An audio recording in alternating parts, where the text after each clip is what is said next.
1. He sat perfectly still in front of the television set in room 932 of the Biltmore Hotel. The alarm had gone off at 6, but he was awake long before that. The wind, cold and forbidding, rattled the window panes, and that had been enough to pull him out of the uneasy sleep.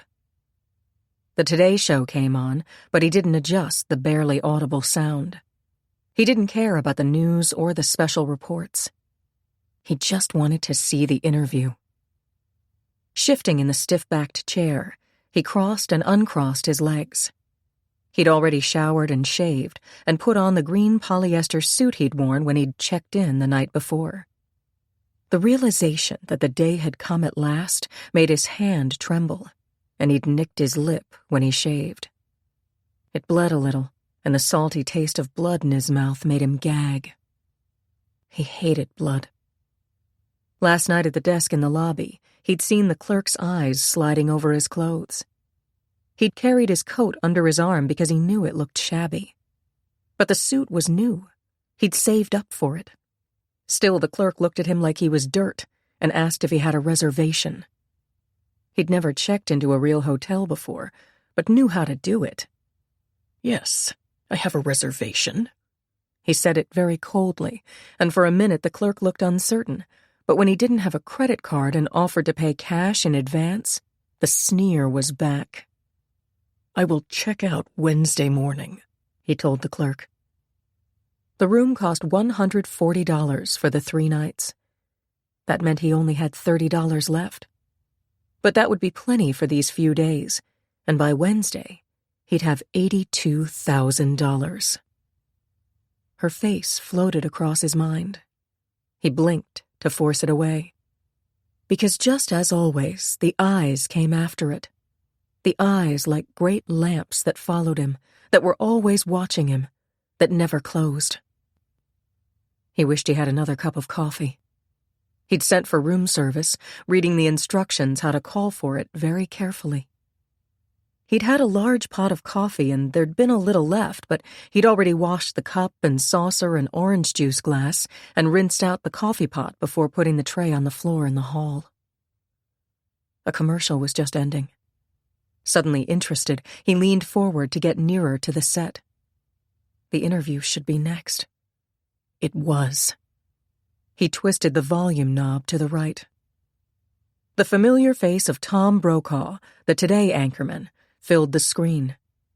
Unsmiling, his voice subdued, he began to speak. "The restoration of capital punishment has become the most emotional and divisive issue in this country since the Vietnamese War. In just 52 hours, at 11:30 a.m. on March 24th, the 6th execution this year will take place when 19-year-old Ronald Thompson dies in the electric chair. My guests—" The camera dollied back to include the 2 people seated on either side of Tom Brokaw. The man to his right was in his early 30s. His sandy hair was streaked with gray and somewhat disheveled. His hands were together, fingers spread apart and pointing upward. His chin rested on the fingertips, giving him a prayerful stance that was accentuated by dark eyebrows arcing over winter-blue eyes. The young woman on the other side of the interviewer sat stiffly erect. Her hair, the color of warm honey, was pulled back in a soft chignon. Her hands were knotted into fists in her lap. She moistened her lips and pushed back a strand of hair from her forehead. Tom Brokaw said, "On their previous appearance here 6 months ago, our guests made a very strong case supporting their views on capital punishment. Sharon Martin, syndicated columnist, is also the author of the best-selling book The Crime of Capital Punishment. Stephen Peterson, the editor of Events magazine, is one of the most articulate voices in the media to urge restoration of capital punishment in this country." His tone became brisk. He turned to Steve. "Let's start with you, Mr. Peterson. After having witnessed the emotional public reaction to the executions that have already taken place, do you still believe that your position is justified?" Steve leaned forward. When he answered, his voice was calm. "Absolutely," he said quietly. The interviewer turned to his other guest. "Sharon Martin, what do you think?" Sharon shifted slightly in her chair to face her interrogator. She was achingly tired.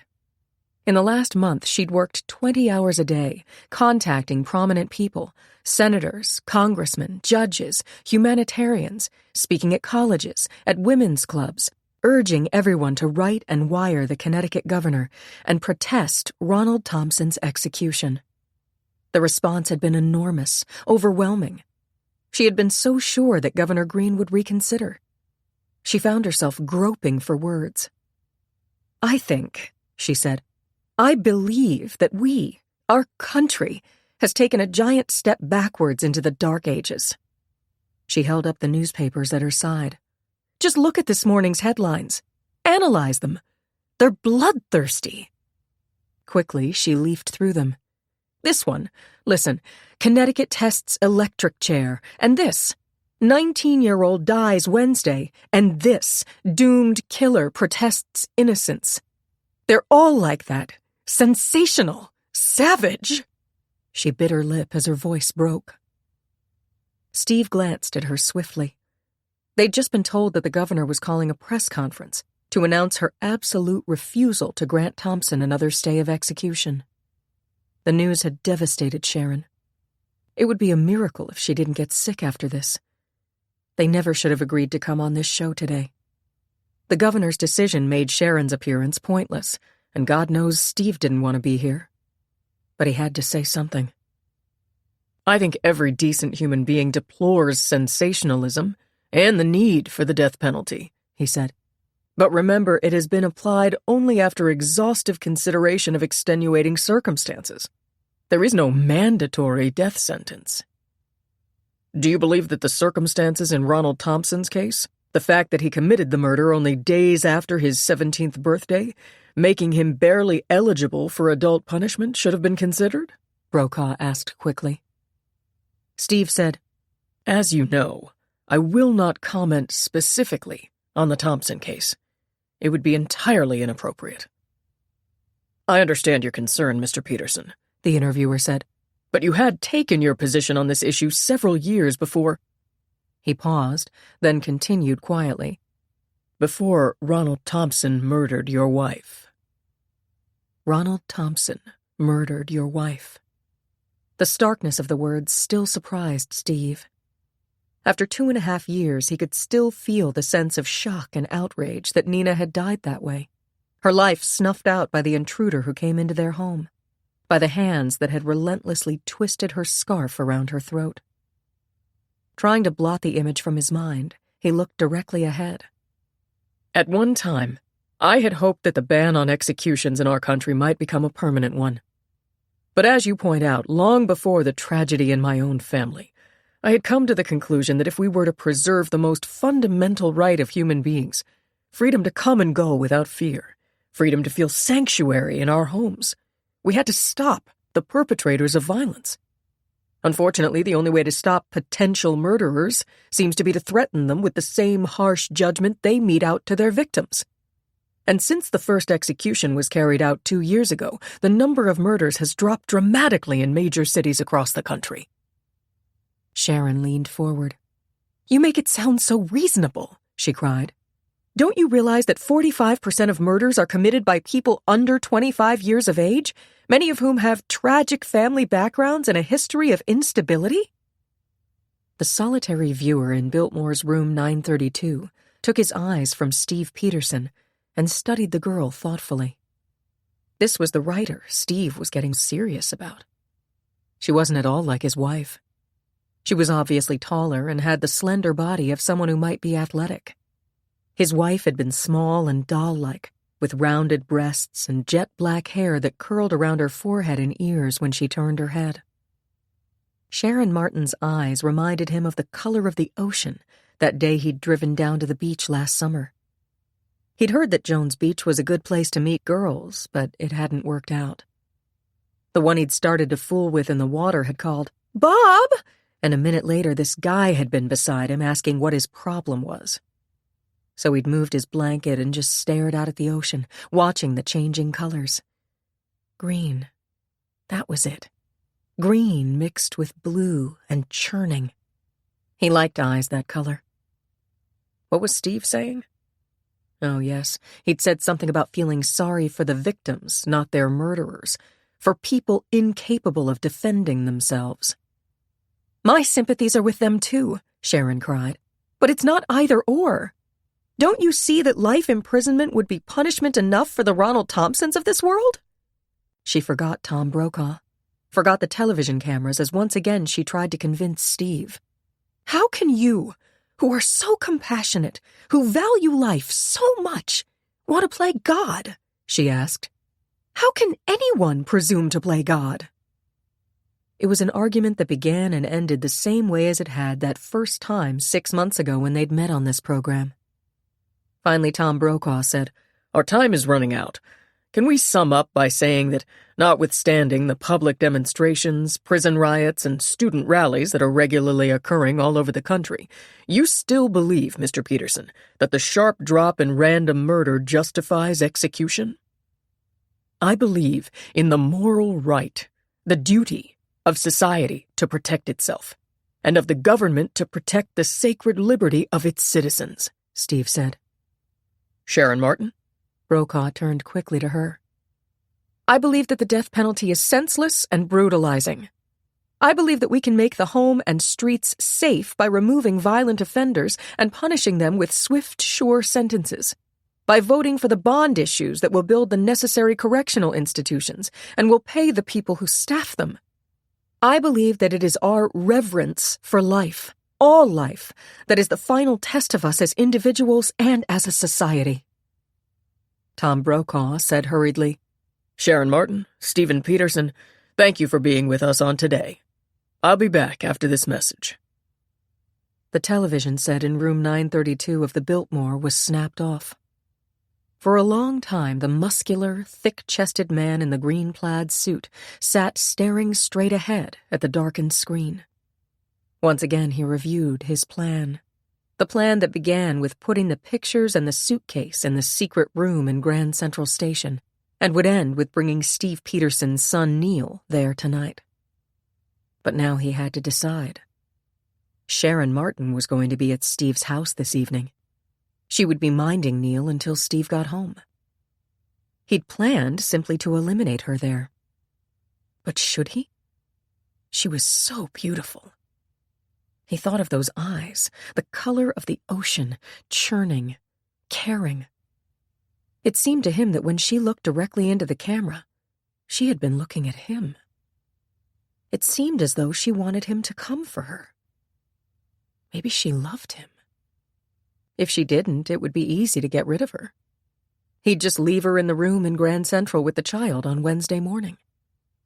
Then at 11:30, when the bomb went off, she, too, would be blown to bits. 2. They left the studio together, walking a few inches apart. Sharon's tweed cape felt heavy on her shoulders. Her hands and feet were icy. She pulled on her gloves and noticed that the antique moonstone ring Steve had given her for Christmas had smudged her finger again. Some people had such a high acid content they couldn't wear real gold without that happening. Steve reached past her and held the door open. They stepped into the wind-blown morning. It was very cold and just beginning to snow, thick, clinging flakes that chilled their faces. I'll get you a cab, he said. No, I'd rather walk. That's crazy. You look dead tired. It will help clear my head. Oh, Steve, how can you be so positive, so sure, so relentless? Don't let's start again, dear.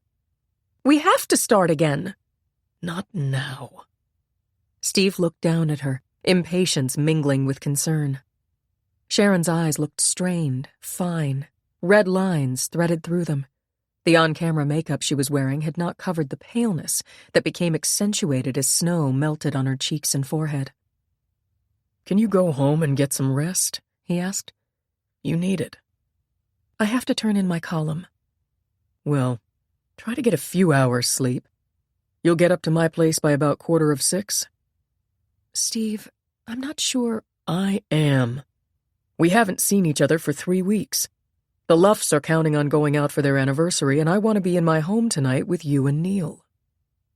Ignoring the people scurrying into the Rockefeller Center buildings, Steve put his hands on Sharon's face and lifted it. Her expression was troubled and sad. He said gravely, "I love you, Sharon. You know that. I've missed you terribly these past weeks. We've got to talk about us." "Steve, we don't think alike. Bending down, he kissed her. Her lips were unyielding. He felt her body tense. Stepping back, he raised his hand to signal a passing cab. When it pulled over to the curb, he held the door for her and gave the driver the address of the News Dispatch building. Before he shut the door, he asked, "Can I count on you for tonight?" She nodded silently. Steve watched the cab turn down Fifth Avenue, then quickly walked west. He had stayed overnight at the Gotham Hotel because he had to be at the studio at 6:30 and was anxious to call Neil before he left for school. Every time he was away from home, he worried. Neil still had nightmares, still woke up with suffocating attacks of asthma. Mrs. Luffs always called the doctor quickly, but even so, the winter had been so damp and cold. Maybe in the spring, when Neil could get out more, he'd build up a little. He looked so pale all the time. Spring. My God, it was spring. Sometime during the night, the vernal equinox had taken place and winter had officially ended. You'd never guess it from the weather prediction. Steve reached the corner and turned north, reflecting that he and Sharon had been seeing each other exactly 6 months now. When he picked her up at her apartment that first evening, she'd suggested walking through Central Park to the Tavern on the Green. He warned her that it had become much cooler in the last few hours and reminded her it was the first day of fall. "Wonderful," she said. "I was just getting bored with summer." For the first few blocks, they'd been almost silent. He studied the way she walked, easily in stride with him, her slender frame accentuated by the belted, tawny gold suit that exactly matched the color of her hair. He remembered that the sharp breeze was pulling the first dead leaves from the trees, and the setting sun accentuated the deep blue of the autumn sky. "On a night like this, I always think of that song from Camelot," she told him. "You know the one, 'If Ever I Would Leave You.'" She sang softly, "How I'd leave in autumn I never would know. I've seen how you sparkle when fall nips the air. I know you in autumn, and I must be there." She had a lovely contralto voice. "If ever I would leave you." Was that the minute he fell in love with her? That evening had been so good. They'd lingered over dinner talking, while the people at other tables left and new people came. What had they talked about? Everything. Her father was an engineer for an oil company. She and her 2 sisters were born abroad. Both sisters were married now. "How have you escaped?" It was a question that he had to ask. They both knew what he was really asking. Is there anyone important in your life? But there wasn't. She'd traveled almost constantly for her last newspaper before she started writing the column. It was interesting and lots of fun, and she didn't know where the 7 years since college had vanished. They walked back to the apartment, and by the second block they were holding hands. She invited him up for a nightcap. There was the slightest emphasis on nightcap. While he made drinks, she touched a match to the kindling in the fireplace, and they sat side by side watching the flames. Stephen could still remember vividly the feeling of that night, the way the fire brought out the gold in her hair, threw shadows on her classic profile, highlighted her sudden, beautiful smile. He'd ached to put his arms around her then, but simply kissed her lightly when he left. "Saturday, if you're not busy." He waited. "I'm not busy." "I'll call you in the morning." And on the drive home, he'd known that the restless, ceaseless heart hunger of the last 2 years might be ending. If ever I would leave you. Don't leave me, Sharon. It was 8:15 when he turned into the building at 1347 Avenue of the Americas. Events magazine staffers were not noted for their early arrivals. The corridors were deserted. Nodding to the security guard at the elevator, Steve went up to his 36th floor office and dialed his home. Mrs. Luffs answered. "Oh, Neil's fine. He's just eating his breakfast, or picking at it, I should say. Neil, it's your dad." Neil got on. "Hi, Dad. When are you coming home?" "By 8:30, sure. I have a 5 o'clock meeting. The Luffs still want to go to the movies, don't they?" "I guess so." "Sharon will be up before 6 so they can leave." "I know. You told me." Neil's voice was non-committal. "Well, have a good day, son. And dress warmly. It's getting pretty cold down here.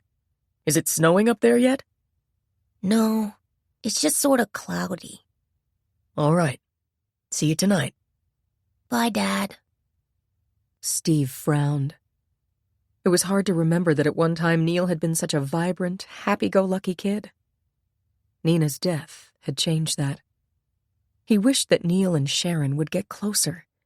Sharon was trying, really trying, to break through Neil's reserve, but he just wouldn't give an inch, at least not so far. Time. Everything took time. Sighing, Steve turned to the table behind his desk and reached for the editorial he had been working on the night before. 3. The occupant of room 932 left the Biltmore at 9:30 a.m. He exited by the 44th Street door and headed east toward 2nd Avenue. The sharp, snow-filled wind was hurrying pedestrians along, making them shrink within themselves, tuck their necks into upturned collars. It was good weather for him, the kind of weather when people didn't bother to notice what other people were doing. His first stop was a thrift shop on 2nd Avenue below 34th Street. Ignoring the buses that passed every few minutes, he walked the 14 blocks. Walking was good exercise, and it was important to keep in shape. The thrift shop was empty except for the elderly sales clerk who sat listlessly reading the morning paper. "Anything particular you want?" she asked. "No, I'll just look around." He spotted the rack with the women's coats and went over to it. Pushing through the shabby garments, he selected a dark gray, tent-shaped wool coat that looked long enough. Sharon Martin was fairly tall, he reflected. There was a tray of folded kerchiefs near the rack. He reached for the largest one, a faded bluish rectangle. The woman stuffed his purchases in a shopping bag. The Army-Navy store was next. That was easy. In the camping gear section, he bought a large canvas duffel bag. He selected it carefully, making sure it was long enough to hold the boy, thick enough that you couldn't tell from the shape what he'd be carrying, wide enough to let sufficient air in when the drawstring was loose. In a First Avenue Woolworth's, he bought 6 rolls of wide bandage and 2 large spools of thick twine. He brought his purchases back to the Biltmore. The bed in his room was made, and there were clean towels in the bathroom. His eyes darted around for signs that the maid had gone through the closet. But his other pair of shoes was right there, exactly as he had left them, one a hair's breadth behind the other, neither quite touching the old black double-locked suitcase that was standing in the corner. Slipping the deadlock on the room door, he placed the bags with his purchases on the bed. With infinite care, he lifted the suitcase from the closet and laid it on the foot of the bed. Reaching into a compartment in his wallet, he extracted a key and opened the suitcase. He made a thorough check of the contents, the pictures, the powder, the clock, the wires, the fuses, the hunting knife, and the gun. Satisfied, he closed the bag again. Carrying the suitcase and the shopping bag, he left the room. This time he went into the lower lobby of the Biltmore to the underground arcade, which led to the upper level of Grand Central Station. The early morning commuter rush was over, but the terminal was still filled with people scurrying to and from trains, people using the station as a shortcut to 42nd Street or Park Avenue, people on their way to arcade shops, to the off-track betting center, the quick-service restaurants, the newsstands. Moving quickly, he went down the stairs to the lower level and drifted over toward platform 112, from which Mount Vernon trains arrived and departed. There was no train due for 18 minutes, and the area was deserted. Glancing around swiftly, he made sure no guard was looking in his direction and disappeared down the stairs to the platform. The platform extended in a U-shape around the end of the tracks. From the other side, a sloping ramp led into the depths of the terminal. Hurrying around the tracks, he made his way to that ramp. Now his movements became quicker, furtive. The sounds became different in this other world of the terminal. Overhead, the station was bustling with the comings and goings of thousands of travelers. Here, a pneumatic pump was throbbing, ventilating fans were rumbling, water was trickling across the damp floor. The silent, starved forms of beggar cats slithered in and out of the nearby tunnel under Park Avenue. A continuing, dull railroad sound came from the loop where all the trains, beginning their outgoing journey, turned and chugged in gathering momentum away from the terminal. He continued his gradual descent until he was at the foot of a steep iron staircase. He hurried up the metal steps, carefully placing one foot silently on the rung above. An occasional guard wandered through this area. The light was poor, but even so. At the head of the small landing, there was a heavy metal door. Carefully depositing the suitcase and the shopping bag on the landing, he fished for and found the key in his wallet. Quickly, nervously, he inserted it in the lock. Reluctantly, the lock yielded its authority, and the door swung open. Inside, it was pitch black. He fumbled for the light switch, found it, and, keeping one hand firmly on it, reached down and lifted the suitcase and shopping bag into the room. He let the door close noiselessly. The dark now was absolute. He could see the outlines of the room. The musty smell was overwhelming. Letting out a protracted sigh, the intruder consciously tried to relax. Deliberately, he listened for the station sounds, but they were far off, discernible only when a distinct effort was made to hear them. It was all right. He flicked the switch, and the room became gloomy bright. The dusty fluorescent lamps glared on the peeling ceiling and walls, casting deep shadows in the corners. The room was L-shaped, a cement room with cement walls from which thick layers of gray, moisture-repellent paint were hanging in jagged flaps. An ancient, outsized pair of laundry tubs were to the left of the door.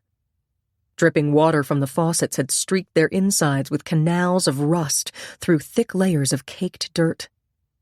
In the middle of the room, uneven, tightly nailed boards entombed a chimney-like object, a dumbwaiter. A narrow door off the far right of the L-shaped room was ajar, revealing a grimy toilet. He knew the toilet worked. He'd come into this room last week for the first time in over 20 years and checked the lights and plumbing. Something had made him come here, had reminded him of this room when he was making his plan. A rickety canvas army cot leaned lopsided against the far wall, an overturned orange crate next to it. The cot and crate worried him. Someone else, sometime, had stumbled onto this room and stayed in it. But the dust on the cot and the stale dampness could only mean the room had been unopened for months at least, maybe years. He hadn't been here since he was 16, more than half a lifetime ago. That was when this room was used by the oyster bar. Located directly below the oyster bar kitchen, the old boarded-up dumbwaiter used to bring mounds of greasy dishes to be washed in the deep sinks and dried and sent back upstairs. Years ago, the oyster bar kitchen had been renovated and dishwashing machines installed. And this room sealed off. Just as well. No one would work in this smelly hole. But it could still serve a purpose. When he'd pondered where he could keep Peterson's son until the ransom was paid, he'd remembered this room. He'd investigated it and then realized how well it fit into his plan. When he'd been working here, with his hands all swollen from irritating detergents and scalding water and heavy, wet towels, all through the terminal, well-dressed people had been rushing home to their expensive houses and cars, or sitting in the restaurant eating the shrimp and clams and oysters and bass and snapper he'd had to scrape off their plates, never caring about him at all. He'd make everyone in Grand Central, in New York, in the world notice him. After Wednesday, they'd never forget him. It had been simple to get into this room. A wax impression in the door of the rusty old lock. Then he'd made a key. Now he could come and go as he pleased. Tonight, Sharon Martin and the boy would be here with him.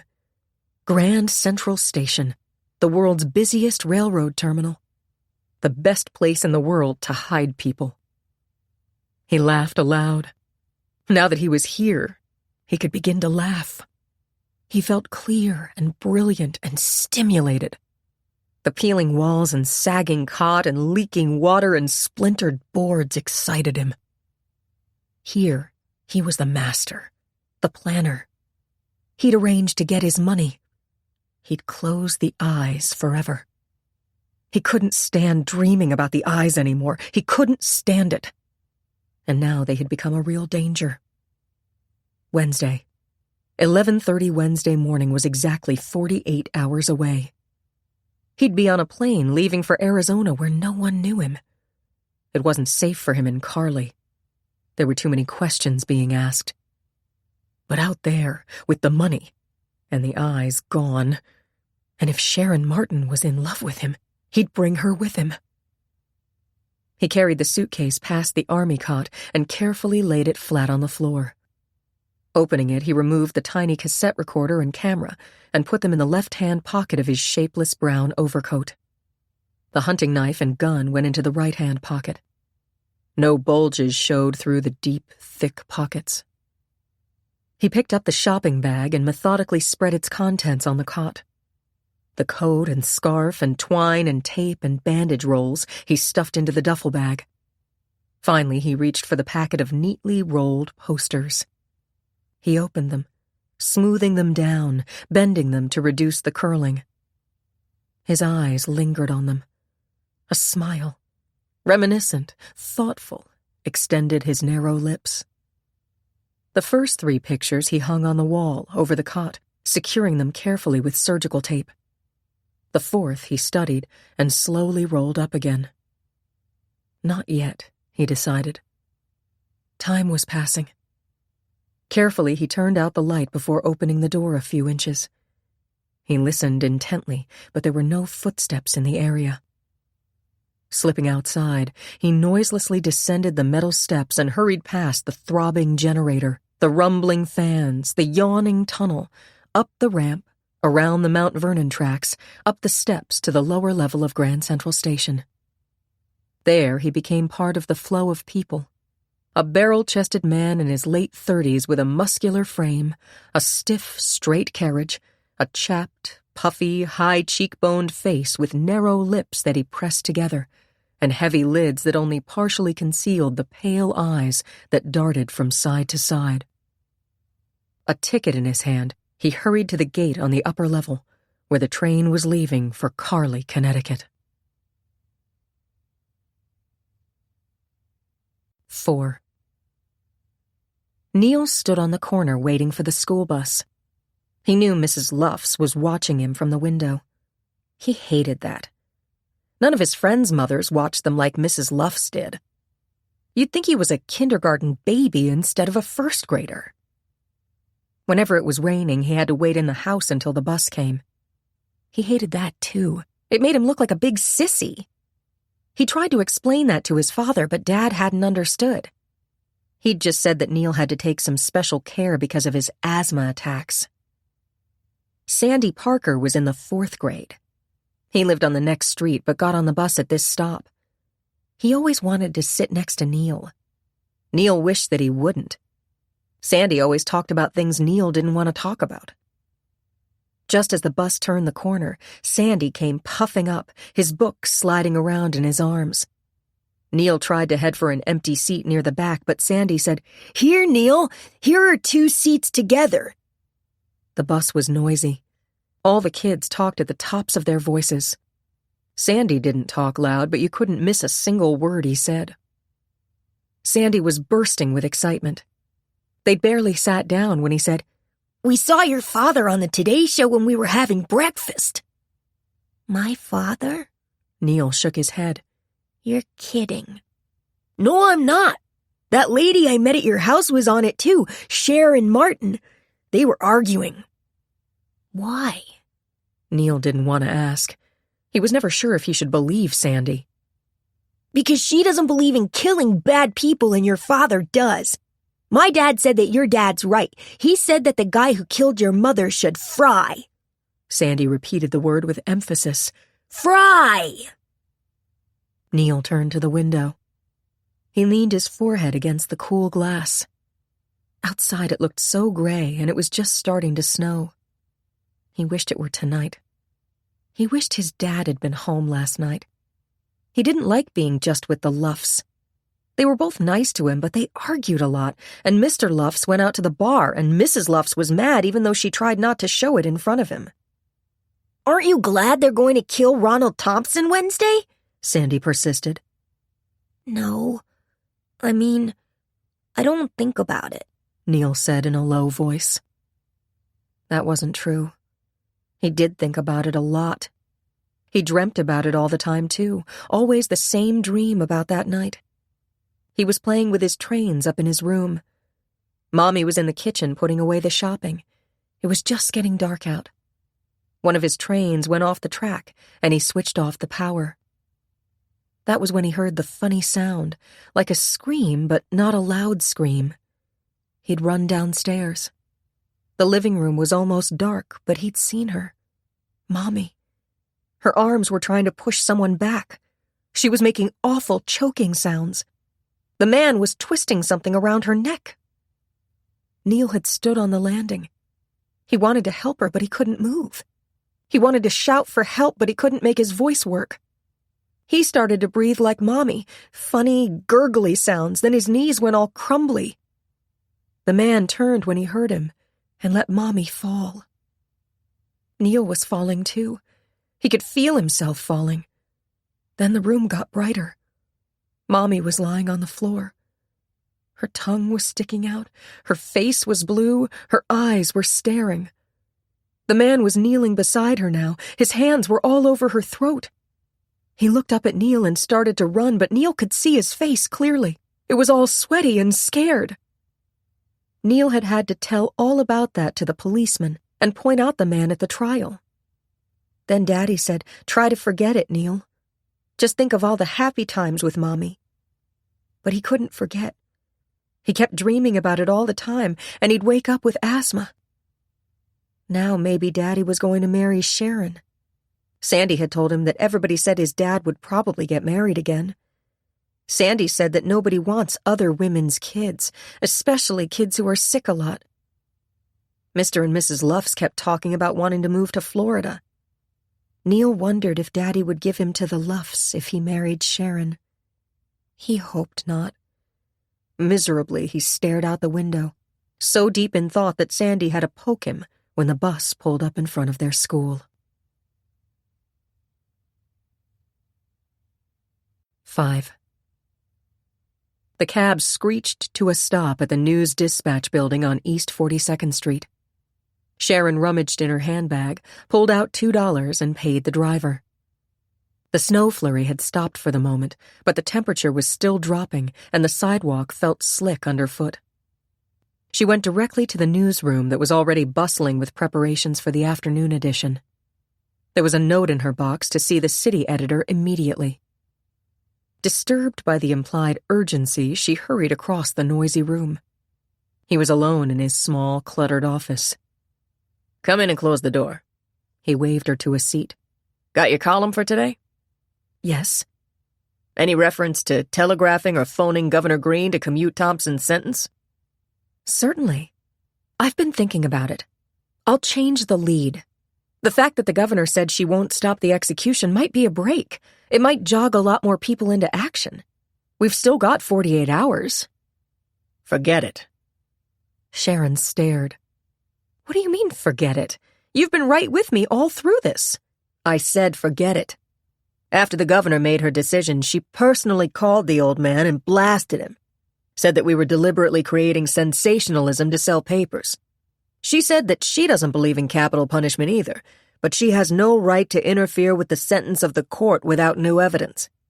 She said if we wanted to campaign to amend the Constitution, it was our right, and she'd help us every step of the way. But to pressure her to interfere in one particular case had the effect of trying to apply justice capriciously.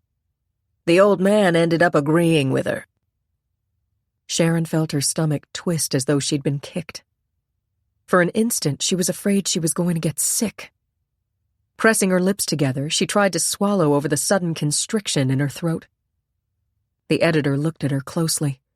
"You all right, Sharon? You look pretty pale." She managed to force back the brackish taste. "I'm all right. I can get someone to cover that meeting tomorrow. You better take a few days off." "No." The Massachusetts legislature was debating outlawing capital punishment in that state. She intended to be there. "Have it your way. File your column and go home." His voice became sympathetic. "I'm sorry, Sharon. A constitutional amendment could take years to get passed, and I thought if we got Governor Green to be the first one to commute a death sentence, the same approach could be used case by case across the country. But I can understand her position." Sharon said, "I understand that legalized murder is not to be protested anymore except in the abstract." Without waiting for his reaction, she abruptly got up and left the room. Going to her desk, she reached into the zipper compartment of her oversized shoulder bag and pulled out the folded, typewritten pages that contained the article she had worked on most of the night. She carefully tore the pages in half, then in quarters, finally in eighths. She watched as they fluttered into the battered wastebasket next to her desk. Putting a fresh sheet of paper in the typewriter, she began to write. Society is again about to exercise its recently regained prerogative, the right to kill. Almost 400 years ago, the French philosopher Montaigne wrote, "The horror of one man killing another makes me fear the horror of killing him." If you agree that capital punishment should be outlawed by the Constitution— She wrote steadily for 2 hours, slashing whole paragraphs, inserting phrases, rewriting. When she had completed the column, she retyped it quickly, turned it in, left the building, and hailed a cab. 95th Street, just off Central Park West, please, she said. The cab turned north at the Avenue of the Americas, entered the park at Central Park South. Sharon watched somberly as new snow flurries settled over the grass. If this kept up, by tomorrow, children would be sleigh riding here. Just last month, Steve had brought his ice skates down and they'd gone skating at Woolman Rink.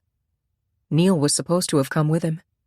Sharon had planned that after skating, they'd go to the zoo and then have dinner at the Tavern on the Green. But at the last minute, Neil claimed he didn't feel well and stayed home. He didn't like her. That was obvious. "Okay, miss." "What? Oh, I'm sorry." They were turning onto 95th Street, the third house on the left.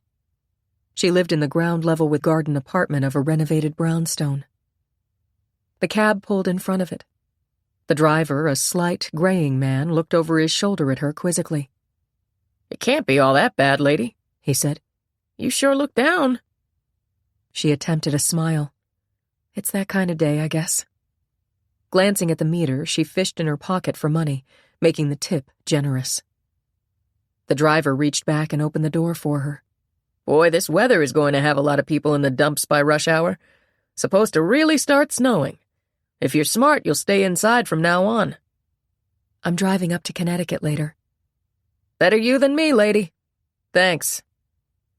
Angie, her 2 mornings a week cleaning woman, had obviously just left. There was a faint smell of lemon polish. The fireplace had been swept, the plants trimmed and watered. As always, the apartment offered a restful welcome to Sharon. The old oriental rug that had been her grandmother's had mellowed into soft shades of blue and red. She'd reupholstered in blue the couch and chair she bought second-hand, a labor of love that had taken the better part of 4 weekends, but turned out well. The pictures and prints on the walls and over the fireplace she'd selected one by one, in small antique shops, at auctions, on trips abroad. Steve loved this room.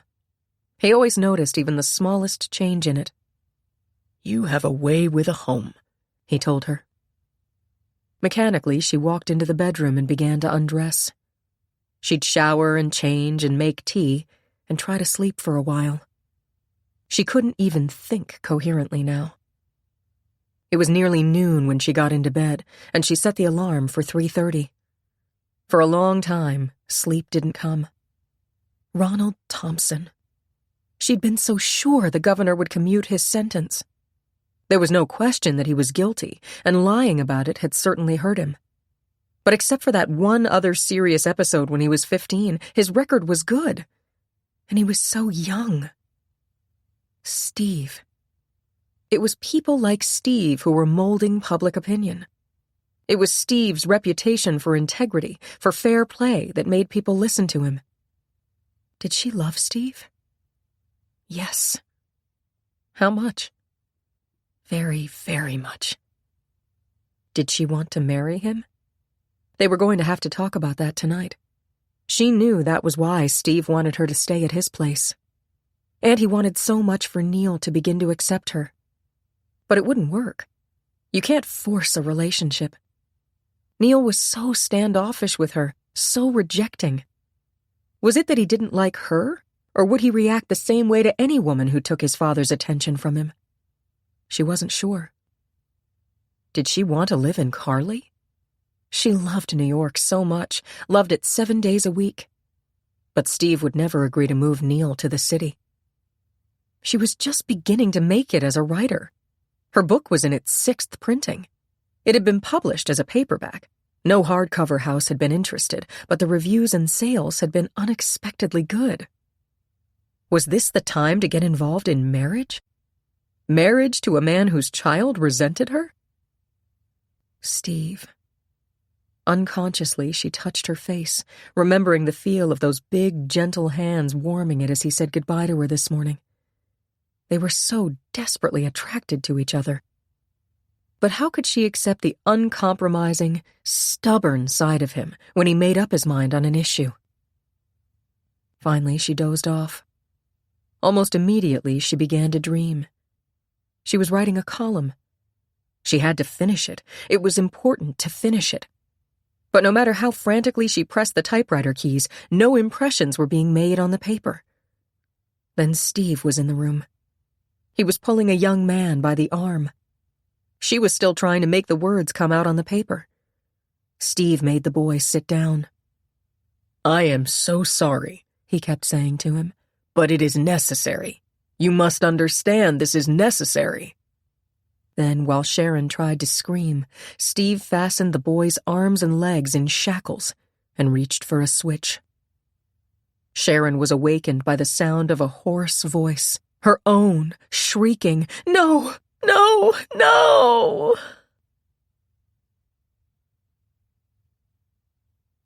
6. At 5 minutes of 6, the few people in the streets of Carly, Connecticut, were hurrying from cars to stores, heedless of anything except the bitter, snowy night. The man standing in the shadows near the edge of the cabin restaurant parking lot was completely unobserved. His eyes constantly roved the area as pelting snow blew in his face. He'd been there nearly 20 minutes and his feet were freezing. Impatiently he shifted, and his toe touched the duffel bag at his feet. He felt for the weapons in the pocket of his coat. They were at his fingertips, and he nodded, satisfied.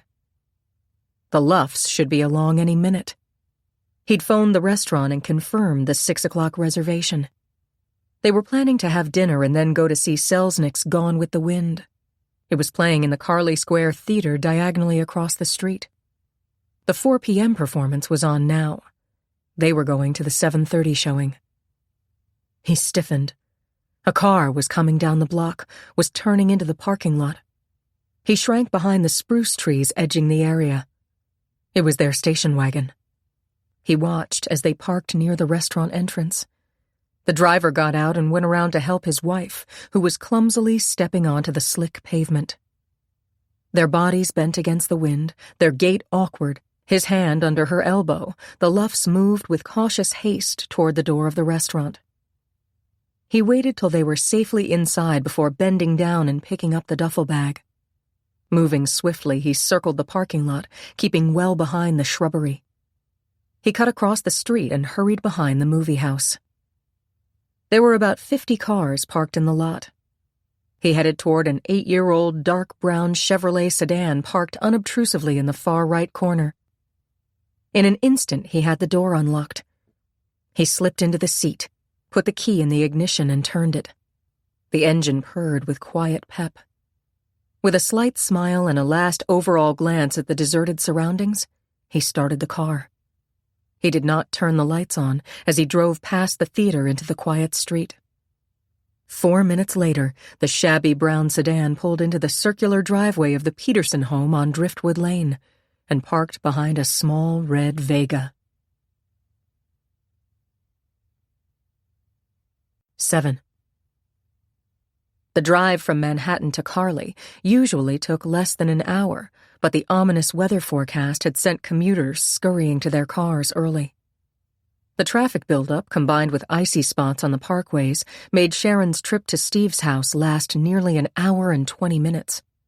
But she was almost unaware of the maddening delays.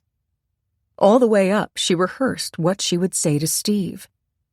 "It won't work for us. We don't think alike.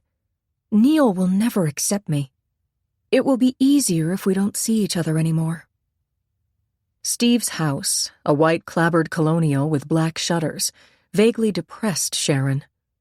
The porch light was too bright. The foundation shrubs were too high. Sharon knew that Steve and Nina had lived in this house only a few weeks before her death, and that he hadn't done any of the renovating they'd planned when they bought it. She parked just past the porch steps and unconsciously braced herself for Mrs. Luff's rapid-fire greeting and Neil's coolness. But this would be the last time. That thought deepened her depression. Mrs. Luff's had obviously been watching for her. The front door was yanked open as she got out of the car. "Miss Martin, my, it's nice to see you." Mrs. Luff's stocky frame filled the doorway. Her small-featured face was squirrel-like with bright, inquisitive eyes. She was wearing a heavy red plaid coat and galoshes. "How are you, Mrs. Luffs?"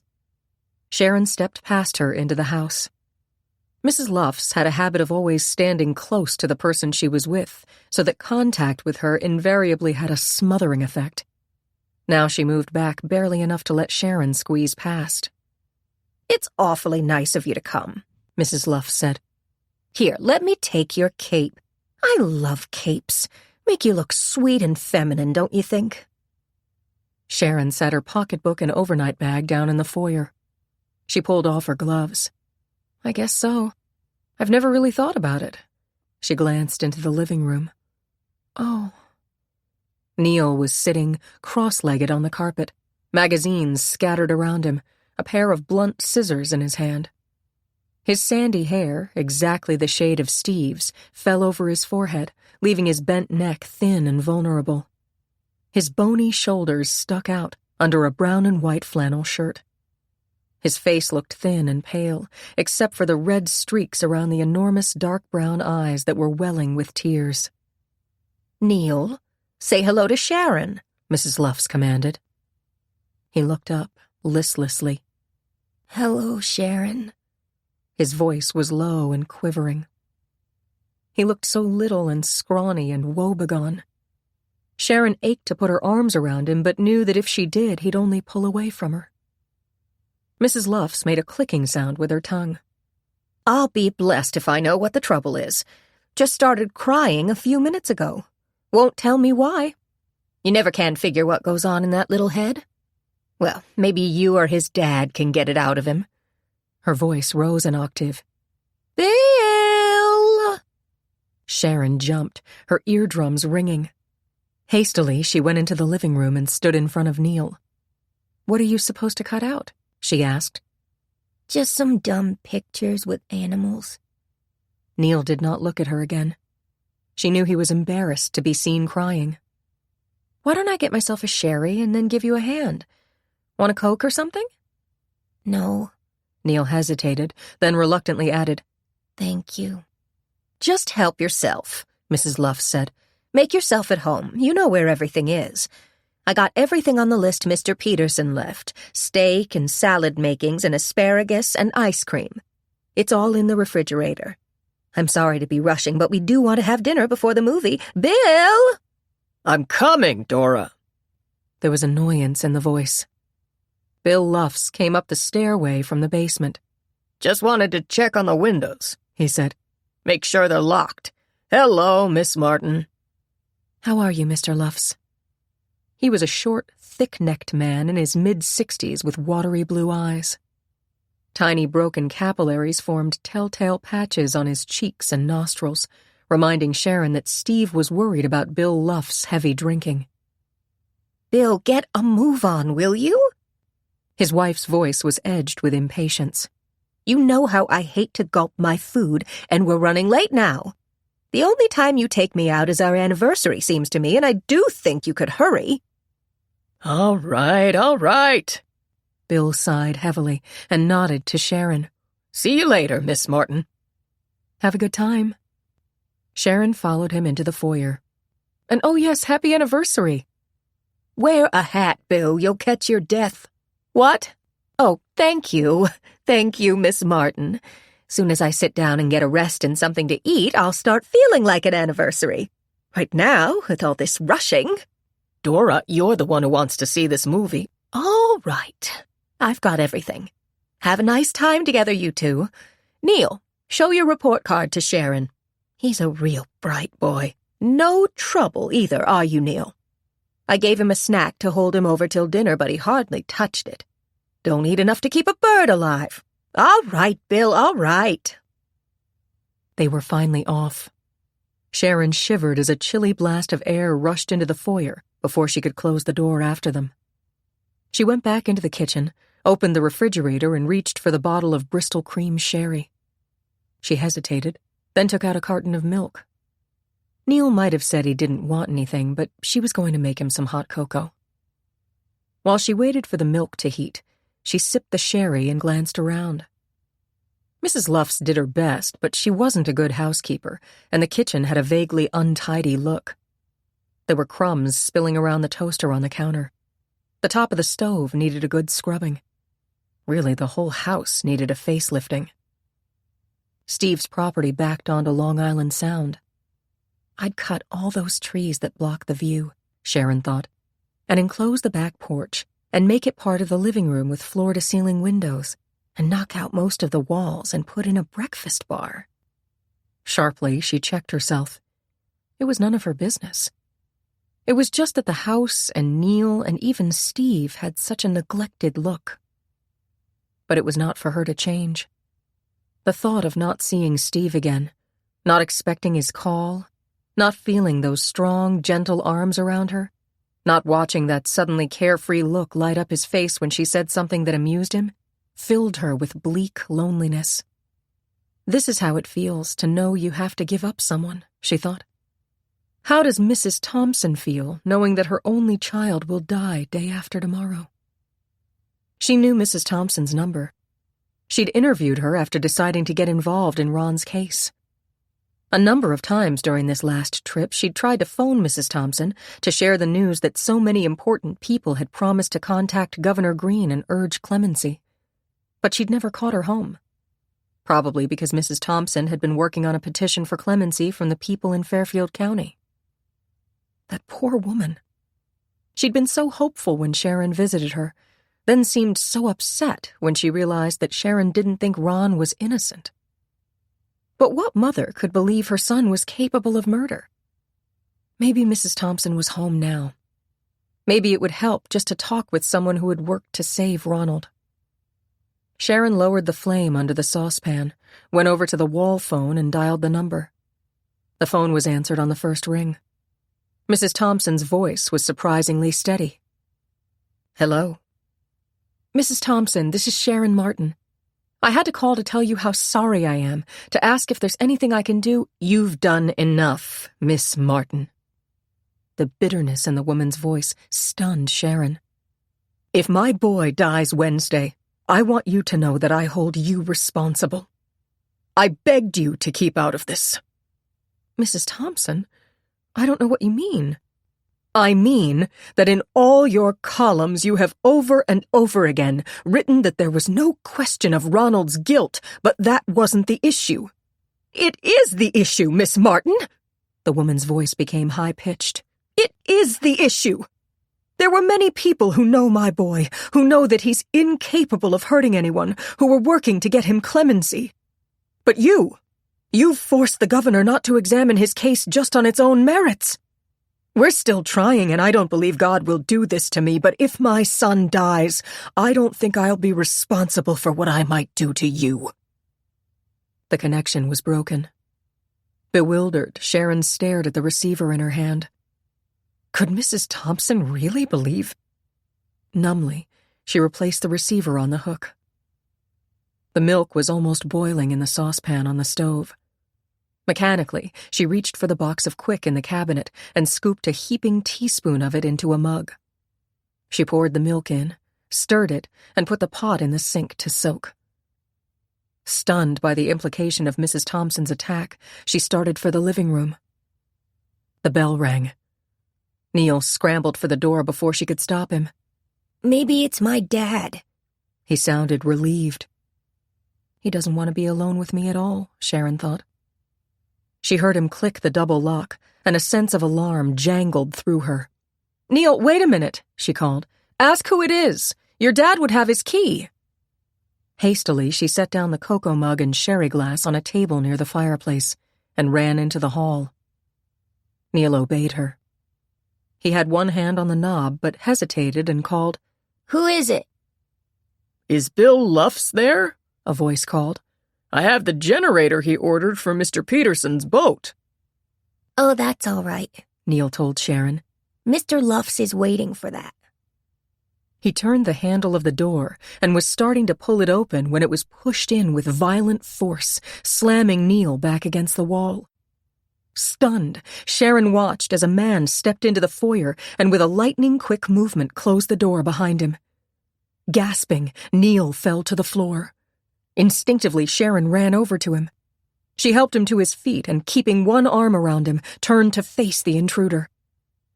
Two distinctively separate impressions burned into her consciousness. One was the glittering stare in the stranger's eyes. The other was the thin, long-barreled pistol he was pointing at her head.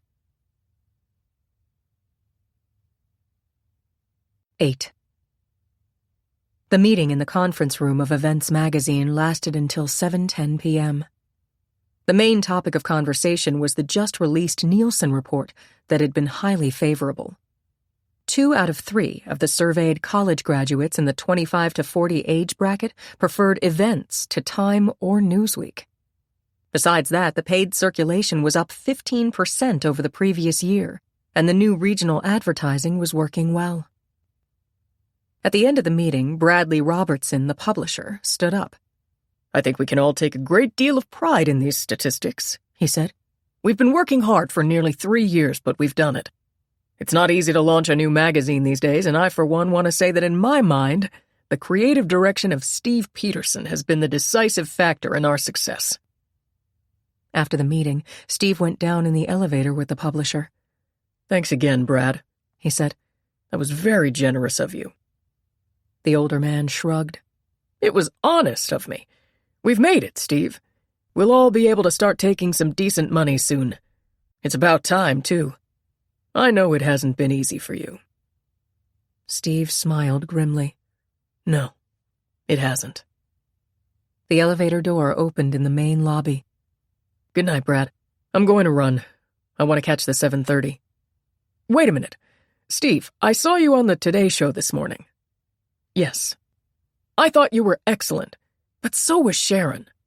And personally, I confess I go along with her thinking. A lot of people do. I like her, Steve. She's as bright as they come. Damn good-looking, too. And a real lady. I agree. Steve, I know how much you've been through the last couple of years. I don't want to butt in, but Sharon would be good for you. And for Neil. Don't let issues, no matter how compelling, come between you. I pray they don't, Steve answered quietly. And at least now I'll be able to offer Sharon something more than a financially strapped guy with a ready-made family. She'd be darn lucky to get both you and Neil. Come on, my car's outside. I'll drop you off at Grand Central. Great. Sharon is up at my place and I don't want to miss the train. Bradley's limousine was at the door. The driver quickly began to thread through the snarled midtown traffic. Steve leaned back and unconsciously sighed. You look tired, Steve. This Thompson execution has got to be getting to you. Steve shrugged. It is. Naturally, it brings everything back. Every paper in Connecticut is rehashing Nina's death. I know that the kids have to be talking about it in school. I worry about how much Neil is hearing. I'm desperately sorry for Thompson's mother. And for him, too. Why don't you take Neil and get away for a few days until this is over? Steve considered.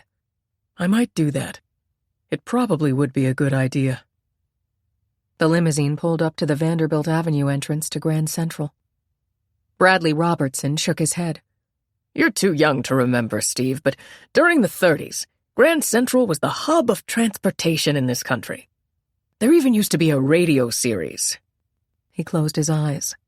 Grand Central Station, crossroads of 1,000,000 private lives. That was the blurb for it.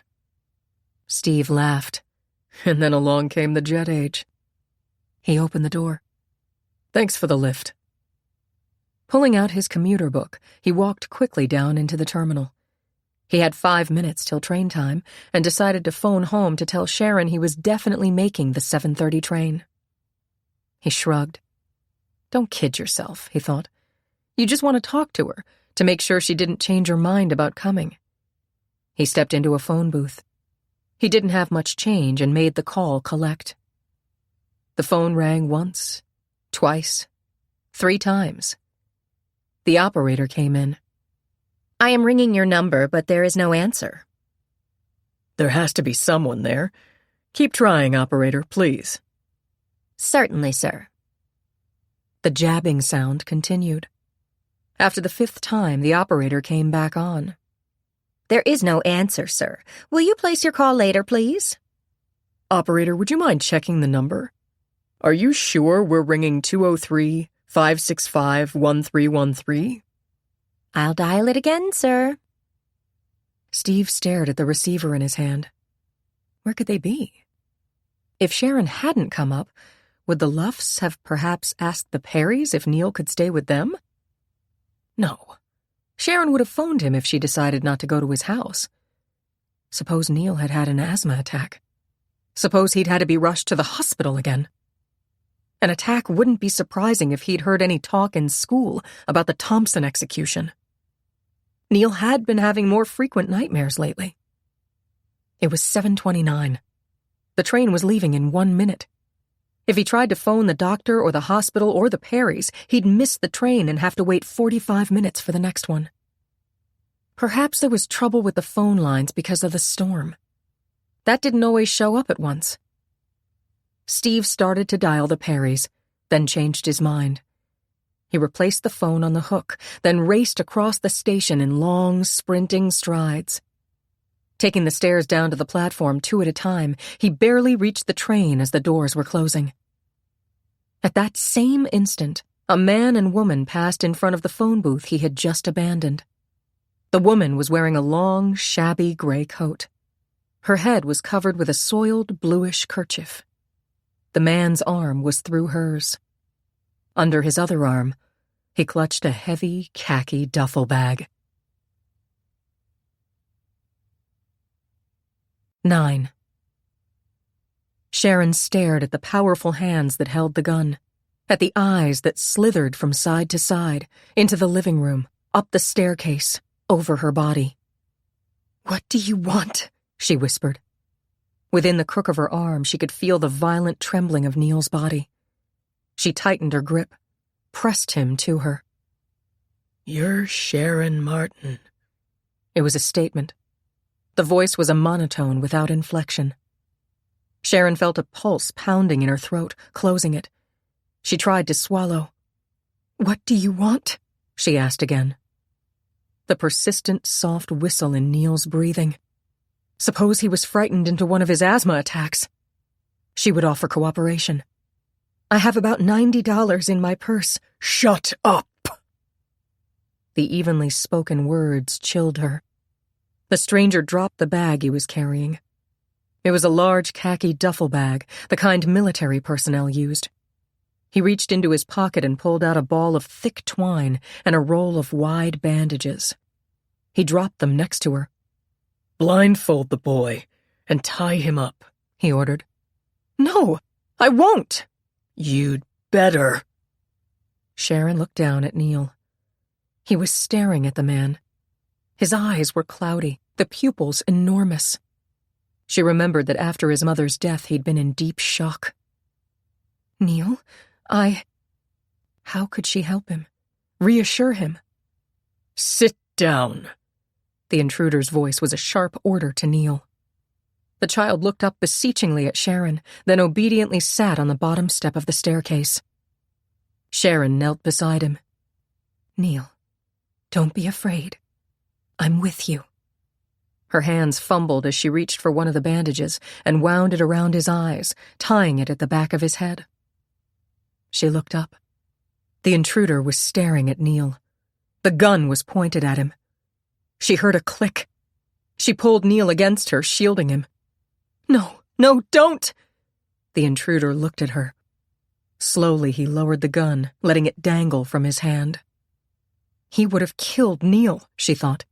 He was ready to kill him. Tie up the boy, Sharon. There was an intimacy about the command. With hands that fumbled at the ropes, she obeyed. She tied Neil's wrists together, trying to leave the bindings loose enough to allow for circulation. After she fastened his wrists, she pressed her hands on his. The stranger reached past her, cut the end of the twine with a knife. Hurry up. Tie his feet. She heard the edginess in the tone. Quickly, she obeyed. Neil's knees were trembling so, making his legs jerk apart. She wound the twine around his ankles and knotted it. Gag him. He'll choke. He has asthma. The protest died on her lips. The man's face was different somehow, whiter, strained. His high cheekbones were throbbing under stretched skin. He was near panic. Desperately, she bound Neil's mouth, leaving the gag as loose as she dared. If only Neil didn't struggle. A hand shoved her away from the child. She toppled to the floor. The man was leaning over her, his knee dug into her back. He pulled her arms behind her. She felt the twine biting her wrists. She opened her mouth to protest, felt a wad of cloth stuffed into it. He yanked a strip of gauze over her mouth and cheeks, knotted it at the back of her head. She couldn't breathe. Please, no. Hands slid over her thighs, lingered. Her legs were pulled together. Twine cut through the soft leather boots. She felt herself being lifted. Her head fell backward. What was he going to do to her? The front door was opened. Cold, wet air stung her face. She weighed 120 pounds, but the abductor was rushing down the slippery porch steps as though she were weightless. It was so dark. He must have turned off the outside lights. She felt her shoulders hit against something cold, metallic. A car. She tried to inhale deeply through her nostrils, to adjust her eyes to the darkness. She must clear her head. Stop panicking. Think. The grating sound of a door being opened. Sharon felt herself falling. Her head glanced against an open ashtray. Her elbows and ankles took the force of the jolt as she hit the musty-smelling floor. She was in the back of a car. She heard crunching footsteps retreating. The man was going back into the house. Neil! What would he do to Neil? Frantically, Sharon tried to wrench her hands free. Pain shot through her arms. The rough twine bit deeply into her wrists. She thought of the way the intruder had stared at Neil, had released the safety catch on the gun. Minutes passed. Please, dear God, please. The sound of a door opening. Crunching footsteps coming toward the car. The front right door swung open. Her eyes were adjusted to the darkness. Through the shadows, she could see his outline. He was carrying something. The canvas bag!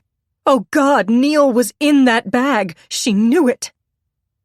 He was leaning into the car, dropping the bag onto the seat, pushing it down on the floor.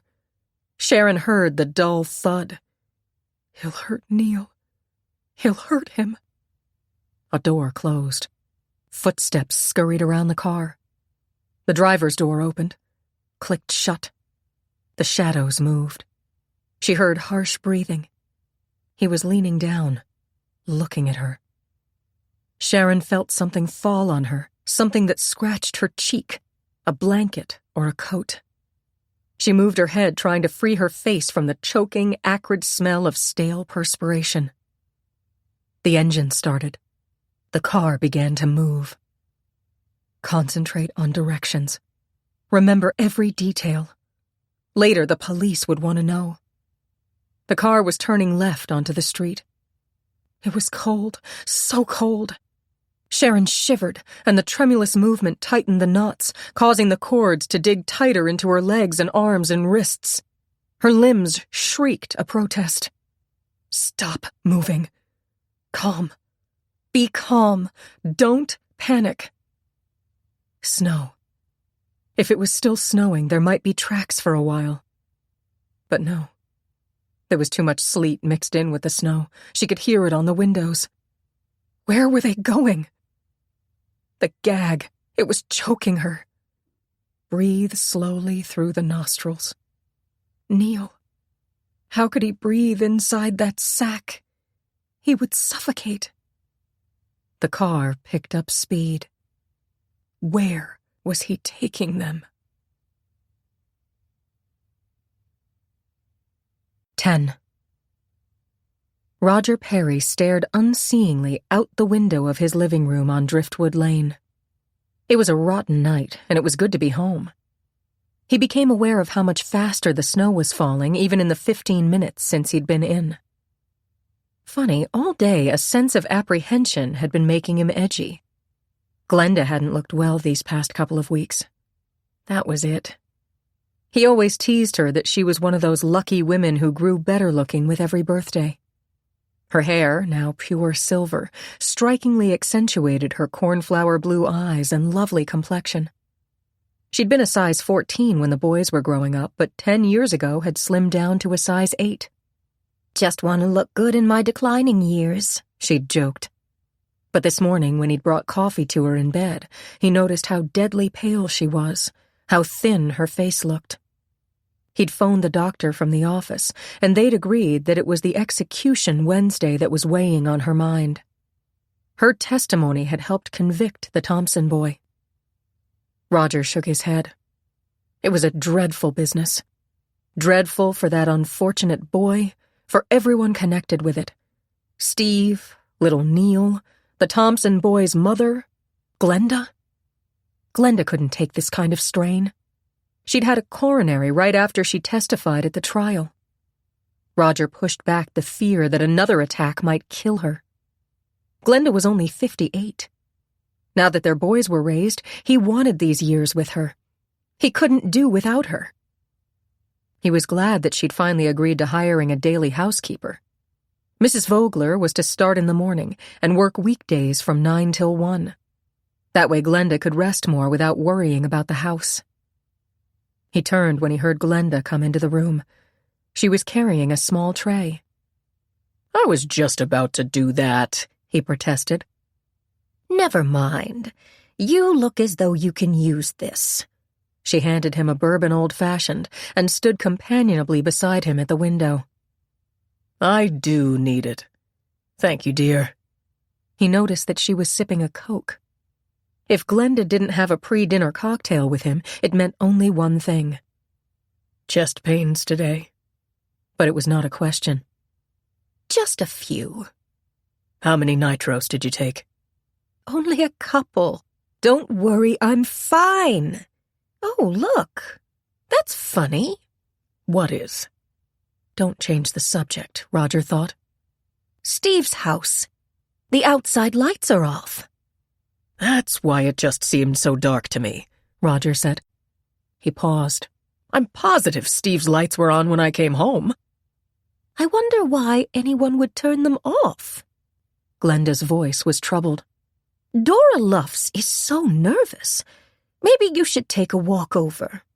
Oh, I don't want to do that, dear. I'm sure there's a simple explanation. She sighed. I suppose. It's just that, well, what happened has been on my mind so much these days. I know it has.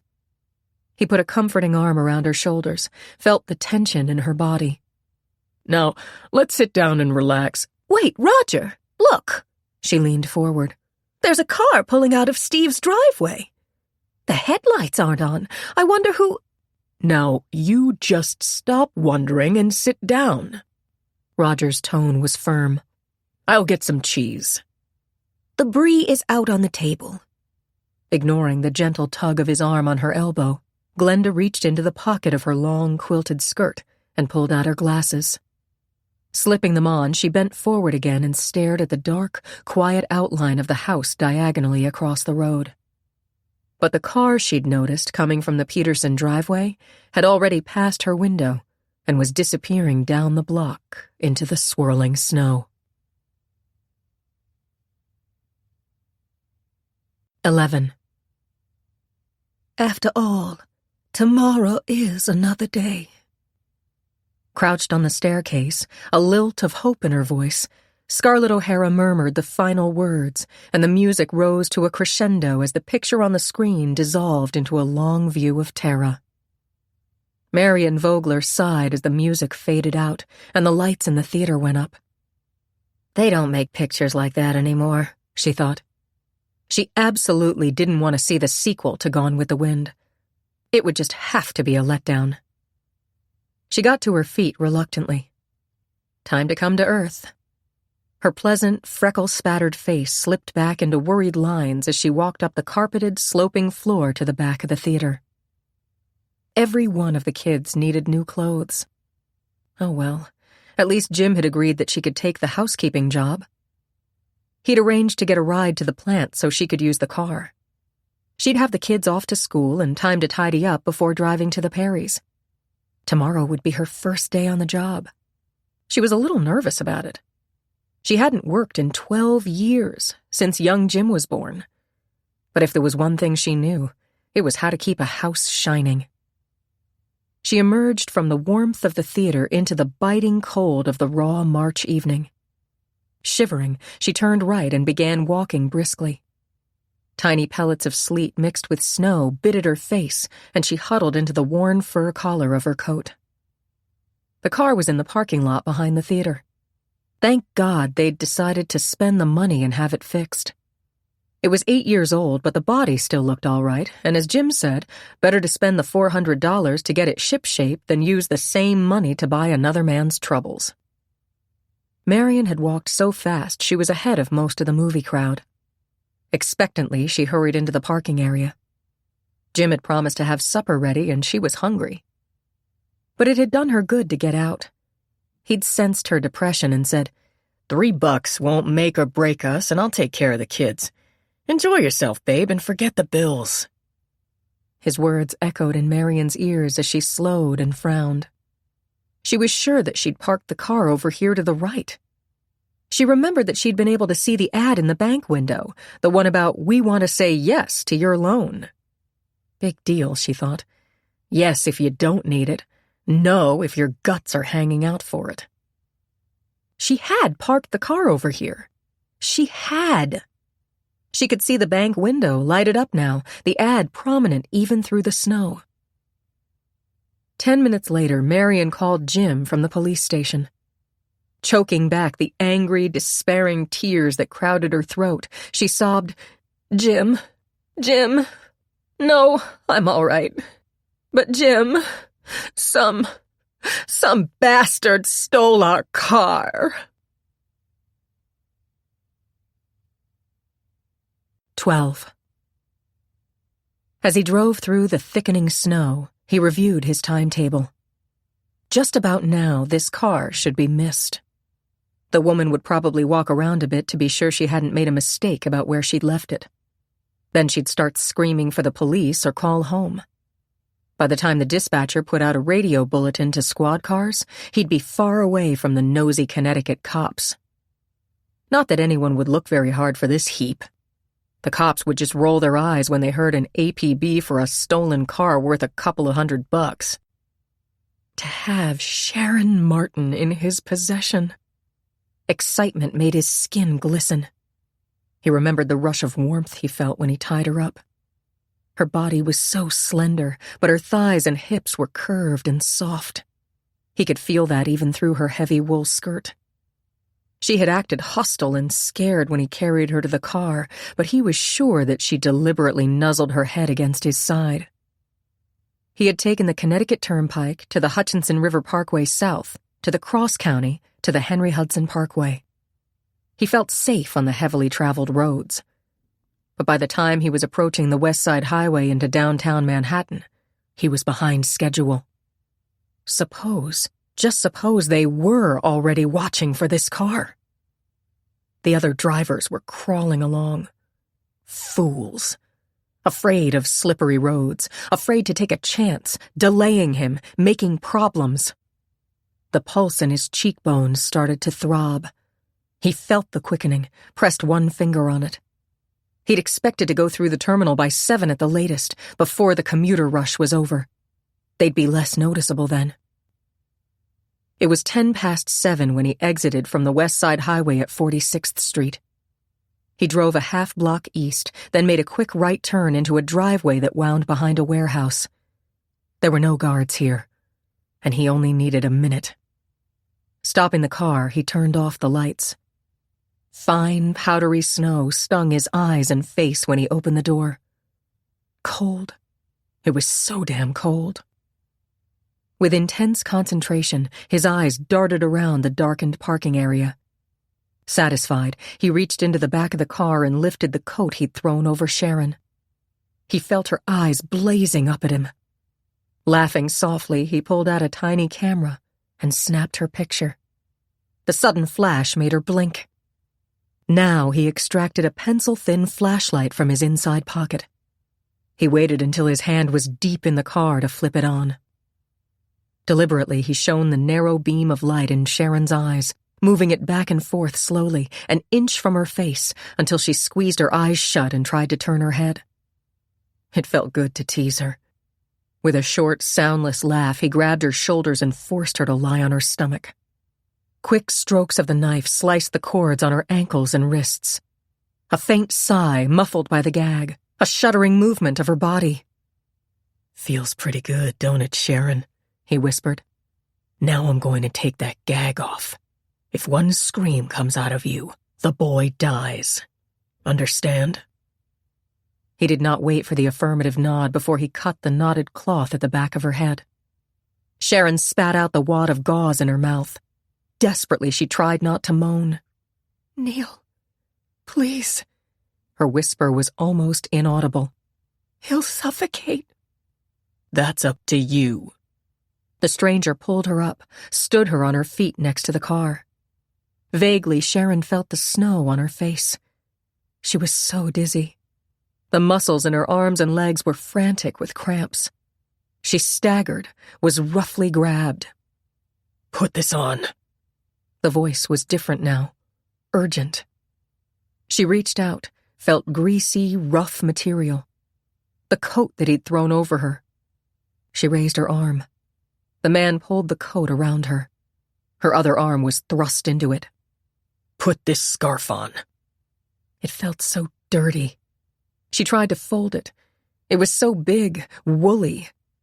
Somehow her fingers managed to knot it under her chin. "Get back in the car.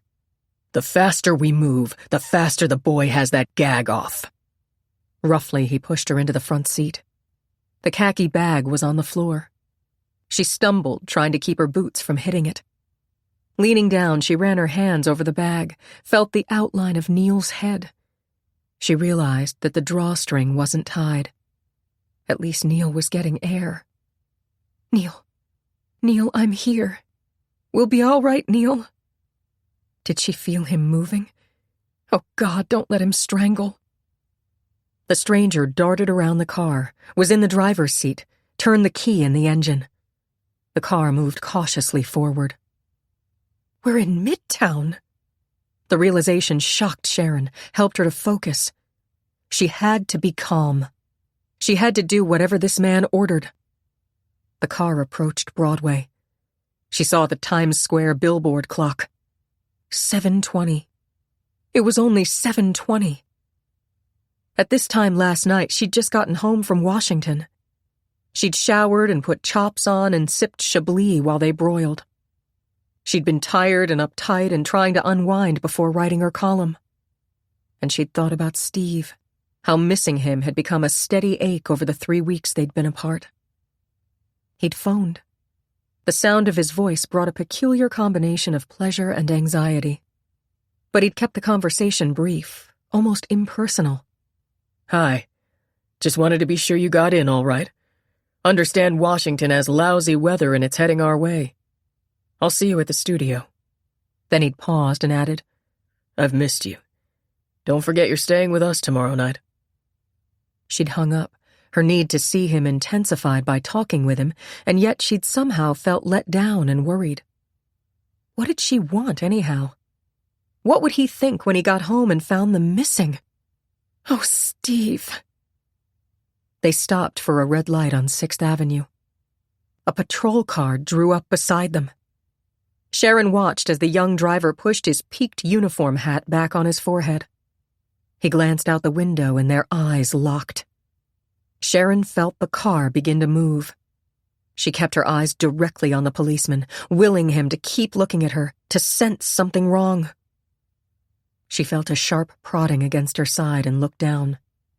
The stranger had the knife in his hand. If we get followed now, you get it first, he said. I'll still have plenty of time for the boy. There was icy matter-of-factness in his tone. The patrol car was directly behind them. Its dome light began flashing. Its siren began blasting. No, please!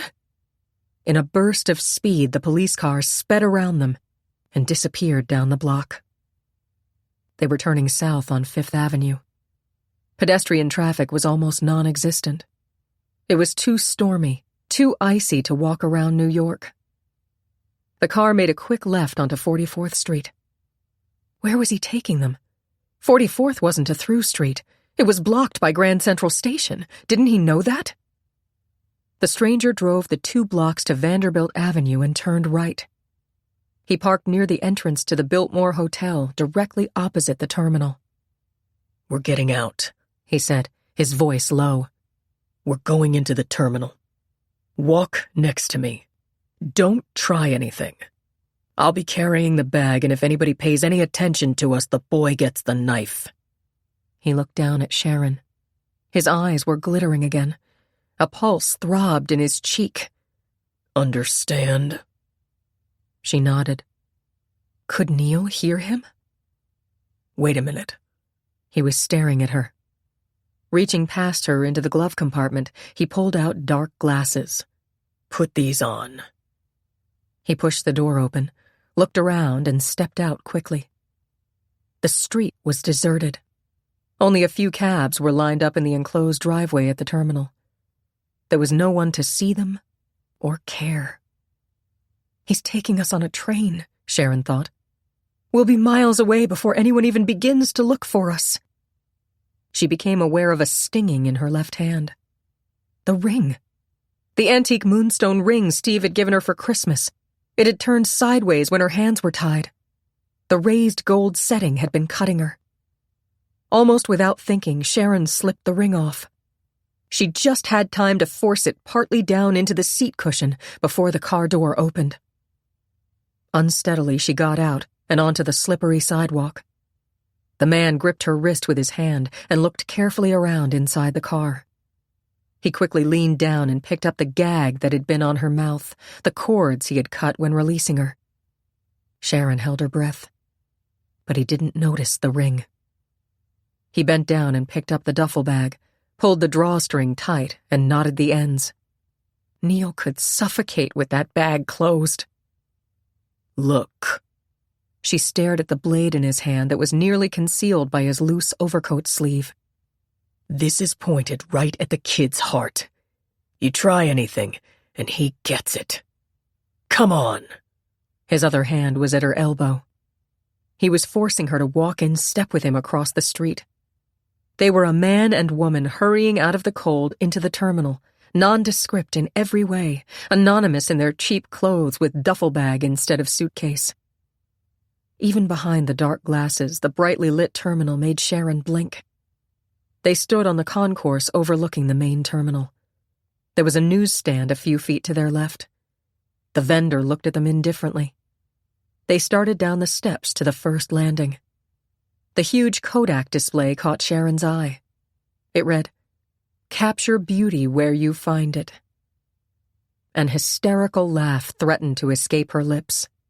Capture? Capture? The clock. The famous clock over the center of the information booth in the middle of the terminal. It was harder to see now that the investment office counter had been built in front of it. Sharon had read somewhere that when the 6 red lights around the clock's base were flashing, it signaled an emergency to Grand Central's private police force. What would they think if they knew what was happening now? It was 7:29. Steve. Steve was catching the 7:30. He was here, right now, in a train in this terminal, a train that in a minute would be taking him away. "Steve!" she wanted to shriek. "Steve!" Steely fingers bit into her arm. "Down here." He was forcing her to go down the stairs to the lower terminal. The rush hour was over. There weren't many people in the main terminal. There were even fewer going down the stairs. Should she try to fall? Draw attention to them? No. She couldn't take the chance. Not with that burly arm encircling the duffel bag, that knife ready to plunge into Neil. They were on the lower level. Over to the right, she could see the entrance to the oyster bar. She and Steve had met there for a quick lunch last month. They'd sat at the counter and had steaming bowls of oyster stew. "Steve, find us. Help us." She was being pushed toward the left. "We're going down there. Not so fast." Track 112. The sign said, Mount Vernon, 8:10. A train must have just left. Why would he go there? To the left of the ramp leading down to the tracks, Sharon saw a shabby old woman carrying a shopping bag. She was bundled in a man's jacket over a ragged woolen skirt. Thick cotton stockings drooped on her legs. The woman was staring at her. Did she realize something was wrong? "Keep moving." They were going down the ramp on the 112 platform. Their footsteps echoed, a pinging sound on metal steps. The murmur of voices receded. The warmth of the terminal was vanquished by a clammy, cold draft. The platform was deserted. "Around here." He was forcing her to move faster now, around the end of the platform where the track terminated, down another ramp. Water was trickling nearby. Where were they going? The dark glasses made it hard to see here. A rhythmic, throbbing sound. A pump. A pneumatic pump. They were going down into the depths of the terminal, far underground. What was he going to do to them? She could hear the rumbling sounds of trains. There must be a tunnel nearby. The concrete floor was still sloping down. The passage widened. They were in an area half the size of a football field, an area of thick pipes and shafts and rumbling motors. To the left, about 20 feet, there was a narrow staircase. "Over there. Hurry up." Now his breath was coming in harsh gasps. She could hear him puffing as he followed her. She scrambled up the staircase, unconsciously counting the steps. 10, 11, 12. She was on a narrow landing, facing a thick metal door. "Move over." She felt the heaviness of his body against her and shrank away. He set down the duffel bag, glanced at her quickly. In the dim light, she saw shiny beads of perspiration glistening on his forehead. He pulled out a key, put it in the lock. A grating sound, and the handle turned. He pushed the door open, thrust her in before him. She heard him grunt as he picked up the duffel bag again. The door closed behind them.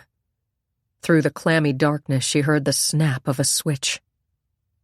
A half-second delay, and the dusty overhead fluorescent lights blinked on. Sharon looked around at the filthy, damp room, at rusty sinks, a boarded-up shaft, a sagging cot, an overturned crate, an old black suitcase on the floor. "Where are we? What do you want with us?" Her voice was a near whisper, but took on an echo sound in this dungeon-like room. Her abductor didn't answer. Pushing her forward, he hurried toward the cot. He laid the duffel bag on it, then flexed his arms. Dropping to her knees, Sharon fumbled with the drawstring on the bag. At last she had it untied, was pulling it apart, pulling the bag down, reaching for the small, crumbled figure. She freed Neil's head. Frantically, she tugged at the gag, pulling it down over his chin. Neil gasped, clawing for air, his breath harsh and sobbing. She heard the wheeze in his breath, felt the jerking of his chest. Supporting his head with her arm, she began to tug at the blindfold. Let that alone. The order was sharp, violent. "Please," she cried. "He's sick. He's having an asthma attack. Help him." She looked up, then bit her lips to force back a scream. Over the army cot, 3 enormous pictures were taped to the wall. A young woman running, hands outstretched, looking back over her shoulder, terror stamped on her face, her mouth a twisted, screaming arc. A blonde woman lying by a car, her legs jackknifed under her. A dark-haired teenager with one hand raised to her throat, a look of puzzled detachment settling into her staring eyes. 13. Long ago, Lally had been a schoolteacher in Nebraska. Finally retired, alone, she had come to New York for a visit. She never went back home. The night she'd arrived in Grand Central Station was the turning point. Bewildered and awed, she'd carried her one suitcase across the enormous concourse, looked up, and stopped. She was one of the few to realize immediately that the sky on the great vaulted ceiling had been painted on backward. The eastern stars were in the west. She'd laughed aloud. Her lips parted, revealing 2 enormous front teeth. People glanced her way, then hurried along. Their reaction had delighted her. At home, if Lally were seen looking up and laughing by herself, it would be all over town the next day. She checked her suitcase in a locker and washed up in the main floor ladies' room, smoothing her shapeless brown wool skirt, buttoning the thick cardigan sweater. Finally, she combed the short gray hair, plastering it damply around her broad, chinless face. For the next 6 hours, Lally had toured the terminal, taking a childish delight in the bustling, rushing crowds.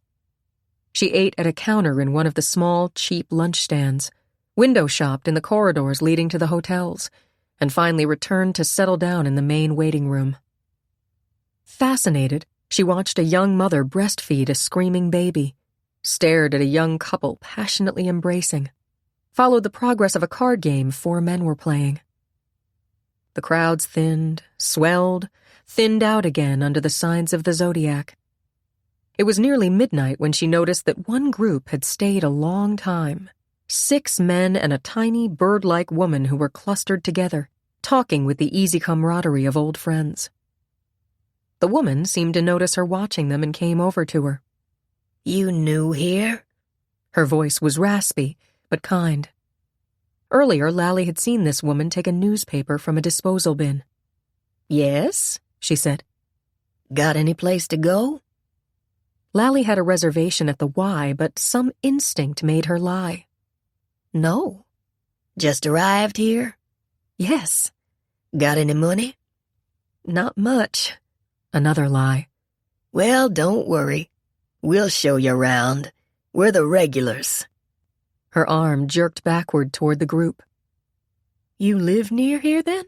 Lally asked. A smile quirked the woman's eyes, revealed decaying teeth. "No, we live here. I'm Rosie Bidwell." In all her cheerless 62 years, Lally had never had a close friend. Rosie Bidwell changed that. Soon, Lally was accepted as one of the regulars. She got rid of the suitcase and, like Rosie, kept all her possessions in shopping bags. She learned the routine, dawdling over cheap meals in the automat, occasional showers in the public bathhouse in the village, sleeping in flop houses, dollar-a-night hotels, or at the Salvation Army Center. Or in her own room in Grand Central. That was the one secret Lally kept from Rosie. A tireless explorer, she'd become familiar with every inch of her terminal. She climbed the stairs behind the orange doors on the platforms and wandered around the gloomy, cavernous area between the floor of the upper level and the ceiling of the lower level. She found the hidden staircase that connected the two ladies' rooms, and when the downstairs one was closed for repairs, she often slipped down that staircase and spent the night there, with no one the wiser. She even walked along the tracks of the tunnel that yawned under Park Avenue, flattening herself against the concrete wall when a train thundered by, and sharing scraps of food with the hungry cats that prowled the tunnel. But she was especially fascinated by the area right in the depths of the station that the guards called Sing Sing. With its pumps and vents and air shafts and generators throbbing and creaking and groaning, it was like being part of the very heartbeat of her station. The unmarked door at the head of a narrow staircase in Sing Sing intrigued her. Cautiously, she'd mentioned it to one of the security guards who became a good friend. Rusty said that was only the miserable hole where they used to wash dishes for the oyster bar, and she had no business in that area. But she'd worn him down until he took her to see the room. She'd been delighted with it. The musty, peeling walls and ceilings didn't bother her at all. The room was large. The lights and sinks worked. There was even the tiny cubbyhole with the toilet. She'd known immediately that this place would fill her one remaining need, for occasional absolute privacy. "Room and bath," she said. "Rusty, let me sleep here." He'd looked shocked. No way. It'd cost me my job. But she'd worn him down on that, too, and every once in a while he'd let her spend a night there. Then one day she managed to borrow his key for a few hours and secretly had another one made from it. When Rusty retired, she made the room her own. Little by little, Lally carried objects up the steps, a dilapidated canvas army cot, a lumpy mattress, an orange crate. She began to stay there regularly. That was what she liked best of all, to sleep in the womb-like darkness, tucked in the very depth of her station, to hear the faint roar and rumble of trains that became less and less frequent as the night grew late, then accelerated again into the morning frenzy. Sometimes lying there, she thought about teaching Phantom of the Opera to her classes. And under that beautiful gilded opera house, there was another world, she'd told them, a world dark and mysterious, a world of alleys and sewers and dampness where a man could hide away from everyone. The only cloud on her horizon was the awful, gnawing fear that someday they'd tear her station down. When the committee to save Grand Central held the rally, she'd been there, unobtrusively in a corner, but applauding loudly when all the celebrities like Jackie Onassis said that Grand Central Terminal was a part of the tradition of New York and should never be destroyed. But even though they had managed to get it designated as an historical landmark, Lally knew there were still plenty of people trying to get it pulled down. "No, God, please, not my station." She never used her room during the winter. It was too cold and damp.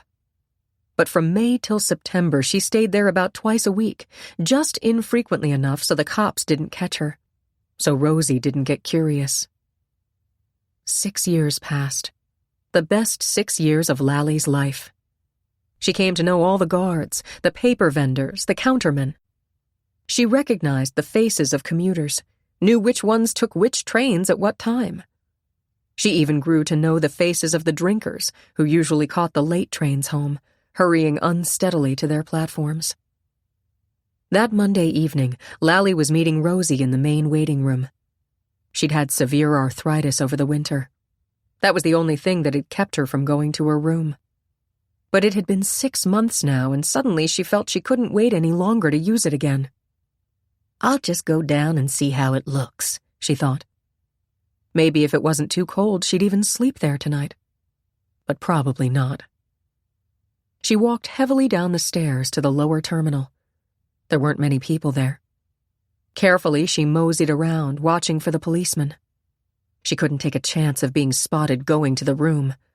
They'd never let her stay there, not even the nice guys. She noticed a family with 3 young children. Nice-looking, all of them. She liked children, and she'd been a good teacher, too. After the class finished making fun of her homeliness, she usually got along well with her pupils. Not that she'd want those days back. Not for anything. She was about to drift down the ramp to track 112 when her attention was caught by a tattered, scarlet lining drooping below an old gray coat. Lally recognized the coat.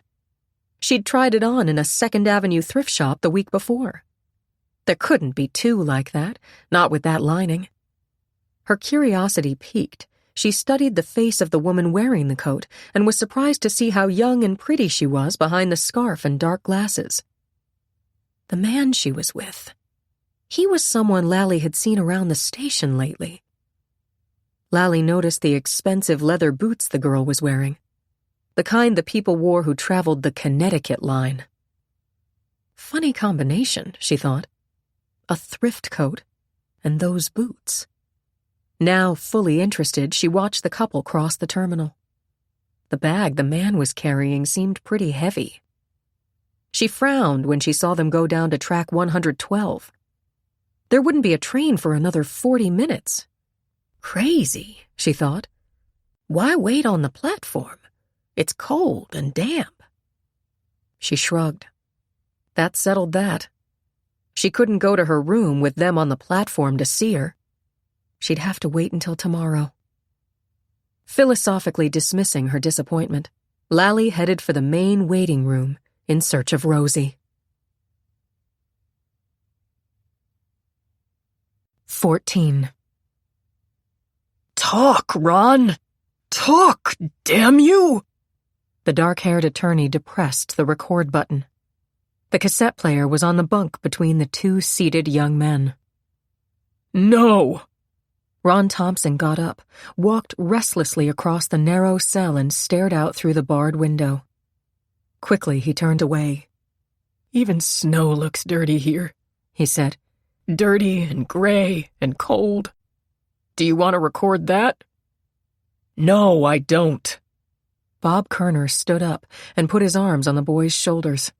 Ron, please. What good? What good? The 19-year-old's lip quivered. His expression changed, became young and defenseless. Quickly he bit his lip, brushed a hand across his eyes. Bob, you did your best. I know you did. But there's nothing anyone can do now.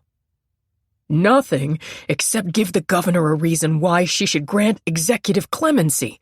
Even a stay. Even a stay, Ron. But you've tried. That writer, Sharon Martin. If she couldn't, with all the important signatures she got, damn that stinking Sharon Martin to hell. Bob Kerner clenched his hands into fists. Damn all these do-gooders who don't know their way out of a paper bag. She loused you up, Ron. We had a petition going, a real one, from people who know you, people who know you're incapable of hurting anyone, and she goes screaming all over the country that of course you're guilty but you shouldn't die. She made it impossible for the governor to commute your sentence. Impossible! Then why waste your time? If it's no use, if it's hopeless, I don't want to talk about it anymore. You've got to. Bob Kerner's voice softened as he looked into the younger man's eyes. There was a compelling directness and honesty in them. Bob thought of himself at 19. 10 years ago, he'd been a sophomore at Villanova. Ron had been planning to go to college. Instead, he was going to die in the electric chair. Even the 2 years in prison hadn't made his muscular body flabby. Ron exercised regularly in his cell. He was such a disciplined kid. But he'd lost 20 pounds, and his face was chalk white. Look, Bob said, there's got to be something somewhere that I missed. You didn't miss anything. Ron, I defended you. But you didn't kill Nina Peterson, and you were convicted.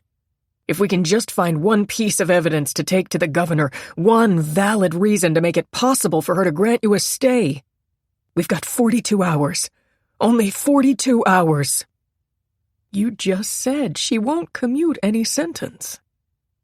Bob Kerner bent down and snapped off the cassette player. Ron, maybe I shouldn't tell you this. God knows it's a long shot, but listen to me. When you were convicted of Nina Peterson's murder, a lot of people felt that you were guilty of committing those 2 other unsolved murders. You know that. They asked me enough about them. You went to school with the Carfoli girl. You'd shoveled snow for Mrs. Weiss. It made sense to ask. That's just normal procedure. Then after you were arrested, there weren't any more murders. Till now. Ron, there have been 2 more murders of young women in Fairfield County in the last month. If we can just introduce something, some doubt, come up with something that might suggest a link between Nina Peterson's death and the others. He put his arms around the boy. Ron, I know how lousy this is for you. I can only guess what you're going through. But you've told me how often you go over that day in your mind. Maybe there's something that didn't seem important, some detail. If you'd just talk. Ron pulled himself away, walked over to the bunk and sat down. He depressed the record button on the cassette player and turned his head so that his voice would be picked up clearly. Frowning in concentration, his voice halting, he began to speak. I was working that afternoon after school in Timberley's market. Mrs. Peterson was in shopping. Mr. Timberley had just told me that he was going to fire me because of the time I needed off for baseball practice. She heard him. When I helped her to the car with the groceries, she said...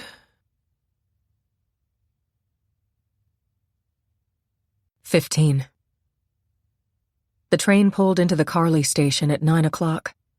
By then, Steve's frantic impatience had settled into deep, gnawing worry. He should have phoned the doctor. If Neil were sick, Sharon might have taken him for an injection. Maybe that was why there was no answer. Sharon had come. He was sure of that. She simply wouldn't have changed her mind without calling him. Maybe it was just that the phones were going fluky. And if he'd missed this train, God knows when the next one would get in. The conductor said something about the tracks freezing. Something was wrong. He felt it. He knew it. But maybe it was the execution coming up that had him so rattled, so apprehensive. God, the paper tonight had rehashed the whole mess. Nina's picture on the front page. The caption, "Youth to die for brutal murder of young Connecticut mother." Thompson's picture next to hers. A nice-looking kid. Hard to believe he'd been capable of cold-blooded murder. Nina's picture. Over and over on the long train ride, Steve found himself staring down at it. The reporters had all clamored for a photograph at the time of the murder, but he cursed himself for letting them make copies of this one. It had been his favorite. A snapshot he'd taken of her with the breeze blowing the dark curls around her face, and the small, straight nose wrinkled a little the way it always had when she laughed. And the scarf tied loosely around her neck. It was only afterward that he'd realized that was the scarf Thompson had used to strangle her. Oh, Christ. Steve was the first one waiting to rush out when the train finally arrived at Carly 40 minutes late. Racing down the slippery platform stairs, he hurried into the parking lot and attempted to brush the snow from the windshield of his car. A thin, ice-crusted layer resisted his efforts. Impatiently, he opened the trunk and reached for the de-icer and scraper. The last time he'd seen Nina alive, she'd driven him to the train. He'd noticed that the balding spare tire was on her right front wheel. Then she'd admitted that she had a flat the night before and was riding around without a spare. He'd been ticked off and exploded at her. "You shouldn't be riding on that lousy tire. Damn it, honey, your carelessness will get you killed." Will get you killed. She'd promised to pick up the other tire right away. At the station, he'd started to get out of the car without kissing her goodbye. But she'd leaned over, and her kiss had brushed his cheek, and with that familiar ripple of laughter in her voice, she'd said, "Have a good day, Grouchy. I love you." He hadn't answered her or looked back at her, just run for his train. He'd debated about calling her from the office, but told himself that he wanted her to think he was really upset with her. He worried about her. She was careless in ways that mattered. A couple of nights, when he'd worked late, he'd come home to find her and Neil asleep and the door unlocked. And so he hadn't called, hadn't made up with her. And when he got off the 5:30 train that night, Roger Perry was waiting for him at the station, waiting to ride home with him and tell him that Nina was dead. And then nearly 2 years of bleak pain, until that morning 6 months ago when he'd been introduced to the other guest on the Today Show, Sharon Martin. The windshield was clear enough. Steve got in the car, turned the key, and barely giving the engine time to catch, put his foot on the gas. He wanted to get home and find Neil all right. He wanted to make Neil happy again. He wanted to put his arms around Sharon and hold her. Tonight, he wanted to hear her moving around in the guest room, know that she was near. They'd have to work it out.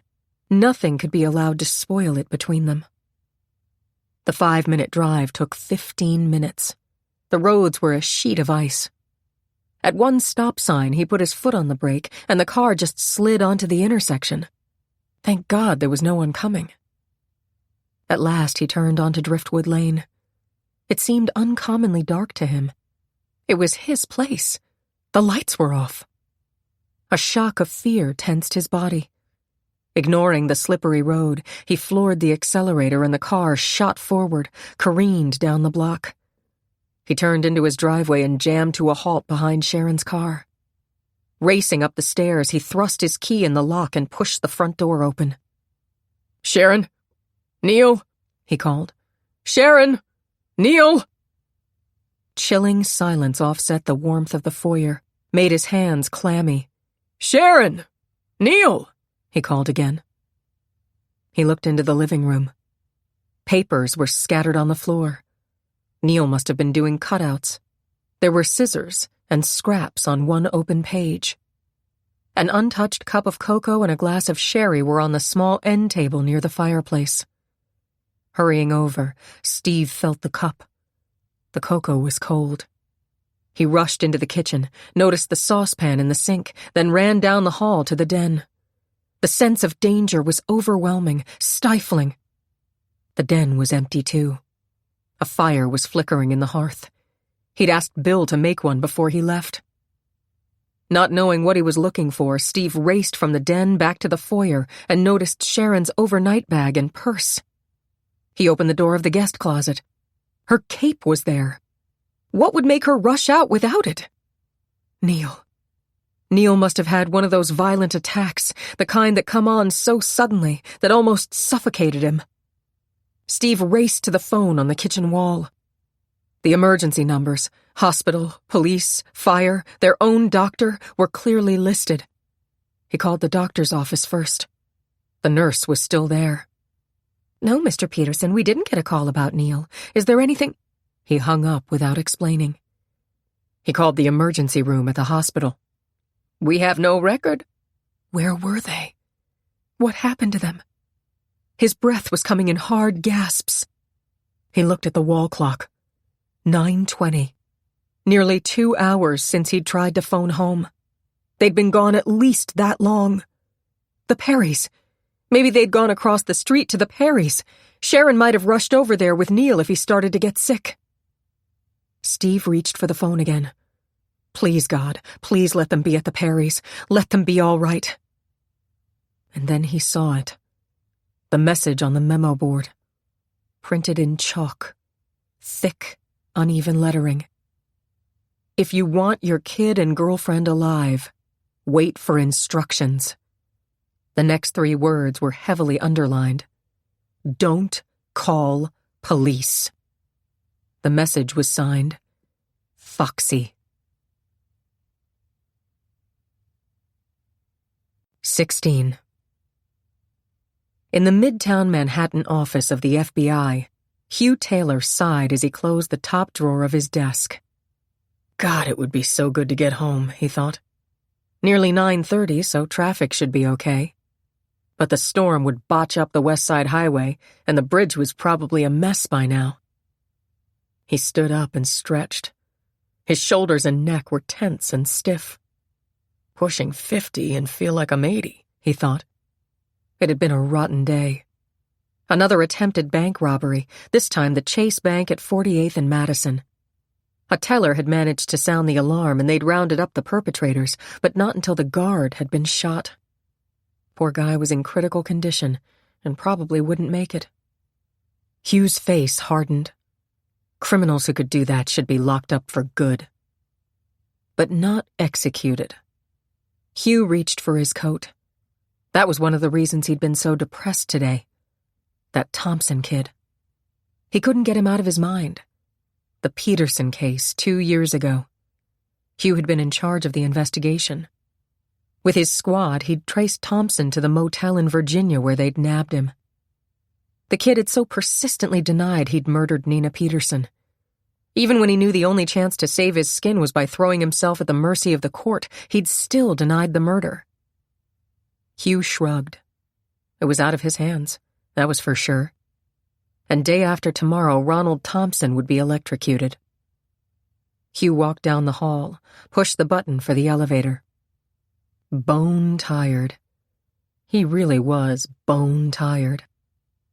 Half a minute later, a car stopped at his floor. The door slid open. He stepped in, pushed the M button. He heard his name being shouted. Automatically, he reached out and held the door, keeping it from closing. Running feet raced to the elevator. His arm was grabbed by Hank Lamont, one of the younger agents. "Hugh," he was out of breath. "Steve Peterson is on the phone. You know, Nina Peterson's husband. The Thompson kid." "I know who he is," Hugh snapped. "What does he want?" "It's his son. He says his son and that writer, Sharon Martin, have been kidnapped." 17. Who took those pictures? Sharon heard the shrill fear in her voice, knew it was a mistake. She met his eye and saw that her tone had startled him. His lips narrowed, the pulse in his cheek quickened. Intuitively, she said, "I mean, they're so realistic." Something of the rigidity eased. "Maybe I found them." She remembered the flash that had blinded her in the car. "Or maybe you took them." There was a hint of a compliment. "Maybe." She felt his hand touch her hair, linger on her cheek. "Don't act afraid," she thought frantically.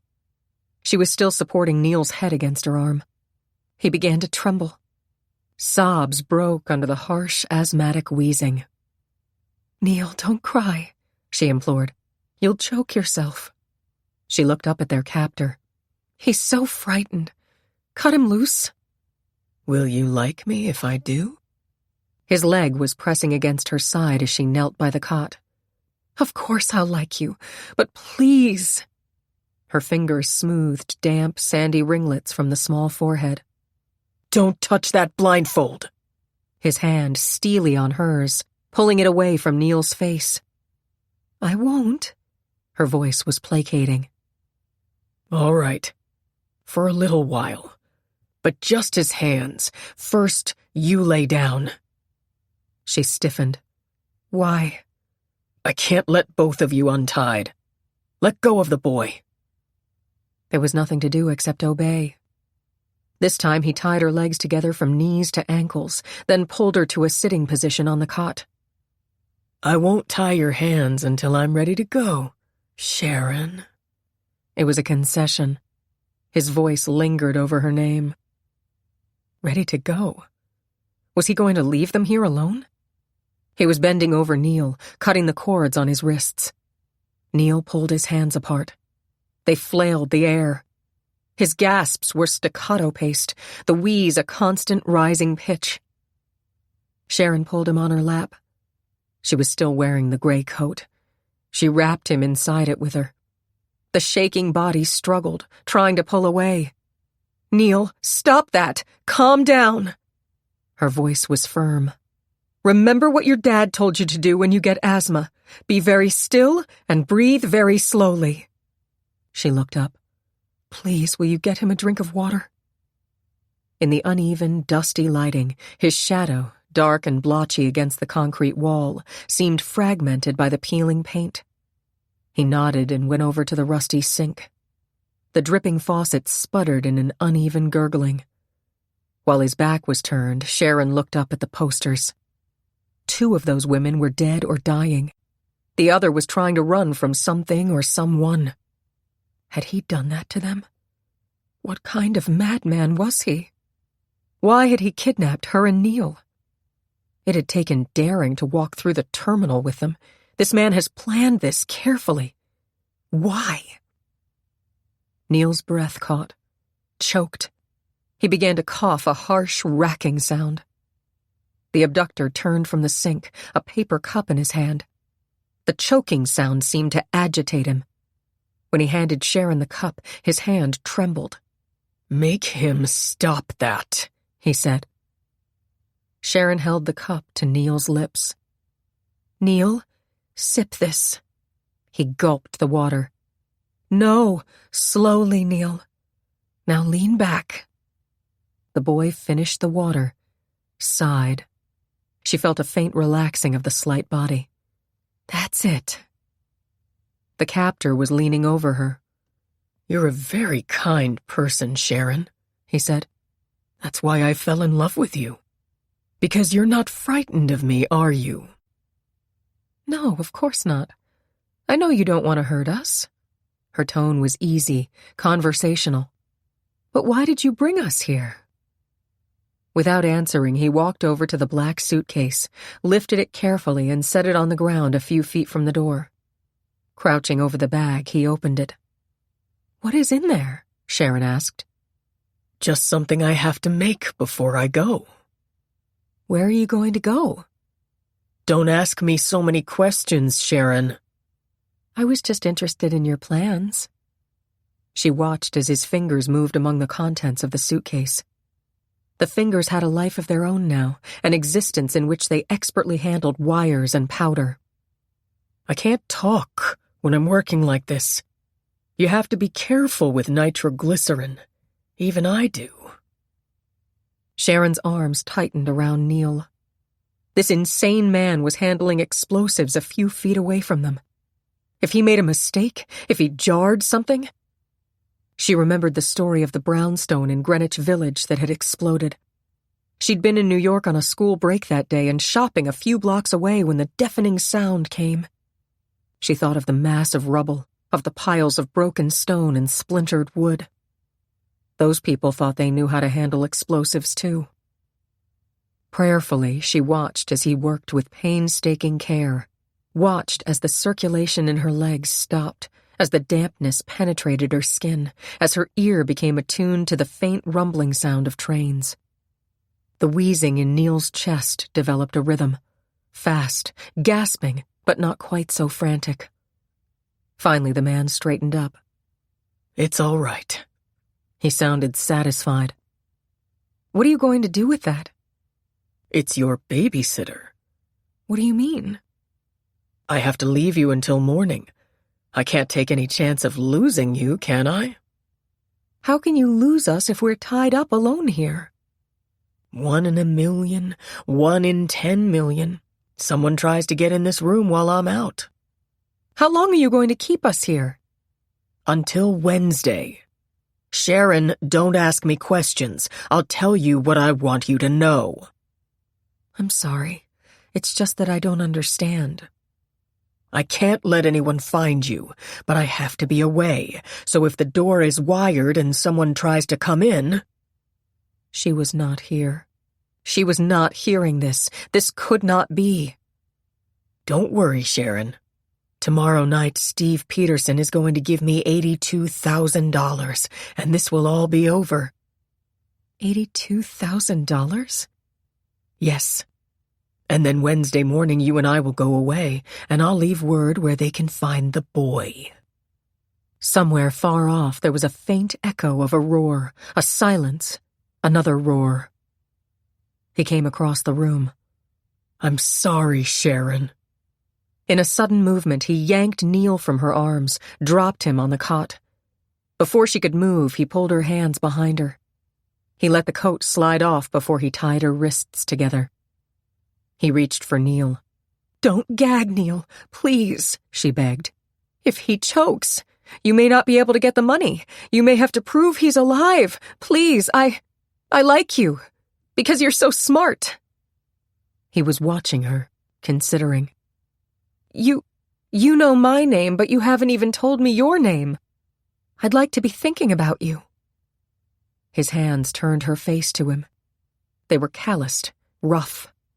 Impossible to think they were so dexterous with delicate wires. He bent down over her. His breath was stale, hot. She suffered his kiss, harsh on her lips, moist, lingering on her cheek and ear. "My name is Foxy," he said huskily. "Say my name, Sharon." "Foxy." He tied Neil's wrists and pulled him beside her. There was barely room for both of them lying sideways on the narrow cot. Sharon's hands were squeezed against the rough concrete wall. He covered them with the soiled gray coat, then stood over them.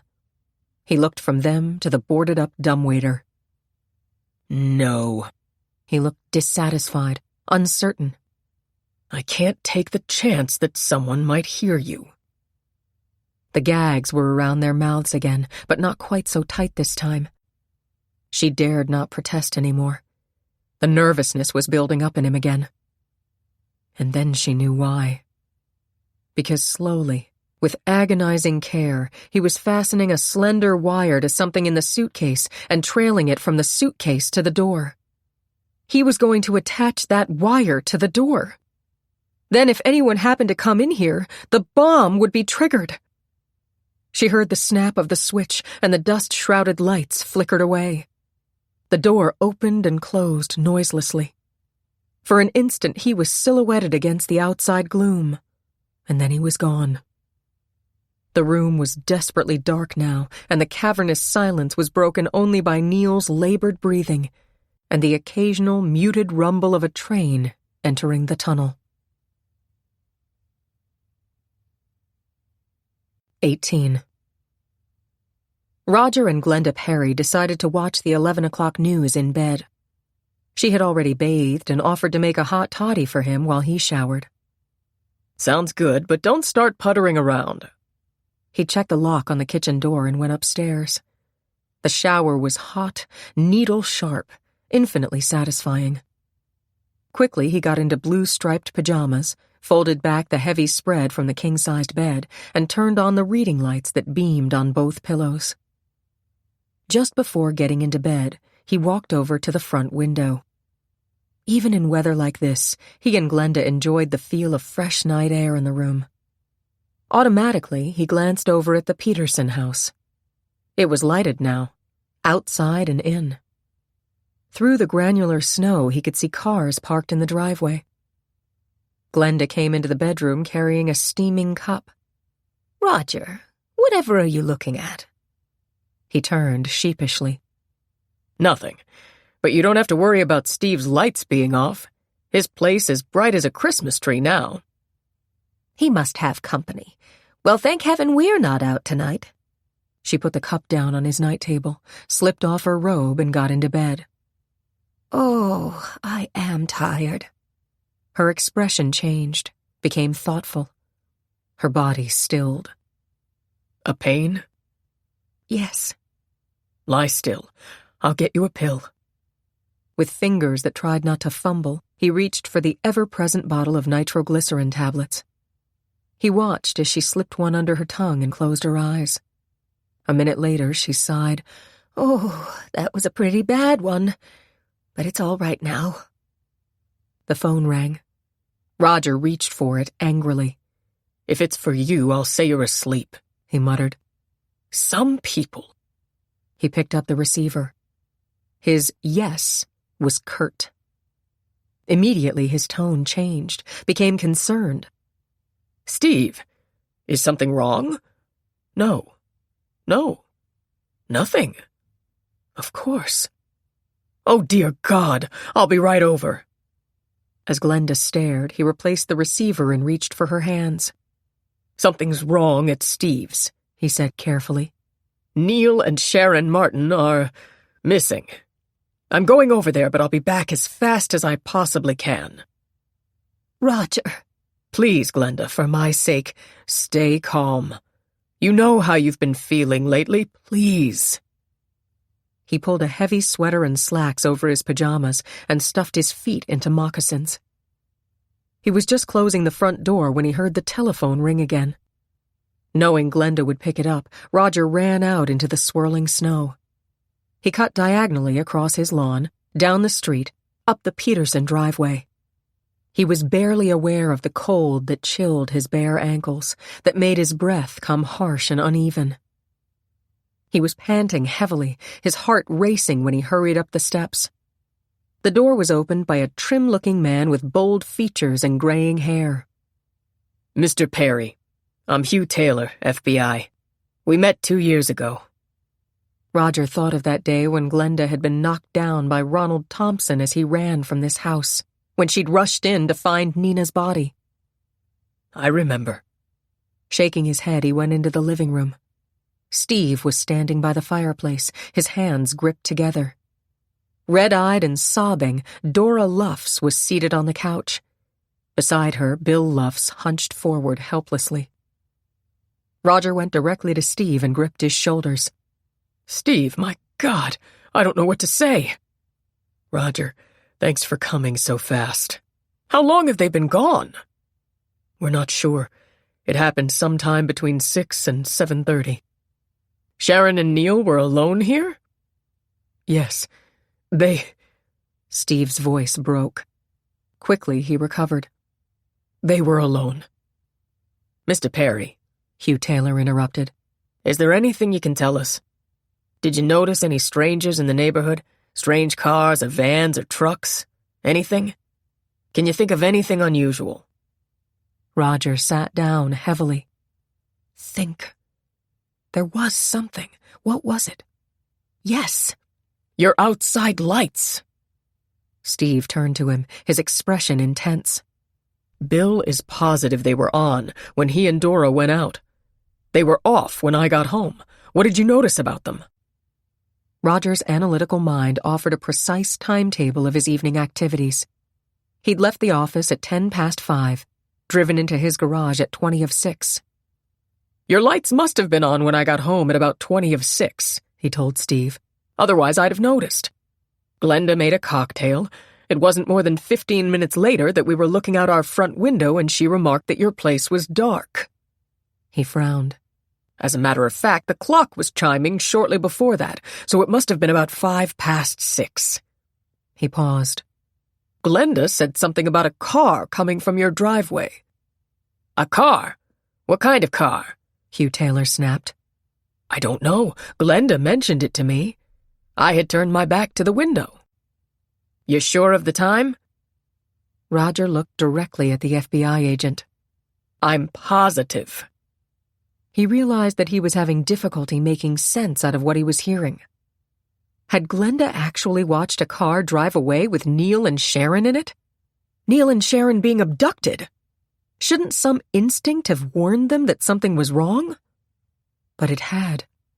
He remembered the feeling of alarm Glenda had at the window, how she'd wanted him to walk over here, and he'd cautioned her about overreacting. Glenda! How much could he tell her? He looked at Hugh Taylor. "My wife will be terribly upset." Hugh nodded. "I understand. And Mr. Peterson feels she can be trusted to know the truth. But it is absolutely vital that there be no publicity about this. We don't want to scare the abductor or abductors off." "I understand. 2 lives depend on all of you acting as normally as possible." 2 lives? Dora Luffs broke into dry, racking sobs. "My little Neil, and that pretty girl." I can't believe this. Not after Mrs. Peterson. Dora, keep quiet. Bill Luff's voice was a whiny plea. Roger watched as Steve's face contorted into a spasm of pain. Mr. Perry, do you know Miss Martin? Hugh Taylor asked. Yes. I've met Sharon several times, both here and at my home. Now, may I please go over for my wife? Certainly. We want to speak with her about the car she saw. I have another agent with me. I can send him. No, I'd prefer to go myself. She's not well, and Neil means a great deal to her. Roger thought, I am making conversation. I don't believe this. I don't. Steve. How can Steve stand this? He looked at the younger man compassionately. Steve was outwardly calm, but the bleak look of suffering that had been etched in his face, that had only begun to lighten in these last months, was there again in the gray pallor, in the suddenly deepened creases in his forehead, the taut lines around his mouth. Why don't you have a drink or some coffee, Steve? He suggested. You look pretty shaken. Maybe coffee. Dora looked up eagerly. I'll make it, and some sandwiches. Oh my God, when I think... Neil, why did I have to go to the movies tonight? If anything has happened to that boy, I can't take it. I can't take it! Bill Luffs put his hand over his wife's mouth. For once in your life, shut up, he barked. Shut up! There was ferocity, bitterness in his voice. Roger realized that Hugh Taylor was studying the couple intensely. The Luffs? Could he suspect them? No, never.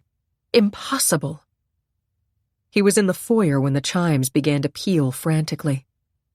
They all jumped as an agent who'd been in the kitchen, covered the length of the foyer in seconds, raced past Roger and pulled the door open. Glenda stood in the doorway. Her hair and face were wet with snow. Her feet were in open satin slippers. Her pink wool dressing gown was her only protection against the sharp, wet wind. Her face was marble white. The pupils of her eyes were dilated and staring. In her hand, she was clutching a sheet of notepaper. She was trembling violently. Roger ran to her, caught her just before she collapsed. He held her against him. Roger, the phone call. She was sobbing now. He made me write it down. He made me read it back to him. He said, get it right or, Neil. Hugh snatched the paper from her hand and read it aloud. Tell Stephen Peterson, if he wants his son and girlfriend back, to be in the telephone booth of the Exxon station at exit 22 of the Merritt Parkway tomorrow morning at 8 o'clock. He'll get instructions for the ransom. Hugh frowned.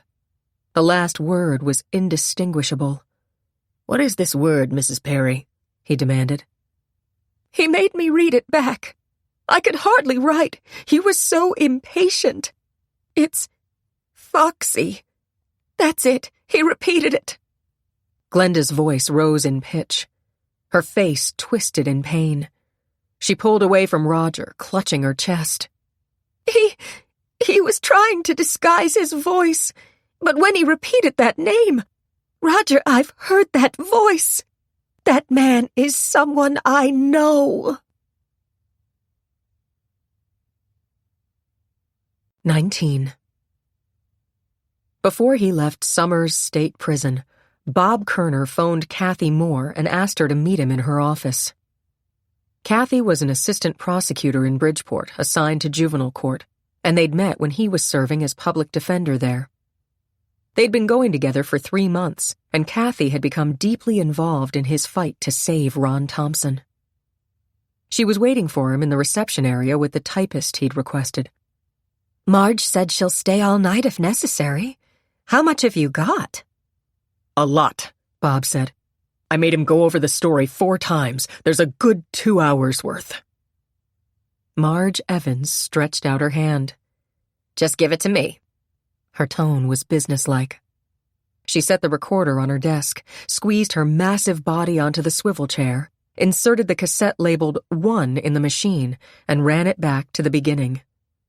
Ron Thompson's voice, halting and low, began to speak. I was working that afternoon after school in Timberley's Market. Marge snapped the off button and said, Okay, you two get to something else. I'll take care of this. Thanks, Marge. Bob turned to Kathy. Did you get those files? Yes, they're inside. He followed her into her small, crammed cubbyhole of an office. The desk was bare except for 4 manila folders labeled Carfoli, Weiss, Ambrose, Callahan. The police reports are right on top. Les Brooks wouldn't appreciate this, Bob. In fact, he'll probably fire me if he finds out about it. Les Brooks was the prosecutor. Bob sat down at the desk and reached for the first file. Before he opened it, he looked up at Kathy. She was wearing dungarees and a heavy sweater. Her dark hair was held back by a rubber band at the nape of her neck. She looked more like an 18-year-old co-ed than a 25-year-old lawyer. But after the first time he'd been pitted against her in court, Bob never made the mistake of underestimating Kathy. She was a good lawyer with a keen, analytical mind and a passion for justice. I know the chance you're taking, Kath. But if we can only find some thread between these murders and Nina Peterson's, our one hope for Ron now is new evidence. Kathy pulled a chair to the other side of the desk and reached for 2 of the files. Well, God knows if we can find any connection between these cases, Les will forget the irregularity in your seeing our files. The newspapers are really on his back. As of this morning, they're calling these last 2 the Citizen Band murders. How come? Both the Callahan girl and Mrs. Ambrose had CB radios, and it called for assistance. Mrs. Ambrose was lost and almost out of gas, and Barbara Callahan had had a blowout. And 2 years ago, Mrs. Weiss and Jean Carfoli were killed while driving alone at night on lonely roads. But that doesn't prove any connection. When Jean and Mrs. Weiss were killed, the papers had started to write about the Highwayman murders. It's all catchphrases to make headlines. What do you think? I don't know what I think. After Ron Thompson was arrested for the Peterson murder, we didn't have another woman killed in Fairfield County until last month. Now we have 2 unsolved deaths. But there have been other CB-related murders around the country. Those radios are great to have, but it's insanity for a woman to get on the air and say she's alone on a deserted road and her car has broken down. It's an open invitation to every kook in the area who's listening to head straight to her. My God, they had a case in Long Island last year of a 15-year-old kid who used to listen to the police channel and head for trouble spots. They finally got him when he knifed a woman who'd called for assistance. I still say there's a connection between these 4 cases, and that somehow Nina Peterson's case is linked with them, Bob said. Call it a hunch. Call it grasping at straws. Call it anything. But help me. I want to. How do we go about it? We'll start with a list. Place, time, cause of death, weapon used, weather condition, kind of car, family background, witnesses' testimony, where victims were going, where they'd been that evening. In the last 2 cases, we'll measure the time elapsed between the message they sent out on the CB and the finding of the body. When we're finished, we'll compare everything with the circumstances of Mrs. Peterson's death. If there's nothing there, we'll start from another angle. They began at 8:10. At midnight, Marge came in with 4 sets of papers. All finished, she said. I typed them triple-spaced to make it easier to pick up discrepancies in any of the versions. You know, listening to that boy is enough to break your heart.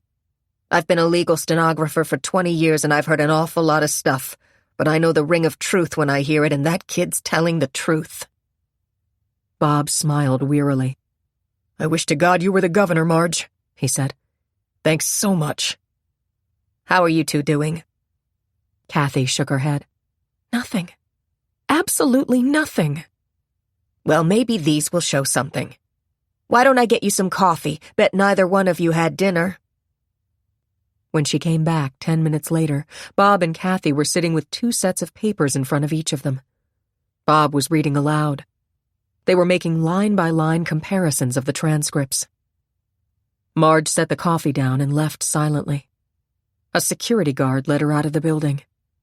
As she huddled into the warmth of her heavy storm coat, bracing herself for the long walk across the snow-blown parking lot, she realized she was praying. Please, God, if there's anything there to find that will help that boy, let those kids find it. Bob and Kathy worked until dawn. Then she said, "We've got to quit. I have to go home and shower and dress. I'm due in court at 8 o'clock. And anyhow, I don't want anyone to see you here." Bob nodded. The words he was reading were blurring in his mind now. Over and over, they'd compared the 4 versions of Ron's account of his activities the day of the murder. They'd concentrated on the time Nina Peterson talked to him in Timberley's Market until he ran panic-stricken from her home.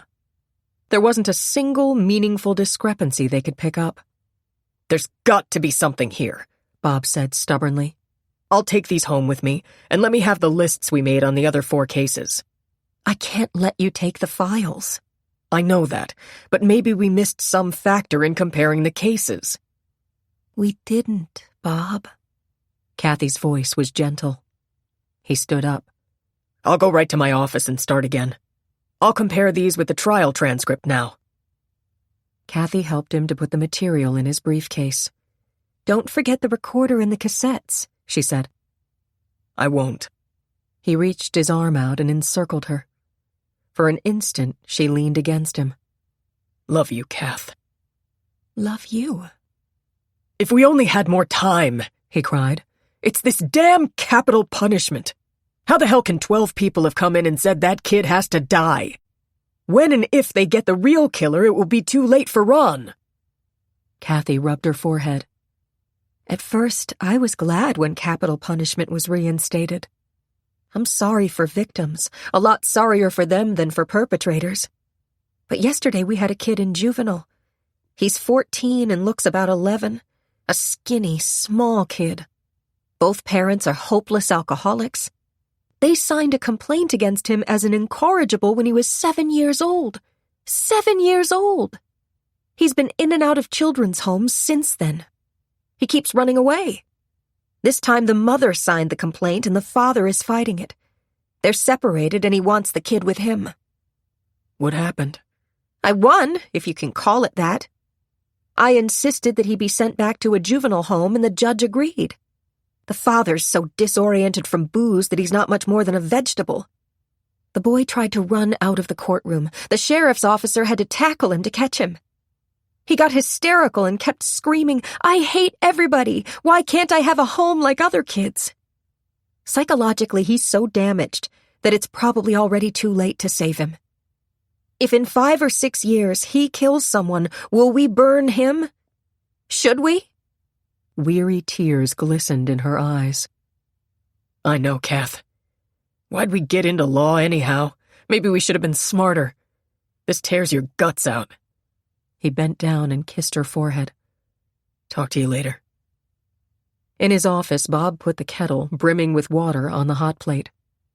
4 cups of Nescafé, strong and black, cleared the sensation of fogginess. He splashed cold water on his face and sat down at the long table in his office. Neatly, he laid out the rows of papers. He glanced at the clock over his desk. It was 7:30. He had just 28 hours till the execution. That was why his heart was pounding, why his throat felt so constricted. No, it was more than the frantic sense of urgency. Something was hammering at his consciousness. "There is something we have missed," he thought. This time, it was not a hunch. It was certainty. 20. Long after the Perrys went home and the Luffs retired, Steve and Hugh Taylor sat at the dining room table. Quietly and efficiently, other agents had dusted the house for fingerprints and searched house and grounds for signs of the abductor. But the scrawled message was the only evidence to be found. "The prints on the glass and cup will probably match the ones on Sharon Martin's purse," Hugh told Steve. Steve nodded. His mouth felt dry and brackish. 4 cups of coffee. Endless cigarettes. He'd given up smoking when he turned 30. Then when Nina died, he'd started again. It was Hugh Taylor who gave him the first one. Something like a smile, grim and humorless, tugged at the corners of his mouth. "You're the one who got me back on these weeds," he said as he lit another one. Hugh nodded. If ever a guy needed a cigarette that last time, it was Steve Peterson. And now his child. Hugh remembered how he was sitting with Steve at this table when some crackpot mystic phoned to say Nina had a message for him. The message was, "Tell my husband to beware. My son is in danger." That was the morning of Nina's funeral. Remembering the incident, Hugh flinched. He hoped Steve wasn't thinking about that. He studied the methodical notes he had made. "There's a pay telephone in an outside booth at that Exxon station," he told Steve. "We're putting a tap on it as well as on this house, and the Perry's line. The thing to remember when you talk to Foxy is to try to keep him on the phone. That'll give us a chance to run a trace and record his voice. Our big break may be that Mrs. Perry will be able to remember who he is if she hears him again." "Do you really think it's possible that she isn't just imagining she recognized the voice? You saw how upset she was." "Anything's possible. But she seems like a level-headed woman to me, and she's so positive. Anyhow, cooperate. Tell Foxy you want proof that Sharon and Neil are alive and unharmed, that you must have a message from them on a cassette or tape. Whatever money he asks for, promise to get it, but insist that you'll pay it only when you receive the proof." "That won't antagonize him?" Steve wondered that he could sound so detached. "No, but it will help ensure that he won't panic and—" Abruptly, Hugh clamped his lips together. But he knew Steve had gotten his meaning. He picked up his notebook. "Let's start all over again. How many people knew the schedule of this house tonight? That the Luffs were planning to go out? That Sharon was coming up?" "I don't know." "The Perrys?" "No. I hadn't seen them over the last week except to wave hello." "Then it was just the Luffs and Sharon Martin and yourself." "And Neil." "That's right. Is there any chance that Neil would have talked about Sharon's coming to other people, to his friends or his teachers at school?" "It's possible." "How serious is your friendship with Sharon? Sorry, but I have to ask." "Very serious. I'm planning to ask her to marry me." "I understand that you and Miss Martin were on the Today Show this morning and that you disagreed strongly about the capital punishment issue, and specifically that she was terribly upset about the Thompson execution." "You work fast." "We have to, Mr. Peterson. How much did that disagreement affect your personal relationship?" "What's that supposed to mean?" "Only this. As you know, Sharon Martin has been desperately trying to save Ronald Thompson's life. She's been in the Perry home and could have made a note of the phone number. Don't forget it's unlisted. Do you think there's a possibility that this kidnapping is a hoax? That she's hoping somehow to delay the execution?" No. Hugh, I understand you have to look at that angle, but please, for God's sake, don't waste your time on it. Whoever wrote that message could have copied the Perry's number. It's right on the blackboard with the doctors. Sharon would be incapable of doing this to me. Incapable. Hugh looked unconvinced. "Mr. Peterson, we've had some mighty unusual people breaking the law in the name of causes these last 10 years. I only offer this thought. If Sharon Martin engineered this, your child is safe." A tiny flicker of hope flared in Steve. This morning, Sharon saying to him, "How can you be so positive, so sure, so relentless?" If that was the way she thought of him, could she— The hope died. "No," he said flatly. "That's impossible." "Very well. We'll leave it at that for the moment. What about your mail? Any threats, hate letters, anything at all?" Quite a few hate letters because of my editorial stand on capital punishment, especially with the Thompson execution so near. But that isn't surprising. "You've received no direct threats?" "No." Steve frowned. "What are you thinking?" Hugh asked quickly. "Just that Ronald Thompson's mother stopped me last week." I take Neil for antihistamine shots every Saturday morning. She was in the parking lot of the medical building when we came out. She asked me to beg the governor to spare Thompson. What did you tell her? I said I couldn't do anything. I was anxious to get Neil away. Naturally, I didn't want him to be aware about Wednesday. I wanted to get him inside the car as quickly as possible so he wouldn't hear us talking, and so I turned my back to her. But she seemed to think I was ignoring her. She said something like, "How would you feel if it was your only son? How would you feel?" And then she walked away. Hugh made a note in his book. "We'll check her out." Standing up, he flexed his shoulders, vaguely aware that hours ago he'd been looking forward to going to bed. "Mr. Peterson," he said, "try to hang on to the thought that our record of recovering kidnapping victims is a very good one, and everything possible will be done. Now, I'd suggest that you try to get a few hours' sleep." "Sleep?" Steve looked at him incredulously.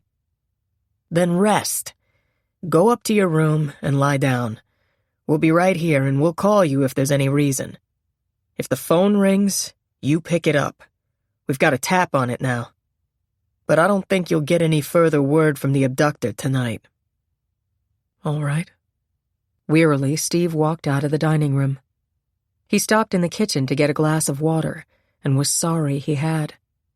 The mug of cocoa and glass of sherry, smeared now with sooty powder, were on the kitchen table. Sharon. Only a few hours ago she had been here, in this house, with Neil. He hadn't realized just how much he wanted Neil to trust and like Sharon until these last 3 weeks when she'd been away and he'd missed her so terribly. Silently, he left the kitchen, went into the foyer, up the stairs, down the hallway past Neil's room and the guest room to the master bedroom. Overhead, he could hear footsteps. The Luffs were walking around their third-floor room. Obviously, they couldn't sleep either. He switched on the light and stood near the door, studying the room. After Nina died, he'd refurnished it. He hadn't wanted to be around the antique white furniture she'd loved so much. He'd replaced the double bed with a twin-size brass four-poster, selected a color scheme of brown and white tweed. A man's room, the decorating shop had assured him. He'd never cared for it. It was lonely and barren and impersonal, like a motel room. The whole house was like that. They'd bought it because they wanted waterfront property. Nina had said, "The house has real possibilities. Just wait and see. Give me 6 months with it." She'd had 2 weeks. The last time he'd been in Sharon's apartment, he'd daydreamed about redoing this room, this house with her. She knew how to make a home charming and restful and inviting, too. It was the colors she used and the uncluttered look. And it was her presence. Pulling off his shoes, he lay heavily across the bed. The room felt cool, and he reached for the folded coverlet and drew it up. He touched the switch that turned off the overhead light. The room was completely dark. Outside, the wind was slapping branches of the dogwood trees against the house. The snow made a furry pelting sound against the windows. Steve dozed off into a light, uneasy sleep. He began to dream. Sharon, Neil. They wanted him to help them. He was running through a thick fog, running down a long hallway. There was a room at the end of it. He was trying to get into the room. He had to get into the room. He reached it and threw the door open, and the fog cleared. The fog was gone. And Neil and Sharon were lying on the floor, scarves knotted around their throats and iridescent chalk marks outlining their bodies. 21. It was much too dangerous to be seen coming up from the Mount Vernon tracks alone late in the evening. The guards in the lower terminal had eyes for details like that. That was why he left Sharon and the boy at 2 minutes of 11. Because at exactly 11, a train chugged into the station, and he was able to go up the ramp and stairs with the 8 or 10 people who got off it. He drifted near 3 of them who went to the Vanderbilt Avenue exit. He knew that to anyone watching, he was one of a group of 4 people. He slipped away from the others when they turned left on Vanderbilt Avenue. He turned right, glanced across the street, and stopped short. A police tow truck was there. Clanging chains were being attached to a shabby brown Chevrolet. They were just about to tow the car away. Hugely amused, he started uptown. He was planning to make the phone call from a booth in front of Bloomingdale's. The 15-block walk up Lexington Avenue chilled him and reduced some of the pulsing desire he'd experienced when he kissed Sharon. And she wanted him just as much. He could feel it. He might have made love to Sharon then, except for the boy. Even with the blindfold, the eyes were there. Maybe the boy could see through the blindfold. The thought made him shiver. The snow had tapered off some, but the sky was still dark and heavy. He frowned, remembering how important it would be for the roads to be clear when he picked up the money. He was planning to phone the Perrys, and if they weren't home, he'd call the Peterson house directly. But that could be risky. He was lucky. Mrs. Perry picked up the phone on the first ring. He could tell by her voice that she was extremely nervous. Probably Peterson had called over there when he found the boy and Sharon missing. He gave Mrs. Perry the message in the low, gruff voice he'd practiced. It was only when she couldn't get the name that he exploded and raised his tone. Careless of him, stupid. But she probably was too upset to notice. Gently replacing the phone, he smiled. If the FBI had been called, they'd tap the phone in the Exxon station. That was why in the morning when he called Peterson on that phone, he'd tell him to go right to the booth in the next service station. They wouldn't have time to put a tracer on it. He left the phone booth feeling exhilarated, brilliant. A girl was standing in the doorway of a small dress shop. In spite of the cold, she was wearing a miniskirt. White boots and a white fur jacket completed an outfit he thought very attractive. She smiled at him. Her hair was thick and curly around her face. She was young, not more than 18 or 19, and she liked him. He could tell. Her eyes were smiling at him, and he started walking toward her. But then he stopped. She was undoubtedly a prostitute, and even though she was sincere about liking him, just suppose the police were watching and arrested them both. He looked around fearfully. He'd read about great plans being ruined by a small mistake. Stoically passing the girl, he permitted her a brief, skeletal smile before he put his head down into the frigid wind and hurried to the Biltmore. The same sneering night clerk gave him his key. He hadn't had dinner and was very hungry. And he'd ordered 2 or 3 bottles of beer from room service, too. Around this time, he always got thirsty for beer. Habit, maybe. While he waited for the 2 hamburgers and French fries and apple pie, he soaked in the tub. It had felt so musty and cold and dirty in the room. After drying himself, he put on the pajamas he'd bought for this trip and examined his suit carefully. But it wasn't soiled. He tipped the room service waiter generously. They always did that in the movies. The first bottle of beer he gulped down. The second he had with the hamburgers. The third he sipped listening to the midnight news. There was more about that Thompson kid. The last possibility of a reprieve from death for Ronald Thompson was ended yesterday. Plans are being made to carry out the execution at 11:30 a.m. tomorrow as scheduled. But not a whisper about Neil or Sharon. Publicity was the one thing that he feared, because someone might start putting 2 and 2 together. The girl's last month had been a mistake. It was just that he couldn't help it. He never went cruising around anymore, too dangerous. But when he heard them on the CB, something made him go to them. The thought of the girls made him churn up inside. Restlessly, he switched off the radio. He really shouldn't. It might excite him. He had to. From his coat pocket, he took out the expensive miniature recorder and the cassettes he always carried with him. Selecting one, he slipped it in the recorder, got into bed, and turned out the light. He snuggled under the covers, appreciating the clean, crisp sheets, the warm blanket and coverlet. He and Sharon would stay in many hotels together. Putting the earplug in his right ear, he cautiously deflected the play button of the machine. For several minutes, there was only the sound of a car engine, then the faint squeal of brakes, a door opening, and his own voice, friendly and helpful as he got out of the Volks. He let the cassette run until he got to the best part. That he kept replaying over and over again. Finally, he had heard enough.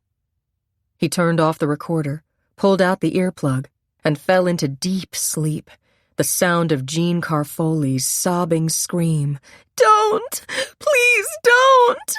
ringing in his ears. 22. Marion and Jim Vogler talked far into the night. Despite Jim's efforts to console her, something like despair had seeped into Marion's soul. "I wouldn't mind so much if we hadn't just spent all that money. $400! If someone had to steal the car, why didn't they take it last week before we fixed it? And it was running so well. Artie did such a good job on it. And now how can I get to the Perrys? I'll lose that job." Babe, you won't have to give up the job. I'll get somebody to lend me a couple of $100 and I'll look around for another jalopy tomorrow. "Oh, Jim, would you?" Marion knew how Jim hated borrowing from friends, but if he would do it just this once. It was too dark for Jim to see her face, but he felt the faint relaxing of her body. Babe, he reassured her, someday we'll laugh about these lousy bills. Before you know it, we'll get caught up. "I guess so," Marion agreed. Suddenly she felt desperately tired. Her eyes began to close. They were just drifting off to sleep when the phone rang. Its jangle startled them. Marion pulled herself up on one elbow as Jim fumbled for the lamp on the night table and reached for the phone. Hello? Yeah, this is Jim. James Vogler. Tonight. That's right. Oh, that's good. Where? When can I get it? You're kidding. You're kidding. If that don't be... All right, 36th Street and 12th Avenue. I know. Right. Thanks. He hung up the phone. "The car!" Marion cried. "They found our car!" Yeah, in New York City. It was parked illegally in Midtown and the cops towed it away. We can get it in the morning. The cop said it was probably heisted by some fool kids joyriding. "Oh, Jim, that's wonderful." There's a hitch. "What is it?" Jim Vogler's eyes crinkled. His lips twitched. Babe, can you believe we're stuck with the $15 parking ticket and the $60 tow charge? Marion gasped. "That's my first week's pay!" She began to laugh helplessly with him. In the morning, Jim took the 6:15 train to New York and was back with the car at 9:05. Marion was ready to leave. Promptly at 9 o'clock, she turned into Driftwood Lane. The car was none the worse for its unauthorized trip into New York, and she was grateful for the new snow tires. You sure needed them in this weather. A Mercury was parked in the Perrys' driveway. It looked like the one she'd noticed in front of the house across the street when she'd come for the interview last week. The Perrys must have company. Somewhat uncertainly, she pulled up beside the Mercury, taking care that her car didn't block access to the garage. Then she lingered a moment before opening the door. She was a little nervous. All that excitement with the car just when she was starting a job. Well, just get yourself together, she thought. Count your blessings. The car was back. Affectionately, she patted the seat beside her with her gloved hand. Her hand stopped moving. One of the fingers had touched something hard. She looked down and with two fingers tugged a shiny object from where it was wedged between the cushion and the backrest. Why, it was a ring. She inspected it closely. How pretty. A pale pink moonstone in a lovely raised antique gold setting. Whoever stole the car must have lost it. Well, it was a cinch they wouldn't come around to claim it. As far as she was concerned, the ring was hers. It made up for the $75 Jim laid out for the ticket and towing fee. She pulled off her glove and slipped the ring on her finger. It fit perfectly. It was a good omen. Wait until Jim found out about this.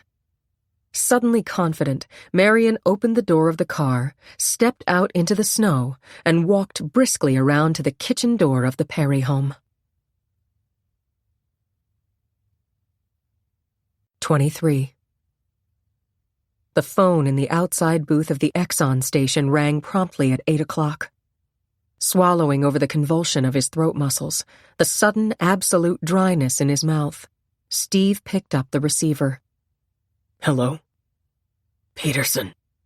A voice so muffled, so low he had to strain to hear it. Yes? In 10 minutes, I'll call you at the payphone of the service station just past exit 21. The connection was broken. Wait! A buzzing sound assaulted his ear. Desperately, he looked over to the service island. Hugh had driven into the station a few minutes before him. The hood of his car was up and he was standing outside with the attendant, pointing at one of the tires. Steve knew he was watching him. Shaking his head, he got back in his own car and careened onto the parkway. Before he turned, he caught a glimpse of Hugh jumping into his car. The traffic was creeping cautiously down the slippery road. Steve clenched the wheel. He'd never make it to the next station in 10 minutes. Twisting the wheel, he rode down the right-hand shoulder of the parkway. The voice. He could hardly hear it. The FBI wouldn't have a prayer of tracing the call. This time he'd try to keep Foxy on the phone longer. Maybe it was a voice he'd recognize, too. He felt for the pad and paper in his pocket. He had to write down everything Foxy said. In the rearview mirror, he could see a green car behind him. Hugh's car. It was 11 minutes past 8 when Steve pulled into the next service station. The public phone was ringing insistently. He raced into the booth, grabbed the receiver. Peterson. This time the caller spoke so softly that he had to cover his other ear to block out the highway sounds. Yes. I want $82,000 in 10s, 20s, and 50s. No new bills. At 2 o'clock tomorrow morning, be at the payphone on the southwest corner of 55th and Lexington in Manhattan. Drive in your own car. Be alone. You'll be told where to leave the money. $82,000. Steve began to repeat the instructions. The voice, he thought frantically. Listen to the intonation. Try to memorize it. Be able to mimic it. Hurry up, Peterson. I'm writing this down. I'll get the money. I'll be there. But how do I know my son and Sharon are still alive? How do I know that you have them? I need proof. Proof? What kind of proof? The whisper was angry now. A tape or a cassette, something with them talking. A cassette! Was that muffled sound a laugh? Was the caller laughing? I must have it, Steve insisted. Oh God, he prayed, don't let this be a mistake. You'll get your cassette, Peterson. The receiver on the other end was slammed down. Wait, Steve shouted. Wait! Silence. The dial tone. He hung up slowly. As they'd arranged, he drove directly to the Perrys and waited for Hugh. Too restless to stay in the car, he got out and stood in the driveway. The icy, moisture-filled wind made him shiver. Oh God, was this happening? Was this nightmare real? Hugh drove down the block, parked. What did he say? Steve pulled out the pad, read the instructions. The sense of unreality deepened. How about the voice? Hugh asked. Disguised, I think. Very low. I don't think anybody could possibly identify it even if you had been able to tap that second phone. He stared unseeingly across the street, groped for comfort, found a slender thread. He promised the cassette. That means they're probably still alive. I'm sure of it. Hugh did not voice the gnawing worry that it would be virtually impossible for a cassette to reach Steve before he paid the ransom. There wasn't time to mail it, even special delivery. A messenger service would be too easy to trace. The abductor didn't want the kidnapping publicized, so he'd hardly leave a cassette at a newspaper or radio station. How about the ransom? He asked Steve. Can you raise $82,000 today? I couldn't raise 5 cents myself, Steve said. I've invested so much in the magazine that I'm absolutely strapped. Second mortgage, you name it. But thanks to Neil's mother, I can get that much money. Neil's mother? She inherited $75,000 from her grandmother just before she died. I put it in a trust fund for Neil, for college. It's in a bank in New York. With the interest, it comes to just over $82,000. Just over $82,000. Mr. Peterson, how many people are aware of that trust? I don't know. Nobody except my lawyer and accountant. You don't go around talking about that. What about Sharon Martin? I don't remember mentioning it to her. But it is possible you told her. I don't think I did. Hugh started to go up the porch steps. Mr. Peterson, he said carefully, you have got to go over in your own mind everyone who knows about that money. That and the possibility that Mrs. Perry can identify the kidnapper's voice are our only leads. When they rang the front doorbell, Roger answered quickly. He put a finger to his lips as they came in. His face was pale and strained, his shoulders sagging. The doctor just left. He's given Glenda a sedative. She refuses to go to the hospital, but he thinks she's on the verge of another coronary. Mr. Perry, I'm sorry, but we have to ask her to listen to a recording of the first call the kidnapper made this morning. She can't! Not now! This is killing her! It's killing her! Clenching his fists, he swallowed. Steve, I'm sorry. What happened? Mechanically, Steve explained. He still had the feeling of unreality, of being an observer, watching a tragedy being acted out without power to interfere. There was a long pause, then Roger said slowly, Glenda refused to go to the hospital because she knew you'd need her to hear that tape. The doctor gave her a strong tranquilizer. If she just slept for a little while, can you bring it over later? She absolutely can't get out of bed. Of course, Hugh said. Chimes were an intrusion. That's the back door, Roger said. Who on earth? Oh my God, the new housekeeper. I forgot all about her. How long will she be here? Hugh asked quickly. 4 hours. No good. She might overhear something. Introduce me as the doctor. When we leave, send her home. Say you'll call her in a day or two. Where is she from, anyhow? Carly. The chimes sounded again. She been in this house before? Last week. We may want to check her out. All right. Roger hurried to the back door and returned with Marion. Hugh studied the pleasant-looking woman carefully. I've explained to Mrs. Vogler that my wife is ill, Roger said. Mrs. Vogler, my neighbor, Mr. Peterson, and, Dr. Taylor. How do you do? Her voice was warm, a little shy. Oh, Mr. Peterson, is that Mercury your car? Yes. Then that must be your little boy. He's the dearest thing. He was out front when I came here last week and he pointed out this house to me. He was so polite. You must be very proud of him. Marion was peeling off her glove, reaching out her hand to Steve. I am proud of Neil. Abruptly, Steve turned his back to her and reached for the knob of the front door. Blinding tears stung his eyes. Oh, God. Please. Hugh jumped into the breach, shaking Marion's hand, careful not to squeeze the unusual ring she was wearing. Pretty fancy to do housework in, he thought. His expression had changed subtly. I think it's a very good idea Mrs. Vogler is here, Mr. Perry, he said. You know how concerned your wife gets about the house. I'd have her start today just as you originally planned. Oh, I see. Very well. Roger stared at Hugh, understanding the implication. Did Hugh think this woman might be tied to Neil's disappearance? Bewildered, Marion looked past Hugh and Roger and watched Steve open the front door. Maybe he thought she was too forward, offering to shake hands. Maybe she should apologize. She'd better remember she was the housekeeper here.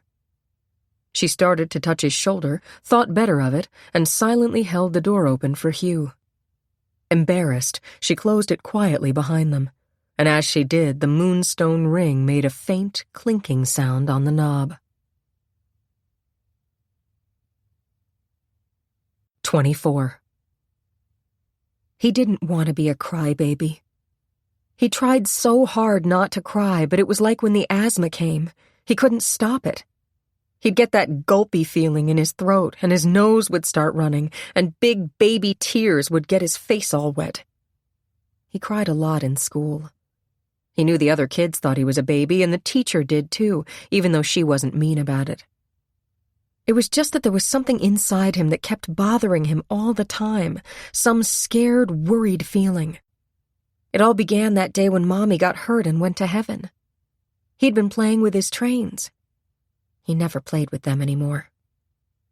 The thought of that day made Neil's breath come faster. He couldn't breathe through his mouth because of the rag over it. His chest began to heave. He gulped, and a piece of the rag went into his mouth. It tasted thick and raspy on his tongue. He tried to say, "I can't breathe." The rag went back further in his mouth. He was gagging. He was going to start crying. "Neil, stop that." Sharon's voice sounded funny and low and hoarse, like she was talking from somewhere down in her throat. But her face was right next to his, and through some kind of cloth he could feel her face move when she talked. She must have something around her mouth, too. Where were they? It was so cold and so smelly here. There was something over him, a smelly blanket, he guessed. His eyes were so squeezed together, and it was so dark. The man had opened the door and knocked him down. He had tied them up, and he'd taken Sharon away. Then he'd come back, and Neil had felt himself being picked up and squished into some kind of bag. Once over at Sandy's, they'd played hide-and-seek, and he'd hidden in a big leaf bag that he found in the garage. It had felt like that. He didn't remember anything after the man put him in the bag, not until Sharon was pulling him out of it. He wondered why he didn't remember. It was like when Mommy fell. He didn't want to think about that. Sharon was saying, "Breathe slowly, Neil. Don't cry, Neil. You're brave." She probably thought he was a crybaby, too. Tonight, he'd been crying when she came.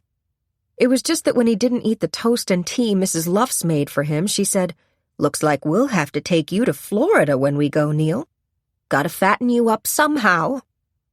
See? That proved it. If Daddy married Sharon, it was like Sandy said. Nobody wanted sick kids, and they'd make him go with the Luffs. And he'd started to cry. But Sharon didn't seem to be mad that he was sick now. In that funny voice, she was saying, "In, out, slowly breathe through your nose." He tried to obey. In, out. "You're brave, Neil. Think about when you tell all this to your friends." Sometimes Sandy asked him about the day Mommy got hurt. Sandy said, "If anybody started to hurt my mother, I'd make them stop." Maybe he should have been able to make the man stop. He wanted to ask Daddy about that, but he never had. Daddy always told him not to think about that day anymore.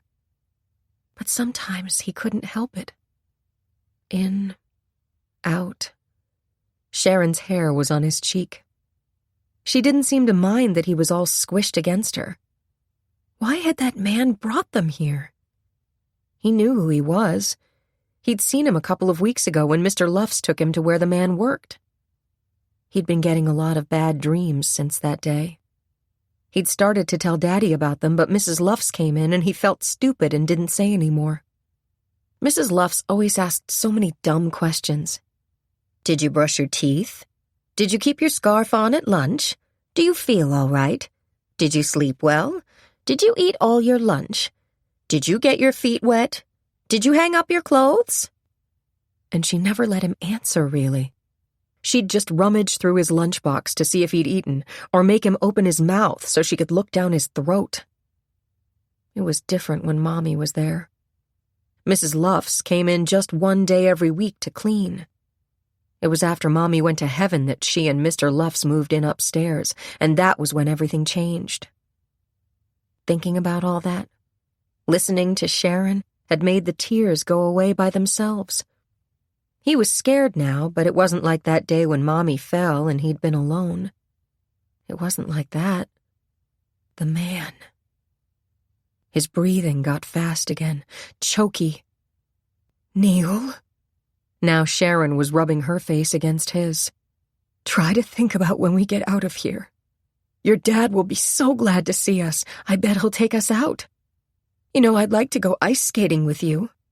You didn't come with us that time your dad came down to New York, and afterwards we were going to take you to the zoo next to the rink. He listened. Sharon sounded as though she really meant it. He'd been planning to go down that day, but when he told Sandy he was going, Sandy said that Sharon probably didn't want him but was just trying to make his father feel good by asking him along, too. Your dad tells me that he wants to start taking you to football games at Princeton next fall, she said. I used to go to Dartmouth games all the time when I was in college. Every year they played Princeton, but your dad had graduated by then. I went to a girls' college, Mount Holyoke. It was just 2 hours from Dartmouth, and a whole bunch of us used to go up some weekends, especially in football season. Her voice sounded so funny, like a growly whisper, Neil decided. Lots of men bring their families to the games. Your dad's so proud of you. He says you're so brave when you get the asthma shots. He said most kids would be carrying on about having to have a shot every single week, but you never complain or cry. That's pretty brave. It was so hard to talk. She tried to swallow. Neil, plan now. That's what I do when I'm scared or sick. I plan something nice that I know will be fun. Last year, when I was in Lebanon, that's a country about 5,000 miles from here, I was writing a story about the war they'd had, and I was staying in this ratty place, and one night I was so sick. I had flu and a fever, and I was by myself, and everything ached, my arms and legs, just the way they hurt now, all tied up, and I made myself think of something nice that I'd do when I got home. And I remembered a painting that I wanted to buy. It was of a harbor with sailboats. And I promised myself that as soon as I got home, I'd treat myself to that picture. And I did. Her voice was getting lower. He had to listen hard to catch every word. And I think we should plan a treat for you, a real treat. You know, your dad says that the Luffs are really anxious to move to Florida now. Neil felt a giant fist squeeze his chest. Easy, Neil. Remember, in, out. Breathe slowly. Well, when your dad showed me your house and I saw the Luffs' room and looked out the window, it was just like my painting. Because you can see all over the harbor and the boats and the sound and the island. And if I were you, when the Luffs moved to Florida, I'd take that room for myself. I'd put bookcases in it and shelves for your games and a desk. The alcove is so big you could really put tracks all over it for your trains. Your dad said you loved your trains. I had them when I was little, too. In fact, I've got some great Lionel trains that used to be my dad's. That's how old they are. I'd like you to have them. When the Luffs moved to Florida. When the Luffs moved to Florida. Sharon didn't expect him to go with them. Sharon thought he should have their room. And I'm scared now, and I'm uncomfortable, and I wish I was out of here, but I'm glad you're with me. And I'm going to tell your dad how brave you were and how careful you were to breathe slowly and not get all choky. The heavy black stone that always seemed to be lying on Neil's chest moved a little. Just the way he could wiggle a baby tooth when it got loose, Sharon's voice was moving the stone back and forth. Suddenly, Neil felt desperately sleepy. His hands were tied, but he could move his fingers and slide them along Sharon's arm until he found what he wanted, a piece of her sleeve that he could hold. Wrapping his fingers around the soft wool, he drifted into sleep. The harsh, raspy breathing assumed an even pattern. Apprehensively, Sharon listened to the thick wheeze, felt the labored movement of Neil's chest. This room was so freezing, so damp, and Neil already had a cold. But at least lying this close together meant their shared body heat gave some warmth. What time was it? They'd gotten to this place just past 7:30. The man, Foxy, had stayed at least a few hours with them. How long had he been gone? It must be past midnight. It was Tuesday now. Foxy had said that they'd be here till Wednesday. Where would Steve get $82,000 ransom money in one day? And why that crazy figure? Would he try to get in touch with her parents? It would be hard with them living in Iran now. When Neil woke up, she'd tell him about that, and about how her father was an engineer. Wednesday morning, you and I are going away, and I'll leave word where to find the boy, Foxy had said. She explored the promise.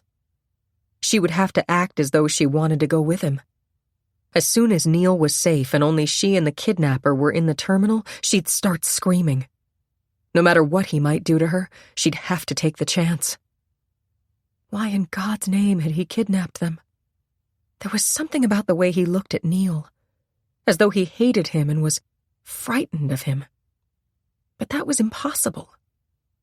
Had he kept the blindfold on Neil because he was afraid Neil might recognize him? Maybe he was someone from around Carly. If that were true, how could he let Neil live? Neil had seen him when he pushed his way into the house. Neil had stared at him. Neil would recognize this man if he saw him again. She was sure of it. He must realize that too. Was he planning to kill Neil as soon as he had the money? Yes, he was. Even if he brought her out of this place, it might be too late for Neil. A passion of fear and anger made her press closer to Neil, bend her legs against his, attempt to enfold him in the woman's arc of her body. Tomorrow. Wednesday. This must be the way Mrs. Thompson was feeling now, this minute. This sense of rage and fear and helplessness, this primal need to protect one's young. Neil was Steve's son, and Steve had suffered so much already. Steve must be frantic. He and Mrs. Thompson were going through identical agony. She didn't blame Mrs. Thompson for lashing out at her. She didn't mean what she said. She couldn't. Ron was guilty. There was no hope of anyone believing anything else. That was what Mrs. Thompson didn't understand, that the only possible hope of saving him was to have a massive outcry against the execution. At least she, Sharon, had tried to help him. Steve, oh Steve, she cried silently. Now do you understand?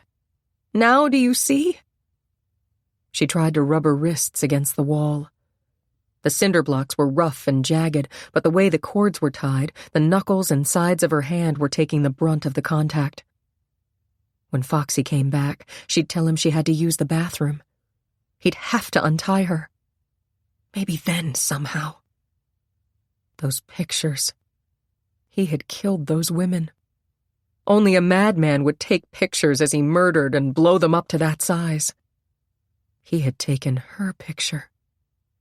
That bomb. Suppose someone did come near this room. If that bomb went off, she and Neil and how many others? How powerful was it?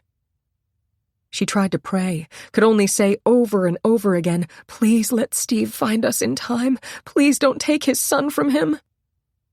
That must be Mrs. Thompson's prayer. Spare my son. I blame you, Miss Martin. Time moved agonizingly past. Her arms and legs subsided from pain into sudden numbness. Miraculously, Neil slept. Sometimes he'd moan, and his breath would catch, and he'd gasp, but then he'd sink back into fitful sleep. It must be getting toward morning. The train sounds were becoming more frequent. What time did the station open? 5 o'clock? It must be that now. By 8, this terminal would be swarming with people. Suppose that bomb went off. Neil stirred restlessly. He muttered something. She couldn't make it out. He was waking up. Neil tried to open his eyes and could not. He had to go to the bathroom. His arms and legs hurt. It was hard to breathe. Then he remembered what had happened. He'd run to the door and said, "Oh, that's all right," and opened it. Why had he said that? He remembered. He felt the rock moving back and forth in his chest. He felt Sharon's breath on his face. There was a far-off train sound. A train sound. And Mommy. He'd run downstairs. And the man let Mommy drop and turned to him. And then the man was bending over Mommy, looking all sweaty and scared. No. The man who pushed the door in last night, who stood over him and looked down at him. He'd done that before. He'd come at him. He'd let Mommy drop and come at him. He'd put his hands out and looked right down at him. And something happened. The chimes. The chimes from the front door. The man had run away. Neil had watched him run away. That was why he couldn't stop dreaming about that day, because of the part he forgot. The scary part when the man came to him and had his hands out and reached down to him. The man who'd been talking to Mr. Luffs. And last night had come pushing into the house and stood over him. "Sharon?" Neil's voice was muffled and hoarse as he struggled to speak through the thick wheeze. "Yes, Neil. I'm here." "Sharon, that man, the bad man who tied us up?" "Yes, dear. Don't be afraid. I'll take care of you." "Sharon, that's the man who killed my Mommy." 25. The room. Lally had to go to her room. It didn't matter how cold it was. Newspapers between her 2 blankets would keep her warm enough. She missed it so much. The 10th Avenue flop she and Rosie and some of the others had slept in most of the winter was too crowded. She needed her alone time. She needed her place to dream. Years ago, when she was young, after she read the Luella Parsons and Hedda Hopper columns, Lally would lull herself to sleep pretending that instead of being a homely spinster schoolteacher, she was a movie star coming into Grand Central Station with all the reporters and photographers waiting. Sometimes she'd be in White Fox when she stepped off the 20th Century Limited, or she'd be wearing a tailored silk suit, holding sable skins, and her secretary would be carrying the dressing case with her jewels. Once she fantasized that she was already in an evening gown because she was going directly to the premiere of her movie on Broadway, wearing that ball gown Ginger Rogers wore in Top Hat. After a while, the dreams faded, and she became used to life as it was, dreary, monotonous, lonely. But when she arrived in New York and began to spend all her time in Grand Central, it was as though she really was remembering her heyday as a star, not pretending at all. Then when Rusty gave her the key to the room, and she could sleep nestled in her station, listening to the faint sound of her trains coming and going, it made everything perfect. At 8:30 Tuesday morning, armed with her shopping bags, she was heading toward the lower terminal to the Mount Vernon track. Her plan was to mosey down the ramp with the people who were taking the 850 and then slip around to her room. On the way, she stopped at the Nedick's in the corridor leading from the Biltmore and ordered coffee and donuts. She had already finished the Times and News, which she had gotten out of a receptacle. The man ahead of her at the takeout counter looked vaguely familiar. Why, he was the one who spoiled her plans last night by going down to the Mount Vernon platform with the girl in the gray coat. Resentfully, she heard him order 2 coffees and rolls and milk. With hostile eyes, she watched him pay his bill and pick up his package. She wondered if he worked around here. Somehow she didn't think so. After leaving Needix, she deliberately dawdled through the terminal so the cops who knew her wouldn't think she was doing anything out of the ordinary. But at last she was at the ramp to the Mount Vernon track. The train was loading. People were hurrying now. Delighted, Lally fell into step with them, moving down the platform. As the others rushed into the train, she slipped around the last car and turned right. In an instant, she'd be out of sight. And then she saw him. The man who'd just bought the coffee and milk and rolls. The man who'd come down here last night. His back was to her. He was hurrying now, disappearing into the gloom of the throbbing depths of the terminal. There was only one place where he could be going. Her room. He had found it. That was why he went down on the platform last night. He wasn't waiting for the train. He had gone to her room with the girl. And he had 2 coffees and milk and 4 rolls. So the girl must be there now. Bitter, disappointed tears welled up in Lally's eyes. They had taken over her room. Then her lifelong ability to cope rescued her. She could handle this. She'd get rid of them. She'd watch, and when she was sure he was out, she'd go into the room and warn the girl that the cops knew they were there and were coming to arrest them. That'd scare her off fast enough. He was a mean-looking one, but the girl wasn't the kind to be hanging around stations. Probably thought it was some kind of game being there. She'd probably clear out fast and take him with her. Grimly satisfied at the prospect of tricking the interlopers, Lally turned around and headed for the upstairs waiting room.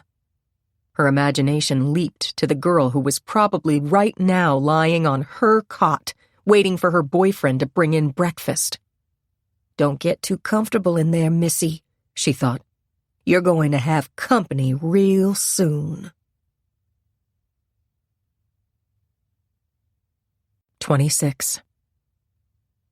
Steve, Hugh, the Luffs, and Agent Hank Lamont sat at the dining room table. Dora Luffs had just brought a pot of coffee and freshly baked corn muffins to the table. Steve looked at them without interest. His chin was resting on his hand.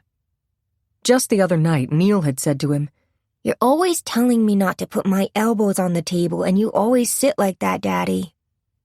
He blinked away the thought. No use. No use. Keep concentrating on what could be done. Carefully, he studied Bill Luffs. Undoubtedly, Bill had consoled himself with booze during the night. His eyes were bloodshot, and his hands were shaking. They had just heard the 19-word tape of the first phone call. Muffled, indistinct, it was impossible to recognize the voice as familiar. Hugh played it 3 times, then snapped it off. "All right. We'll take it over to Mrs. Perry as soon as Mr. Perry calls us and see what she says about it. Now, it's very, very important that we get a few things straight." He consulted the list in front of him. "First, there'll be an agent here round the clock till this is settled. I think the man who calls himself Foxy is too clever to call this phone or the Perrys. He'll guess that we have taps on them. But there's always the chance. Mr. Peterson has to go down to New York, so if the phone rings, Mrs. Luffs, you must answer it immediately. Agent Lamont will be on the extension and will be recording it as well. But if the abductor does call, you must not get rattled. You must try to keep him on the phone as long as possible. Can you do that?" "I'll try," Dora quavered. "What about Neil's school? Did you phone and report him ill?" "Yes, right at 8:30, just as you told me." "Fine." Hugh turned to Steve. "Did you reach your office, Mr. Peterson?" "Yes. The publisher had suggested I take Neil away for a few days until after the Thompson execution tomorrow. I left word I was doing that." Hugh turned to Bill Luffs. "Mr. Luffs, I'd like you to stay right here in the house for today at least.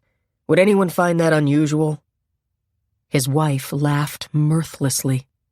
"Only the regulars at the Mill Tavern," she said. "All right, thank you both." Hugh's tone dismissed the Lufts.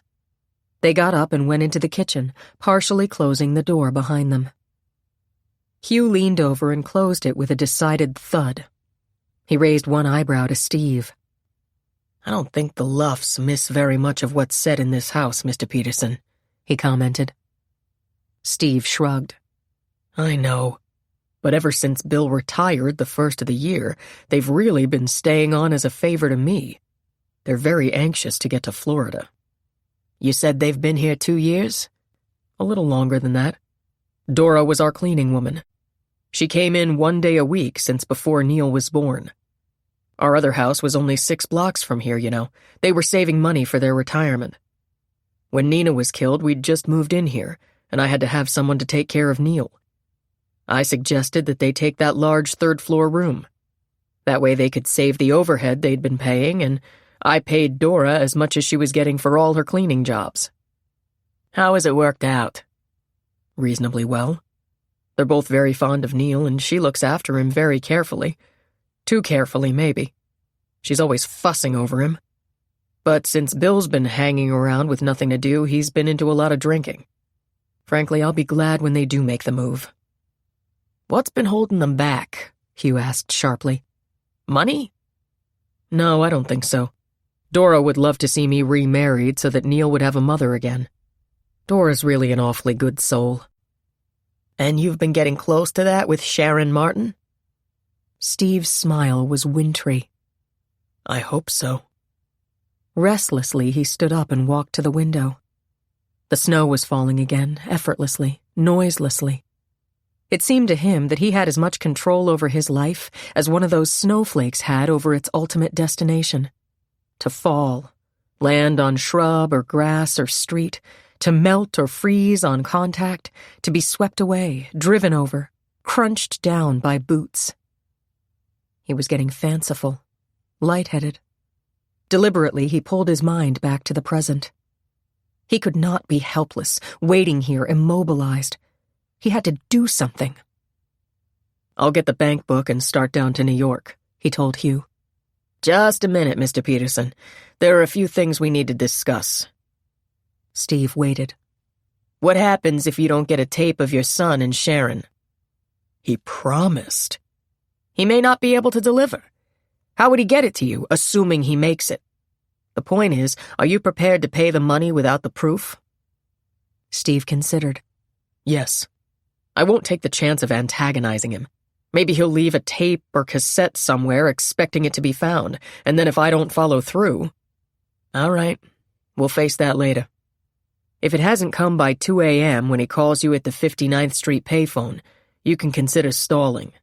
Tell him you didn't get it. If he claims he left it somewhere, it's easy enough to pick it up. Now the next consideration. Do you want to give him real cash? We could get counterfeit money that would be easy to trace. I simply won't take that chance. The money in the trust is for Neil's education. If anything happens to him... All right. So you'll get the money from your account and take it down to the Federal Reserve Bank. Get a cashier's check. Our men will be there photographing the ransom bills. That way at least we'll have some record. Steve interrupted. I don't want the money marked. I'm not talking about marking it. There's no way the abductor can possibly know if we photographed it. But that will take time. $82,000 in 10s, 20s, and 50s is a lot of bills to handle. I know. Mr. Peterson, there are several precautions I'm going to urge you to take. 1, let us rig cameras into your car. That way we may have some kind of lead to follow after you make contact with the abductor. We may be able to get a picture of him or pick up the license number of the car he's driving. We'd also like to install a beeper device in your car so that we can follow you from a distance. I promise you they'll be impossible to detect. Last, and this is entirely up to you, we'd like to conceal an electronic tracer in the suitcase with the money. Suppose it's found. The abductor will know I brought you in. Suppose you don't put it in, and you don't hear another word. You've paid the money and you don't have your child or Sharon. Believe me, Mr. Peterson, our first concern is to get them back safely.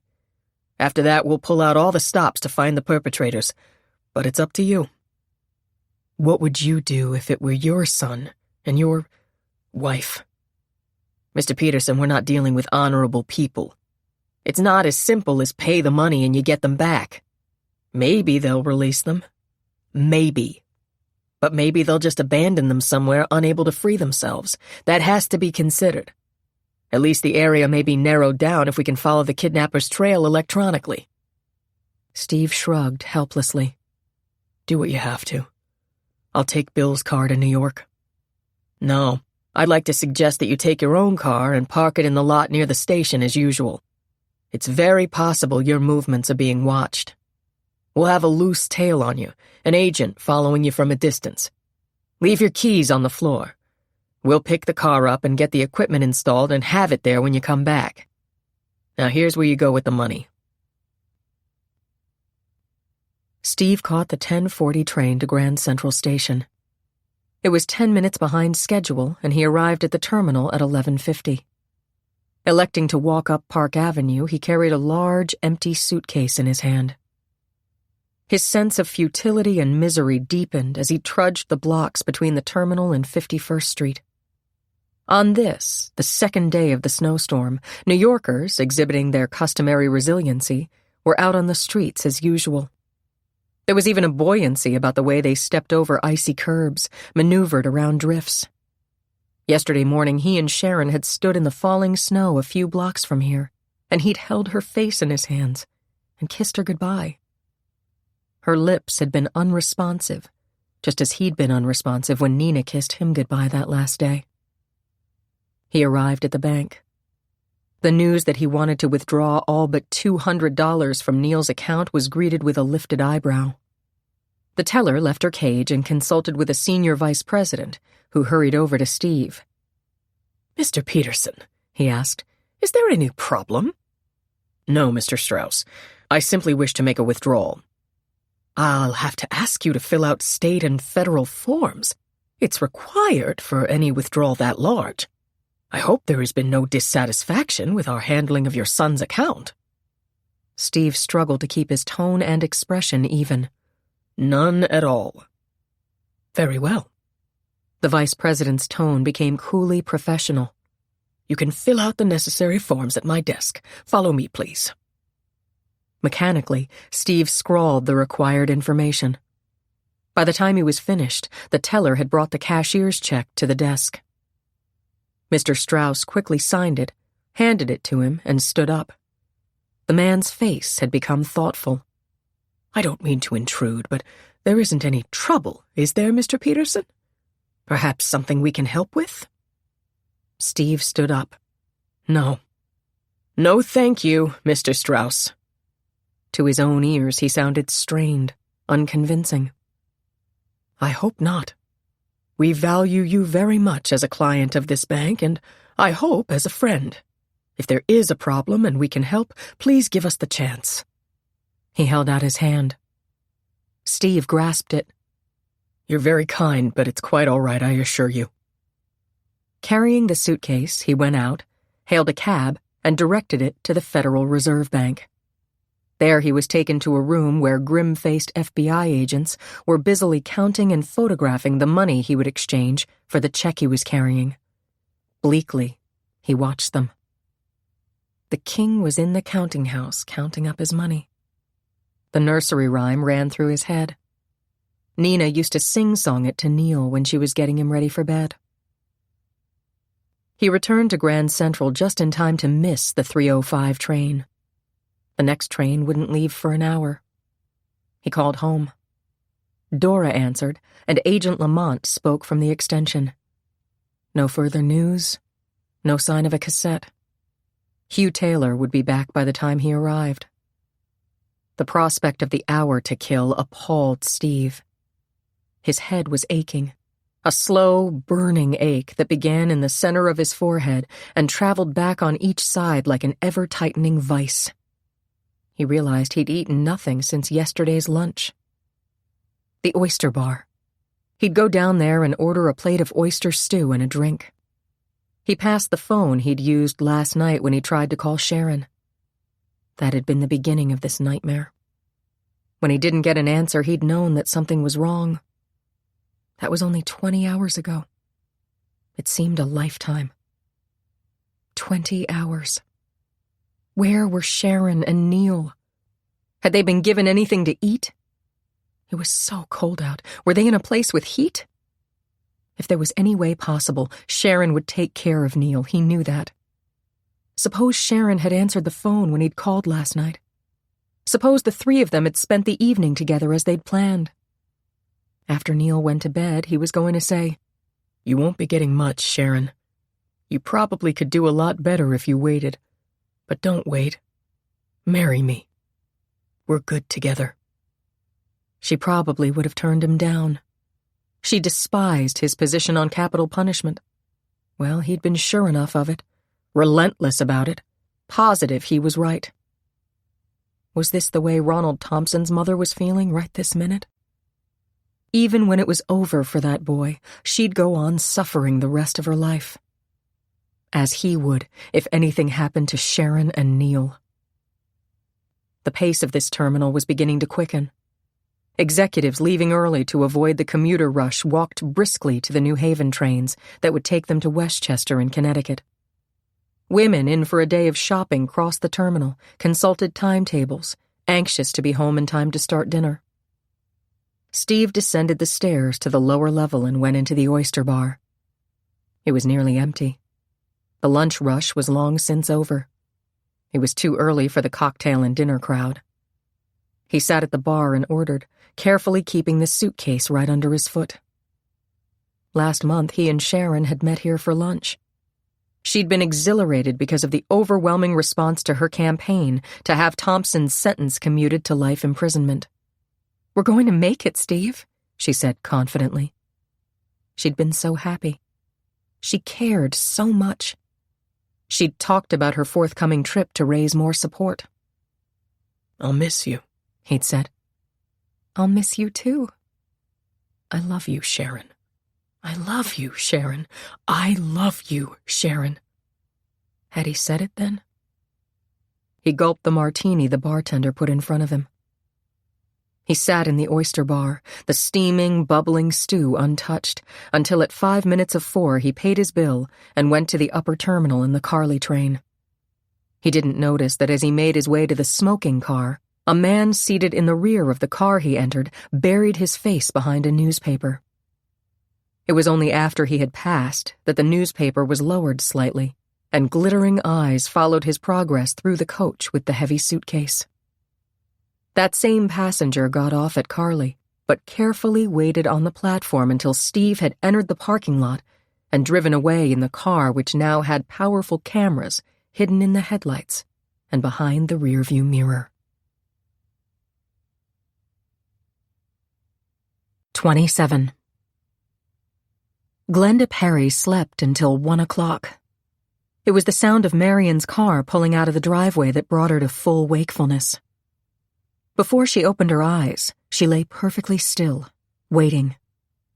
But the pain that often accompanied that first stirring did not come. It had been so bad during the night, worse than she had let on to Roger. Except he probably guessed, and she knew the doctor was concerned about the cardiogram. She was not going to the hospital. They'd sedate her so much there that she'd be useless. She wouldn't let it happen. She knew why the pains had been so frequent lately. It was the Thompson boy. He was so young, and her testimony had helped condemn him. "He knocked you down, Mrs. Perry." "Yes, he was running from the house." "It was dark, Mrs. Perry. Can you be sure it wasn't somebody else running away?" "Positive. He hesitated in the doorway before he collided into me. The kitchen light was on." And now, Neil and Sharon. Oh, God, let me remember. She bit her lip. A flicker of pain. No, don't get upset. That won't do any good. For God's sake, think. She slipped a nitro under her tongue. That would ward off the pain before it became acute. Foxy. The way he said it. What was the association? It wasn't that long ago either. The door opened a crack and she saw Roger looking in at her. "It's all right, dear. I'm awake." "How do you feel?" He hurried over to the bed, touched her hand. "Not bad. How long have I been asleep?" "Over 4 hours. Whose car just left?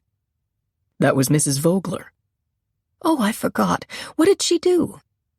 She seemed to keep herself pretty busy in the kitchen. Was on the stepladder taking things from the top shelves. Thank heaven. I've been afraid to stretch up there, and they're so dusty. Roger, what happened? Did Steve talk to Foxy? Roger explained. So they only have a few words. Are you up to listening to them? Yes.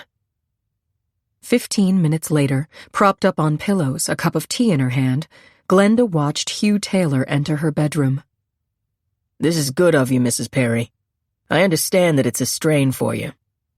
She waved away his concern. Mr. Taylor, I'm just ashamed I've wasted the whole morning. Please turn that on. She listened intently as Hugh ran the cassette. Oh, it's so low. It's impossible. The tense expectancy slid from Hugh's face. His tone was emotionless as he said, Well, thank you very much for listening, Mrs. Perry. We're going to analyze this for voice pattern. It isn't admissible evidence, but when we get the abductor, it may help to confirm the identification. He picked up the recorder. No, wait! Glenda put her hand on the machine. Is this your only record of the call? No, we ran both a tape and cassette during the wiretap. Will you leave this with me? Why? Because I know the person I spoke to last night. I know him. I'm going to try now to retrace every single thing I've done in the last few weeks. Maybe something will come to me. And I'd like to be able to hear that tape again. Mrs. Perry, if you could only remember... Hugh bit his lip as Roger Perry shot a warning glance at him. Quickly he left the room, followed by Roger. When they were downstairs, Roger asked, Why did you have me keep Mrs. Vogler here today? Surely you don't suspect... We can't let any possibility pass. But she seems all right. Good character, good family situation, well-liked. It's just coincidence that she talked about Neil this morning. And anyhow, she's got the best alibi of anyone last night, and so does her husband. Why is that? She was seen by the cashier both entering and leaving the movie. Her husband was seen by his neighbors at home with their kids. And shortly after 7 o'clock, they were in the police station reporting a stolen car. Oh, yes, she did mention that. Lucky she got it back. Yeah, she gets a lousy 8-year-old car back, and we haven't got a trace of 2 kidnap victims. Mr. Perry, what is your impression of Sharon Martin? Do you think she's capable of planning this? Roger considered. Every instinct says no. How do you size up her relationship with Mr. Peterson? Roger thought of the last time Sharon and Steve had been over. She'd seemed a little depressed, and Glenda asked her if anything was wrong. Steve had gone into the kitchen for ice, and she'd said, "Oh, it's just that Neil shuts me out so." Then when Steve came back, he'd ruffled her hair as he passed her. Roger remembered the expression on both their faces. I think they are very much in love, more than either one of them realizes. I think Sharon has been troubled by Neil's rejection, and of course Steve is worried about it too. Then he's been pretty strapped financially. He sank everything he had into events. I'm sure it will pay off, but that's had him concerned. He's said as much to me. And then there was the Thompson execution. Yes, Glenda and I both hoped that Sharon would succeed in saving him. Glenda is heartsick over her role in that case. Did Sharon want Mr. Peterson to intercede with the governor? I think she realized that he wouldn't do it, and that the governor would only resent a purely emotional appeal. Don't forget, she's been bitterly criticized for the 2 stays she's already granted Thompson. Mr. Perry, what do you think of the Luffs? Is it possible that they might be part of this? They're trying to save money. They've had access to your private number. They could have known about the trust fund. Roger shook his head. Not a chance. If Dora ever picks up anything for Glenda at the store, she spends 20 minutes making sure she's given her the exact change. He's like that too. Sometimes he takes my car to be serviced and always brags about how much he saves me. Neither one of them has the capacity to be anything except painfully honest. Okay. I know you'll call us at the Petersons immediately if Mrs. Perry has anything to tell us. Hank Lamont was waiting for Hugh. Something in his manner telegraphed the fact that he had news. Hugh didn't waste time on preliminaries. What have you got? Mrs. Thompson. What about her? Last night, she talked to Sharon Martin. She what? The Thompson kid told us. Don and Stan interviewed him in his cell, said there'd been some threats against the Peterson boy, and warned him that if his friends were pulling something, we'd better get their names before they got into deep trouble. They didn't admit Neil and Sharon were kidnapped. Of course not. What did he say? He's clean. The only visitors he's had in the last year are his mother, his lawyer, and the parish priest. His closest friends from high school are in college now. He gave us their names. Every one of them is away. But he did tell us that Sharon called his mother. Did they talk to the mother? Yes, she's staying at a motel near the prison. They found her. In the motel? No, in church. God help her, Hugh, she's just kneeling there, praying. Won't believe the kid's going to be executed tomorrow. Won't believe it. She says Sharon called her a few minutes before 6, wanted to know if she could do anything. Admitted she blew up at her, blamed her for running around the country saying the boy is guilty, threatened that she wouldn't know what she'd do to Sharon if the boy dies. What do you make of it? Let's try this, Hugh said. Sharon Martin is upset by the phone call, maybe even thinks there's some validity in what the mother said. She's desperate and calls someone to come for her and the boy. She's planning a grandstand stunt, make it look like a bona fide kidnapping, and then make Neil a hostage for Thompson's life. It's a possibility, Hank said. Hugh's face hardened. I think it's more than a possibility. I think that poor guy Peterson is having his guts torn out, and Mrs. Perry is verging on a coronary because Sharon Martin thinks she can manipulate justice. What do we do now? Continue to treat this as a real snatch, and dig up everything we can about Sharon Martin's associates, particularly anyone she knows in this area. If only Mrs. Perry can remember where she heard that voice, we'll crack this wide open. In her room, Glenda was playing the cassette over and over. Peterson, in 10 minutes I'll call you at the payphone of the service station just past exit 21. Helplessly, she shook her head and turned off the machine. That wasn't the way to do it. Start retracing this last couple of weeks. But what was it about that cassette? Yesterday, she hadn't gone out at all. She'd talked on the phone to the drugstore, and to Agnes and then to Julie about the hospital benefit. Chip and Maria had called from California and put the baby on. That was the last time she was on the phone yesterday until Foxy called. Sunday, she and Roger drove to New York right after church and had brunch in the Pierre and went to Carnegie Hall to hear Sirkin. She hadn't spoken to anyone on the phone at all. Saturday, she'd been at the decorators about the slipcovers. And she'd had her hair done. Or was that Friday? She shook her head impatiently. This wasn't the way to go about it at all. Getting out of bed, she walked slowly over to her desk and reached for her appointment book. She'd asked Roger to bring up the calendar from the kitchen wall, too. Sometimes she jotted notes on it. And her charge slips, she kept them together. They were all dated. They'd help her to remember where she'd stopped. And her checkbook. She pulled the checkbook out of a compartment, the charge slips out of a drawer. Carrying the items, she got back into bed, sighing as a constriction began in her chest and mounted into sharp pain.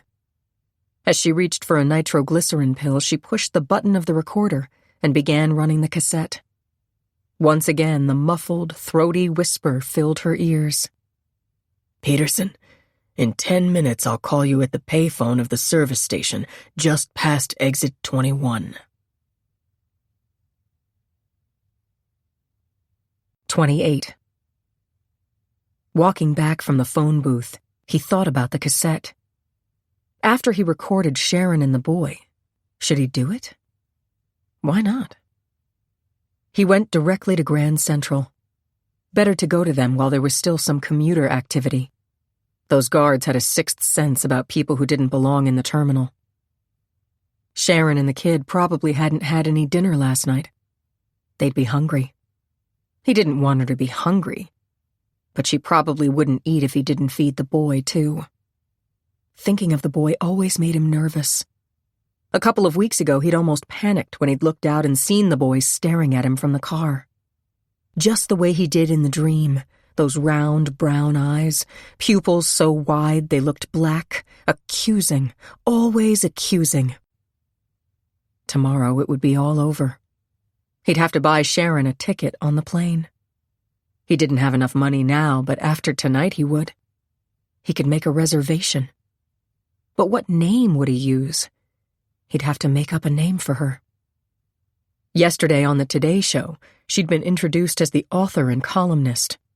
She was very well known and very popular. That's why it was so wonderful that she was so much in love with him. She was very well known. She'd been on the Today Show. Lots of people would recognize her. Frowning, he stopped short, was jostled by the woman hurrying along behind him.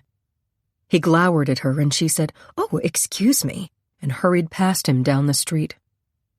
He softened. She hadn't meant to be rude. In fact, she had smiled at him, really smiled at him. Lots of women would smile at him when they knew how wealthy he was. Slowly, he resumed the walk along Lexington Avenue. Buses had ground the fallen snow into filthy slush. Even that was freezing except what was directly in the path of buses and cars. He wished he were going to the Biltmore. That room was so comfortable. He'd never been in a place quite like that. He'd stay with Sharon and the child until this afternoon. Then he'd take the train up to Carly. He'd go over to his place and see if there were any messages. No point in having people wondering why he wasn't around. He struggled to think of where he could leave the cassette. Maybe Peterson wouldn't pay if he didn't get it. He had to have the money. It was too dangerous for him to stay in Fairfield County now. And he had a good reason to leave. Everyone expected him to leave. Any unexpected departures in this area? The cops might start asking. Him? No, he's been complaining about losing the place. Begged the old man to renew his lease.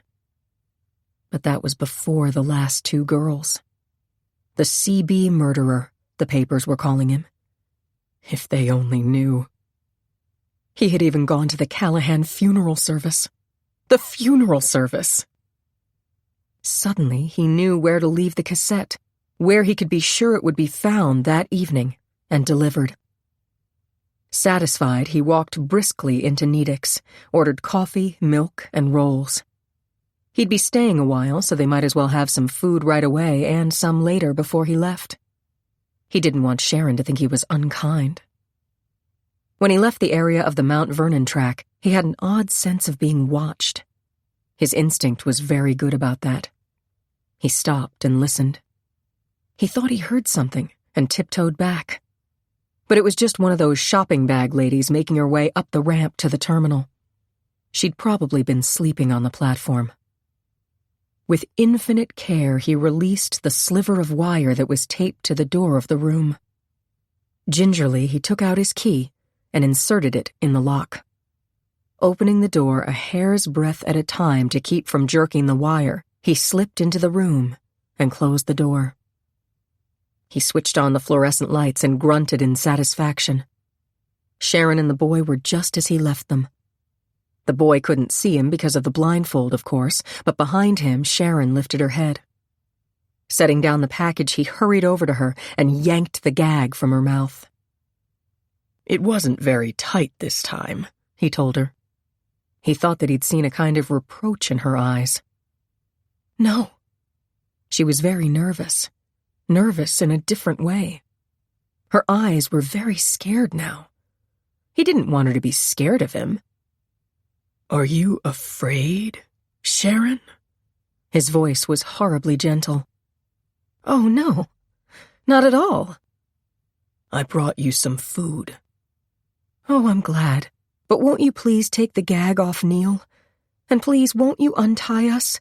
Even just our hands like before? His eyes narrowed. There was something different about her. "Certainly, Sharon." He nuzzled his nose against her face. His fingers were very strong. He could untie the knots very quickly. In a minute, her hands were free, and he reached for the boy. The child shrank against Sharon. "It's all right, Neil," she said. "Remember what we talked about." "What did you talk about, Sharon?" "Just that Neil's dad would give you the money you want, and that tomorrow you'd tell his dad where to find him. I said that I was going away with you, but that his dad would be here very soon after we left. Isn't that right?" The voice was thoughtful, the glittering eyes speculative. "You're sure you want to go, Sharon?" "Oh, yes, very much. I like you, Foxy." "I brought some rolls and coffee and some milk for the boy." "That's very nice of you." She was flexing her fingers. He watched as she began to rub Neil's wrists, as she smoothed his hair back from his forehead. The way she was pressing the boy's hands, like a signal, like a secret pact. He pulled over the orange crate and deposited the bag on it. He gave Sharon a container of coffee. "Thank you." She put the container down without sipping from it. "Where is Neil's milk?" He handed it to her, watched as she put it in Neil's hands. "There it is. Hold on to it, Neil. Drink slowly." The boy's raspy breathing was irritating, worrisome, evoked memories. He brought out the rolls.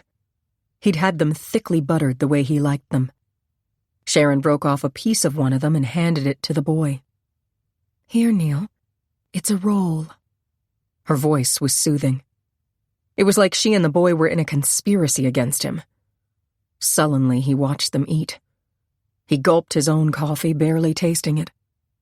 They both ate one roll, finished the coffee and milk. He hadn't taken his coat off. It was so cold in here, and anyhow, he didn't want to take the chance of getting his new suit dirty. He cleared off the orange crate, putting the bag with the remaining rolls on the floor, sat down on the crate, and stared at them. When they were finished eating, Sharon pulled Neil over on her lap. The boy's breathing was loud and strained. The sound irritated Foxy, jangled his nerves. Sharon didn't look at him at all. She just kept rubbing the boy's back, talking to him softly, telling him to try to sleep. Foxy watched as she kissed Neil's forehead, then pressed his head down on her shoulder. She was a very young girl, Foxy thought, and probably was just trying to be nice to the boy. Maybe he should get rid of the boy right now and let her start being nice like that to him. The expression in his eyes changed. A little smile played on his lips as he began thinking about the ways Sharon could be nice to him.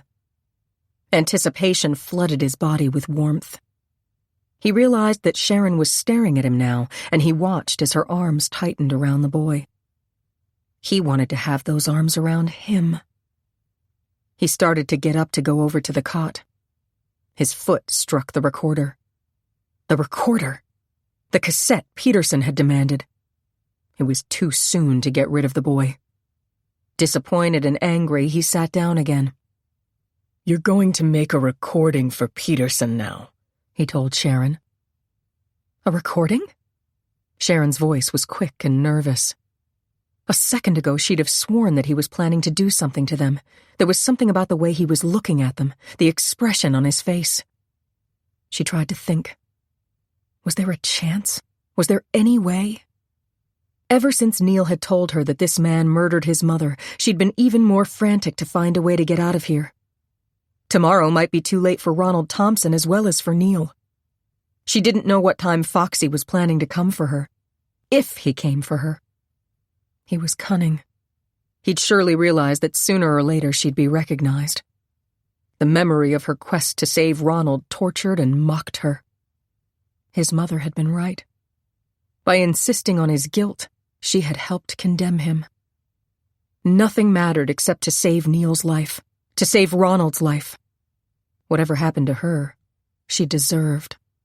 And she had been the one to tell Steve he was trying to play God. Foxy had a gun. It was in the pocket of his coat. If she could get him to put his arms around her, she could reach for it. If she had a chance, could she kill him? She looked down at Neil, thought of the condemned boy in the prison cell. Yes, she could kill this man. She watched as he expertly handled the recorder, inserted the cassette. It was a TWX cassette, the most common kind. They'd never be able to trace it. He pulled the crate over to the cot. Here, Sharon, you read this. He had a message written down. Steve, pay the ransom if you want us back. The money must be in 10s, 20s, and 50s. $82,000.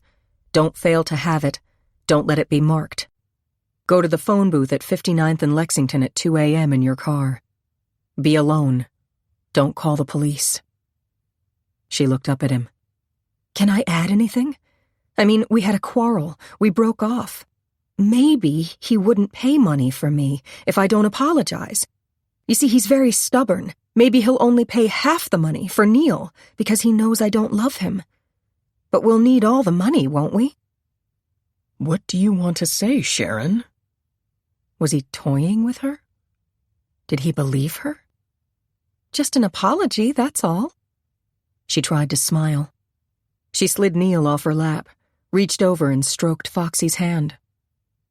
No tricks, Sharon. Why would I trick you? What do you want Neil to say? Just that he wants to come home. Nothing else. His finger was poised over the record button. When I push this down, start talking. The mic is built in. She swallowed, waited until the cassette began to wind. Steve?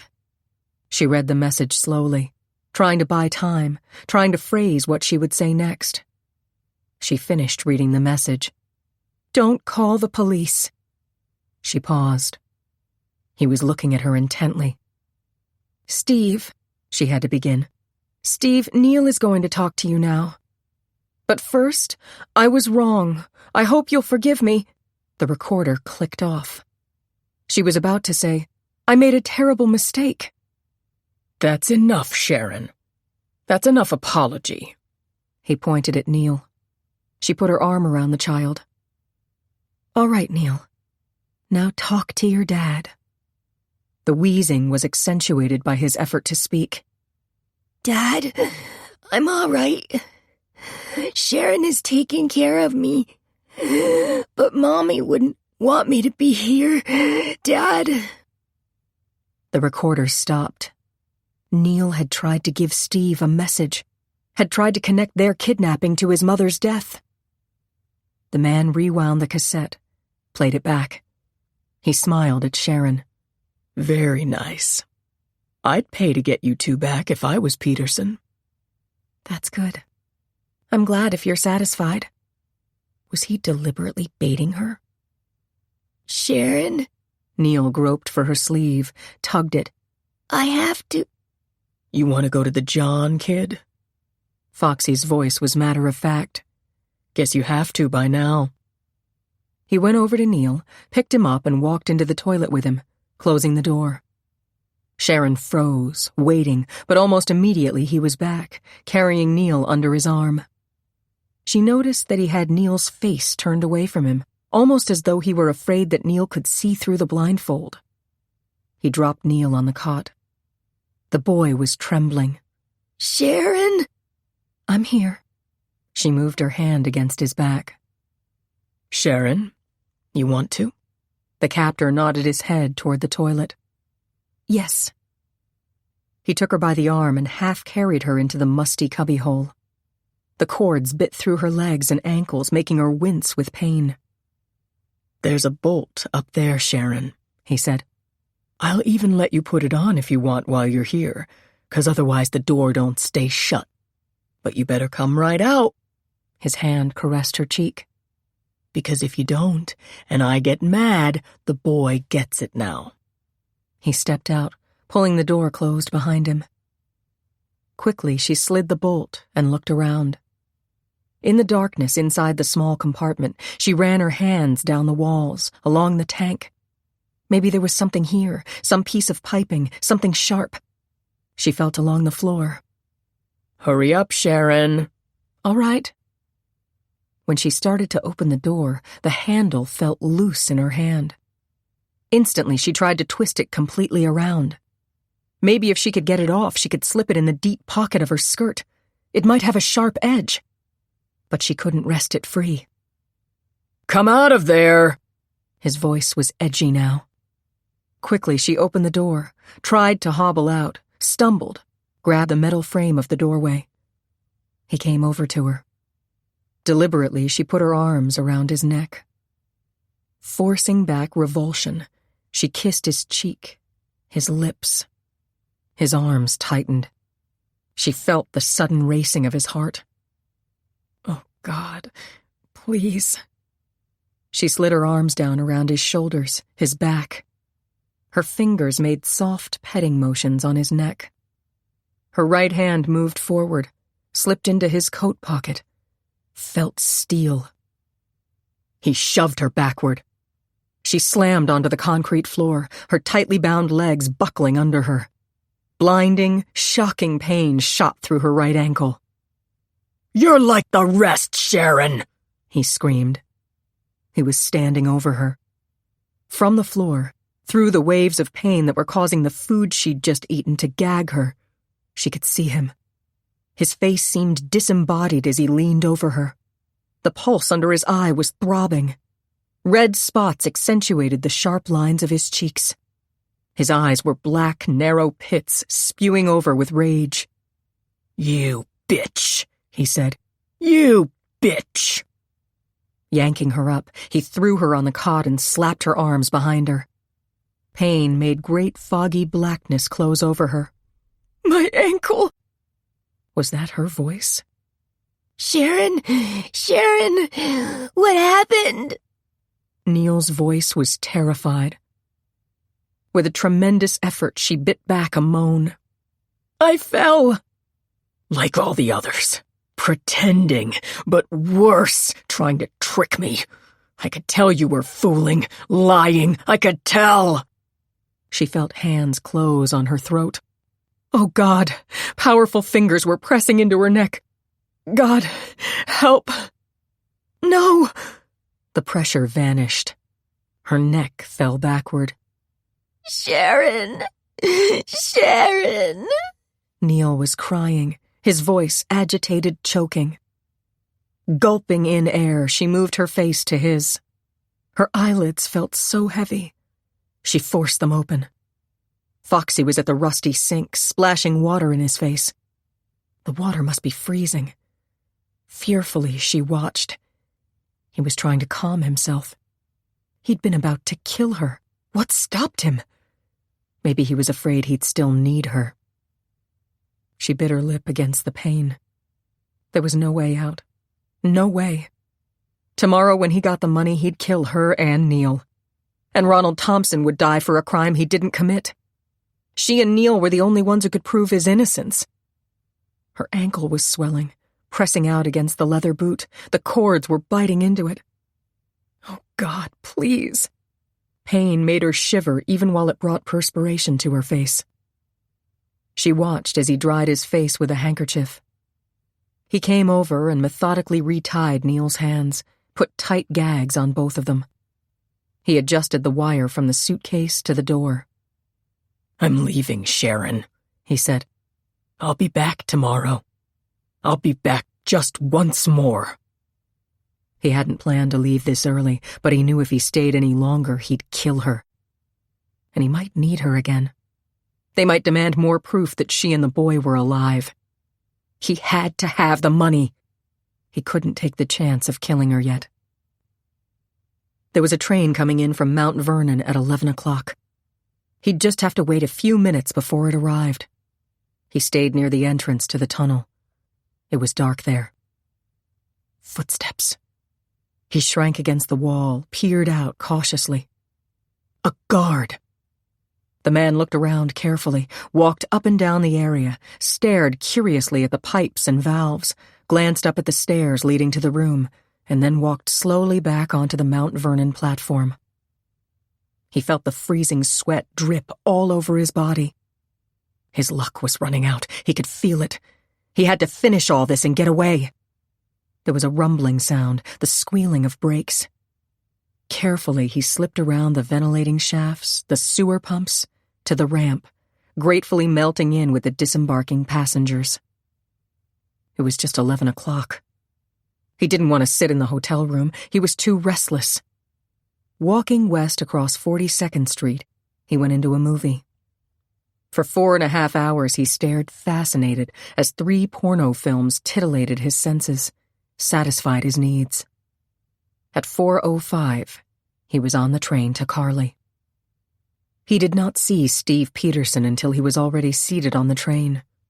He happened to look up as Peterson was passing. Fortunately, he already was buried behind the papers, a precaution against being recognized and having someone he knew sit beside him. Steve was carrying a heavy suitcase. It was the money. He knew it. And tonight he'd have it. The sensation of impending disaster left him. It was with high confidence and good humor that he left the Carly station after he was sure Steve had driven away. He walked briskly through the snow the 8 blocks to his place, a shabby garage on a dead-end street. The sign said A.R. Taggart, Auto Repairs. Unlocking the door, he went inside quickly. There were no messages shoved onto the door. Good. Nobody had come looking for him. But even if someone had, it wouldn't be unusual not to find him. He often fixed people's cars right in their own driveways. The garage looked cold and dirty, not much better than the place in Grand Central. He'd certainly always worked in stinking holes. His car was there, ready to go. He'd filled it with gas from the pump in the corner. Installing that pump had been the best idea he'd ever had. Handy for the customers. They loved that touch of having their cars all gassed up. Handy for him, too. Easy to go around cruising the highways at night. You're out of gas, ma'am? Why, I've got some right in my trunk. Cars are my business. The car was already equipped with an old set of license plates he'd changed for a customer a couple of years ago, just in case any prying eyes jotted down a number tonight. He'd unhooked the CB radio and it was crated on the front seat. He'd gotten rid of all the other license plates he'd accumulated over the last 6 years, and the extra set of car keys he'd made. They'd been tossed in a dump near Poughkeepsie. There were some odd tools and parts on the shelves, some tires stacked in the corner. Let old man Montgomery worry about getting rid of them. He was going to tear down this place anyhow. He'd have plenty of crap to haul away. This was his last time here ever. Just as well. He hadn't been able to work much the past couple of months. He'd gotten too nervous. Lucky he'd had that big job on the Vogler car. Just tided him over. That's that. He went into the small, shabby room in the rear, took a battered suitcase out from under the single bed. From an unsteady old maple dresser, he extracted his meager collection of underwear and socks and placed them in the suitcase. A badly cut, fraying red sports jacket and plaid pants were lifted off a hook on the back of the door and folded into the suitcase. His overalls, thick with grease, he tossed onto the bed. He'd leave them here. With all the money, he wouldn't need them again. He took his recorder from his coat pocket and listened again to the cassette he had made with Sharon and Neil. His other recorder, the Sony, was on top of the dresser. He put it on the bed, rummaged through his cassettes, selected one, and put it on. He just needed the beginning part. That was it. Again, he played the cassette with Sharon and Neil, letting it run just past the trailing off of Neil's voice. Then he pressed the record button. On the other machine, the Sony, he deflected the play button. It only took a minute. When he was finished, he reran the revised cassette he was sending to Peterson. Perfect. Perfect. He wrapped it in a piece of brown paper, fastened it with Scotch tape. With a red magic marker, he wrote a message across the front of the package. The other cassettes and the 2 recording machines were placed in the suitcase between his folded clothes. The suitcase was closed, locked, and carried to the car. He'd have enough to manage the suitcase with the money in the cabin of the plane. This one and his CB could go in the baggage compartment. He opened the garage door, got into the car, and turned on the engine. As it idled, he smiled, a musing, secret smile. "Now for a visit to church and a beer," he said. 29. "I don't believe it," Steve told Hugh flatly. "and you are endangering the lives of Neil and Sharon if you treat this as a hoax." Just back from New York, he was pacing the living room, his hands thrust in his pockets. Hugh watched him with a mixture of compassion and irritation. The poor guy had himself in such iron control, but he'd aged 10 years in as many hours. Even since morning, Hugh could see new lines of anguish around Steve's eyes and mouth. "Mr. Peterson," he said crisply, "I assure you we are presuming this is a bona fide kidnapping. However, we are beginning to believe that Sharon and Neil's disappearance is going to be directly tied into an attempt to bargain for clemency for Ronald Thompson. And I say it won't. There's been no word from Glenda? I'm afraid not. And no sign of a tape or cassette from Foxy. I'm sorry. Then we can only wait. Yes. You'd better plan to leave for New York by midnight. The phone call is until 2. The road conditions, Mr. Peterson, are pretty grim. Do you think that Foxy might be afraid to meet me? Afraid of not being able to make a getaway?" Hugh shook his head. "Your guess is as good as mine. We've put a tap on the phone at 59th Street, of course, but I suspect that he'll direct you immediately to another phone booth, just as he did before. We can't risk putting a mic in your car because for all we know, he might plan to get in your car with you. We'll have agents in surrounding buildings who will be able to follow your progress. We'll have the area covered with cars which will keep you in sight, and then radio other cars to pick you up. Don't worry, we won't give the appearance of following you. The beeper in the suitcase will let us track you within a few blocks." Dora put her head into the living room. Excuse me. Her voice was different. Something in Hugh's steely manner intimidated her. She didn't like the way he kept studying her and Bill. Just because Bill liked his liquor didn't mean he wasn't a good man. The strain of the past 24 hours was too much for her. Mr. Peterson would get Neil and Sharon back safely. She had to believe that. He was too good a man to suffer any more than he had these 2 years. Then she and Bill were going to leave. It was time to go to Florida. She was getting too old, too tired to take care of a child in this house. Neil needed someone young, someone he could talk to. She knew she fussed over him too much. It doesn't do a child good to be jumping every time he sniffles. Oh, Neil. He used to be such a happy little boy when his mother was alive. He never had asthma then, and hardly ever a cold, and those big brown eyes were always twinkling, not lost and sad the way they looked now. Mr. Peterson should get married again soon. If not to Sharon, to someone who would make this a real home. Dora realized that Steve was looking at her questioningly, that she'd spoken to him. It was just that she couldn't function with this kind of worry. She hadn't closed her eyes all night. What did she want to say to him? Oh, yes. I know you don't want much, she said, but couldn't I just fix a club steak for you and Mr. Taylor? Not for me, thank you, Dora. Maybe Mr. Taylor. Put on steaks for both of us if you don't mind, Mrs. Luffs. Hugh put his hand on Steve's arm. Look, you haven't eaten anything since yesterday. You'll be up all night. You need to be alert and able to drive and follow directions. I guess you're right. They were barely at the dining room table when the bell rang. Hugh jumped up. I'll get it. Steve wadded the napkin he'd been about to put on his lap. Was it the proof he had demanded? Would he hear Neil's voice? Sharon's voice? Hugh was coming back, followed by a young, dark-haired man. He was familiar. Of course, it was Ronald Thompson's defense attorney. Kerner. That was his name, Robert Kerner. He looked agitated, somehow unkempt. His coat was open, his suit was rumpled as though he'd slept in it. Hugh's face was inscrutable. Bob did not apologize for interrupting their dinner. Mr. Peterson, he said, I've got to talk about your son. My son? Steve felt the warning glance Hugh shot at him. Under the table, he clenched his hands into fists. What about my son? Mr. Peterson, I defended Ron Thompson. I did a lousy job. It isn't your fault Ronald Thompson was convicted, Steve said. He did not look at the young man.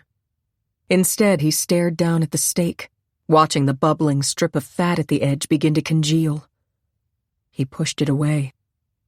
Was Hugh right? Was the kidnapping a hoax after all? Mr. Peterson, Ron did not kill your wife. He was convicted because most of those jurors, consciously or unconsciously, thought he also killed the Carfoli girl and Mrs. Weiss. He had a record, a juvenile record, a single occurrence. He attacked a girl before, was choking her. Mr. Peterson, he was a 15-year-old kid at a party. He got into a beer drinking contest. What kid doesn't do that at some point in high school? When he was absolutely out of it, somebody slipped him cocaine. He didn't know what he was doing. He had absolutely no memory of putting his hands on that girl. We all know what a combination of drugs and alcohol can do to the mind. Ron was a kid with the lousy hard luck to get in serious trouble the first and only time he ever got drunk. He never even had a beer for the next 2 years. And he had the incredibly bad luck to come into your house right after your wife was murdered. Bob's voice was trembling now, his words rushing out. Mr. Peterson, I've been studying the trial transcript. Then yesterday, I had Ron repeat over and over again every single thing he said or did between the time he spoke to Mrs. Peterson in Timberley's Market and when he found her body, and I realized a mistake I made. Mr. Peterson, your son, Neil, told about coming downstairs when he heard your wife gasping, seeing a man strangle her, and then seeing the man's face, Ron Thompson's face. No! Don't you see? Here, look at the transcript. Bob slammed his briefcase on the table, pulled out a thick sheaf of legal-sized papers, raced through them until he came to a page near the center. Here it is. The prosecutor asked Neil why he was so sure it was Ron, and Neil said, "It got light, so I'm sure." I missed that. I missed it. Because when Ron was going over and over his testimony yesterday, he said that he rang the front doorbell. Then he waited a couple of minutes and rang it again. Neil didn't say one word about hearing chimes, not one word. That proves nothing, Hugh interrupted. Neil was upstairs playing with his trains. He was probably quite absorbed and the trains were noisy. No, because he said it got light. Mr. Peterson, this is my point. Ron rang the front doorbell. He waited, rang it again, walked around the house. He gave the killer time to escape. That's why the back door was open. Ron turned on the kitchen light. Don't you see? The reason Neil saw Ron's face clearly was because the light was coming in from the kitchen. Mr. Peterson, a little boy comes running downstairs and sees his mother being strangled. The living room was dark. Remember that. Only the foyer light was on. Isn't it possible that he went into some kind of shock? That he maybe even passed out? Adults have been known to do that. Then when he comes to, he sees. Sees because now the light is coming from the kitchen through to the living room. Neil sees someone bending over his mother, someone tugging at her throat. Ron was trying to get the scarf off, but it was impossible. It was knotted so tightly. And he realized she was dead and how it would look for him, so he panicked and ran. If he were a killer, would he have left an eyewitness like Neil? Would he have left Mrs. Perry alive, knowing she probably recognized him? She shops in Timberley's. A killer doesn't leave witnesses, Mr. Peterson. Hugh shook his head. It doesn't wash. It's all conjecture. There isn't a scrap of proof in this. But Neil can give us the proof, Bob begged. Mr. Peterson, would you consent to his being hypnotized? I've spoken today to several doctors. They say if he's suppressing something, it might very well be revealed through hypnosis. That's impossible. Steve bit his lip. He'd been about to blurt out that you can't hypnotize a kidnapped child. Get out, he said. Just get out of here. No, I won't get out. Bob hesitated, then reached into his briefcase again. I'm sorry to show these to you, Mr. Peterson. I didn't want to. I've been studying them. They're the pictures taken of this house after the murder. Are you nuts? Hugh grabbed for the photos. Where the hell did you get them? They're state's evidence. Never mind where I got them. Look at this one. See? The kitchen. The globe isn't on the ceiling fixture. That means the light might have been unusually strong. Bob thrust open the kitchen door, almost knocking down Dora and Bill Luffs, who were standing right behind it. Ignoring them, he dragged a chair over to the light fixture, jumped on it, quickly unscrewed the globe. The room brightened measurably. He ran back into the dining room, snapped off the light. He hurried into the foyer and turned that light on. Finally, he switched off the living room lamps. Look into the living room. Now it's perfectly possible to see into it. Now wait. He rushed back into the kitchen and turned off the light. Steve and Hugh sat mesmerized at the table watching him. Under Steve's hand was the photograph of Nina's body. Look, Bob pleaded. With the kitchen light out, the living room is almost dark. Suppose you're a child coming down the stairs. Please, stand in the foyer on the landing. Look into the living room. What could Neil have seen? Not much more than a silhouette. Someone is attacking his mother. He passes out. He never heard the bell. Remember that. He never heard the bell. The killer escapes. By the time Ron had rung the bell and waited and rung it again and walked around the house, the killer is gone. And Ron probably saved your child's life by coming here that day. Is it possible? Steve wondered. Is it possible that boy is innocent? He stood in the foyer, staring into the living room. How much had Neil seen? Could he have blacked out for a few moments? Hugh strode past him into the living room, snapped on a lamp. It's not good enough, he said flatly. It's conjecture. Pure and simple conjecture. There's not a shred of evidence to back it up. Neil is the one who could give us the evidence. He's our only hope. Mr. Peterson, I beg you to let him be questioned. I've been on the phone with Dr. Michael Lane. He's willing to come up tonight to question Neil. He's on the staff of Mount Sinai. Mr. Peterson, please, give Ron that chance. Steve looked at Hugh, saw the faint, negative movement of his head. If he admitted Neil had been kidnapped, this lawyer would grasp at the excuse to suggest that it was tied into Nina's death. It would mean publicity. It might mean the end of any hope of getting Neil and Sharon back safely. My son is away, he said. There have been threats against me because of my stand on capital punishment. I will not divulge his whereabouts to anyone. You will not divulge his whereabouts? Mr. Peterson! An innocent 19-year-old kid is going to die tomorrow morning for something he didn't do. I can't help you. Steve's calm snapped. Get out of here. Get out and take those cursed pictures with you. Bob knew it was hopeless. Striding into the dining room, he jammed the trial transcript into his briefcase and scooped up the pictures. He started to close the bag, then reached in and yanked out the copies of the statements Ron had made the day before. He slammed them on the table. Read these, Mr. Peterson, he said. Read them and see if you can find a killer talking. Ron was sentenced to the electric chair because Fairfield County was shocked by the Carfoley and Weiss murders as well as your wife's. There have been 2 more murders of women alone in their cars on lonely roads in the last few weeks. You know that. I swear to God those 4 murders are linked, and I swear that somehow your wife's murder is connected to them. They were strangled with their scarves or belts. Don't forget that. The only difference is that for some reason the killer chose to come into your home. But every one of those 5 women died the same way. He was gone, slamming the front door behind him. Steve looked at Hugh. What about your theory?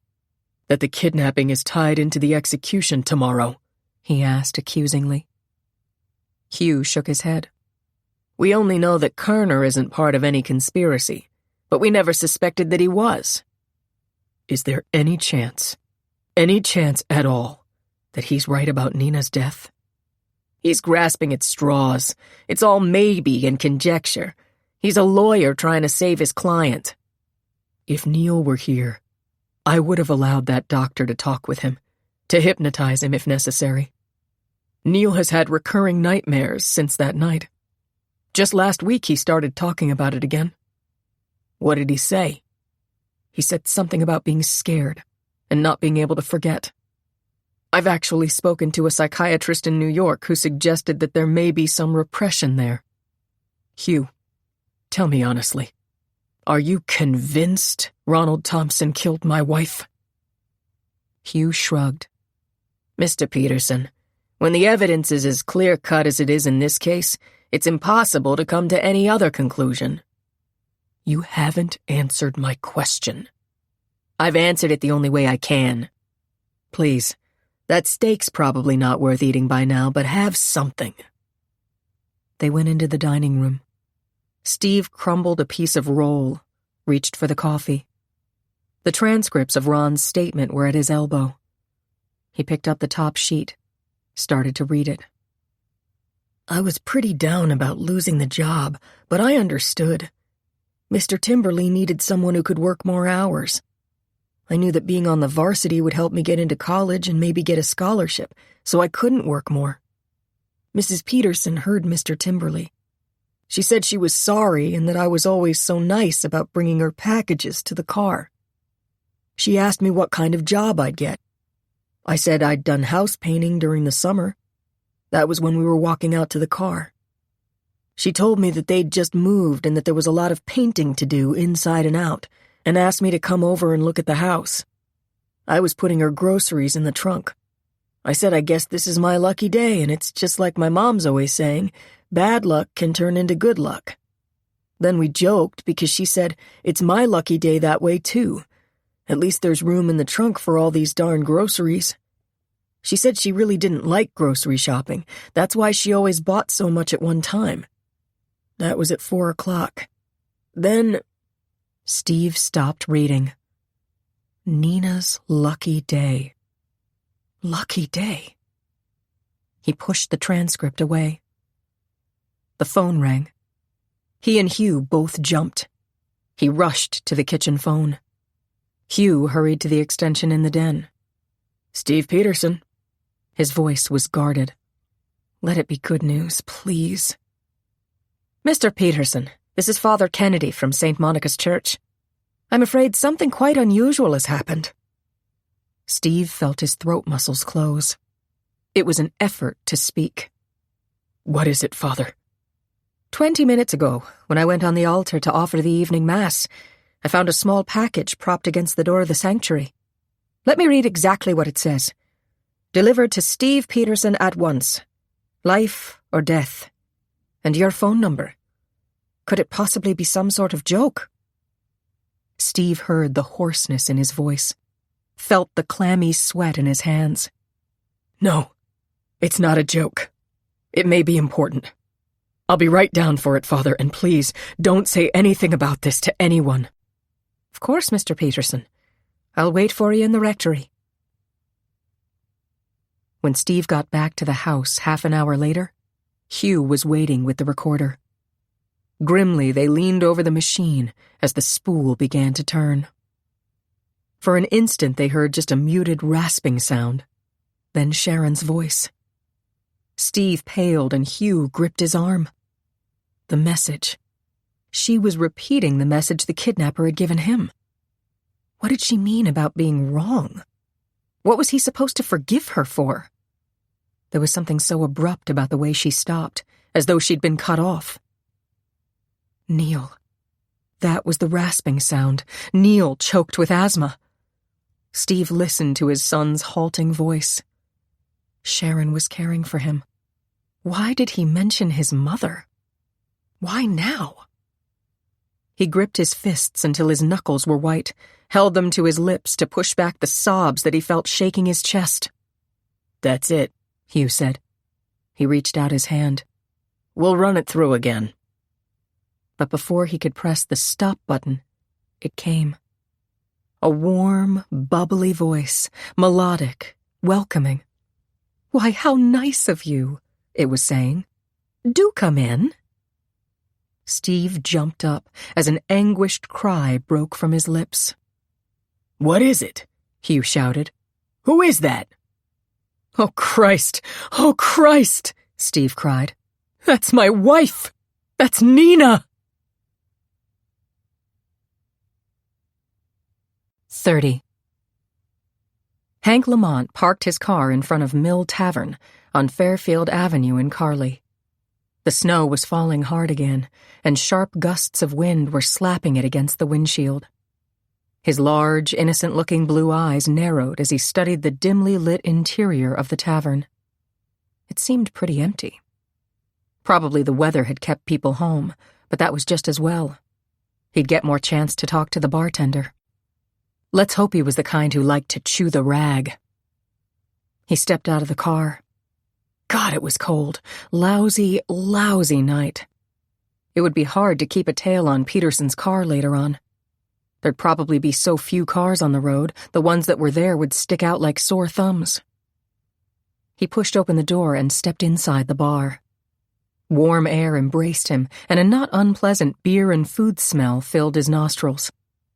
Blinking to clear his eyes of snow, he glanced at the bar. There were only 4 men at it. He ambled up, heaved his bulk onto a stool, and ordered a Michelob. While he sipped it, his eyes flitted from side to side. 2 of the patrons were watching a hockey game on television. Halfway down the bar, a well-dressed, glassy-eyed executive type with a fringe of white hair was sipping a martini. He caught Hank's gaze. Do you agree with me, sir, that it's the mark of a sensible man not to drive 10 miles in these adverse conditions? That it is far more expedient to call a cab? He considered his own premise. Especially with a snoot full, he added unnecessarily. You're right, mister, Hank said heartily. I just drove down from Peterborough, and let me tell you, these roads are bad. He swallowed a large gulp of beer. The bartender was drying glasses. You from Peterborough? Never seen you around here, have I? Nope, just passing through. Wanted to take a break and remembered my old buddy Bill Luffs says he's usually here about this time. Yeah, Bill's here just about every night, the bartender agreed. But you might be out of luck. Last night he didn't make it because he was taking his wife out for their anniversary, going to dinner and the movies. We figured he'd drop her off home and come on down for a nightcap, but he never did show up. Really surprising he's not here again tonight unless she's giving him a lot of flack again. And if she does, we'll hear about it, right, Artie? The other solitary drinker looked up from where he was hunched over a beer. In one ear and out the other, he said. Who wants to listen to that stuff? Hank laughed. Well, what's a bar for if not to get your beefs out of your system? The men watching the hockey game switched it off. Lousy game, one of them commented. Stinks, the other agreed. This here's a friend of Bill Luff's. The bartender jerked his head toward Hank. Les Watkins, the taller man said. Pete Lerner, Hank lied. Joe Reynolds, the plump man volunteered. What's your work, Pete? Plumbing supply house in New Hampshire. On my way to New York to pick up some samples. Say, how about everyone having a beer on me? An hour passed. Hank learned that Les and Joe were salesmen in the Modell discount house on Route 7. Artie repaired cars. The bald-headed executive, Alan Kroger, worked in an advertising agency. A number of the regulars weren't around, thanks to the weather. For instance, Bill Finelli hadn't been by tonight, neither had Don Brannigan. Charlie Pincher usually drifted in, but he and his wife were active in the Little Theater Group and were probably rehearsing a new play.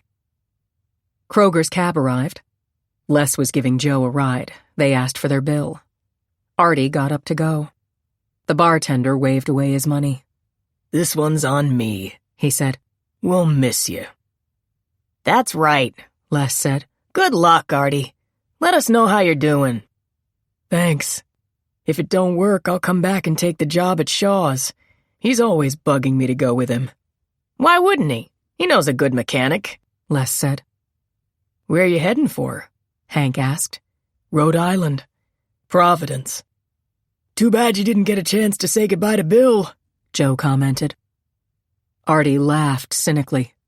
Rhode Island ain't Arizona, he said. I'll be back. Well, better get some sleep. Want to get an early start in the morning. Alan Kroger wove unsteadily toward the door. Arizona, he said. Home of the painted desert. The four men went out together, letting in a sharp blast of cold air. Hank studied Artie's retreating back. That Artie, he a particular friend of Bill Luff's? The bartender shook his head. Nah. Anybody who can hear is a friend of Bill's after he gets a couple of Boilermakers. You should know that. The way the guys have it figured, Bill's wife yaks in his ear all day, and he comes here at night and yaks in everyone else's ear. I see. Hank shoved his glass across the bar. Have one yourself. Don't mind if I do. Don't usually if it's busy, but you could swing a cat around here. Lousy kind of night anyhow. Kind of gives you the creeps. Guess everybody feels that way. That Thompson kid, you know. His mother lives 2 blocks from me. Hank's eyes narrowed. That's what happens when you go around murdering people, he suggested. The bartender shook his head. Most of us can't imagine that kid murdering anyone. Of course, he did go off the deep end once before, so maybe it's possible. They say some of the most vicious killers are real ordinary on the surface. That's what I hear. You know, Bill and his missus live at the house of the woman who was murdered, the Peterson house. Yeah, I did know that. They took it awful hard. Dora Luff's worked for the Petersons for years. Bill says the little kid is still like a ghost of himself, cries a lot, has nightmares. It's tough, Hank agreed. Bill and the missus really want to get down to Florida. They're hanging around hoping the kid's father will get married. He's going with some writer. Good looking, Bill says. She was coming up last night. Was she? Yeah. The little kid is pretty cool about her, probably scared about having his mother replaced. Kids are like that. Guess so. The father's the editor of Events magazine, you know, that new one, just a couple of years old. Guess he sunk a lot of dough into it. Second mortgage, you name it. But it's coming along pretty well now. Well, guess I'll start closing up. It's a cinch nobody else is coming around here tonight. Want another? Hank considered. He needed answers. There was no more time to waste. He set his glass down, reached for his wallet, flipped out his badge. FBI, he said. An hour later, he was back at the Peterson house. After conferring with Hugh, he called FBI headquarters in Manhattan. Making sure the den door was securely closed, he spoke softly into the phone.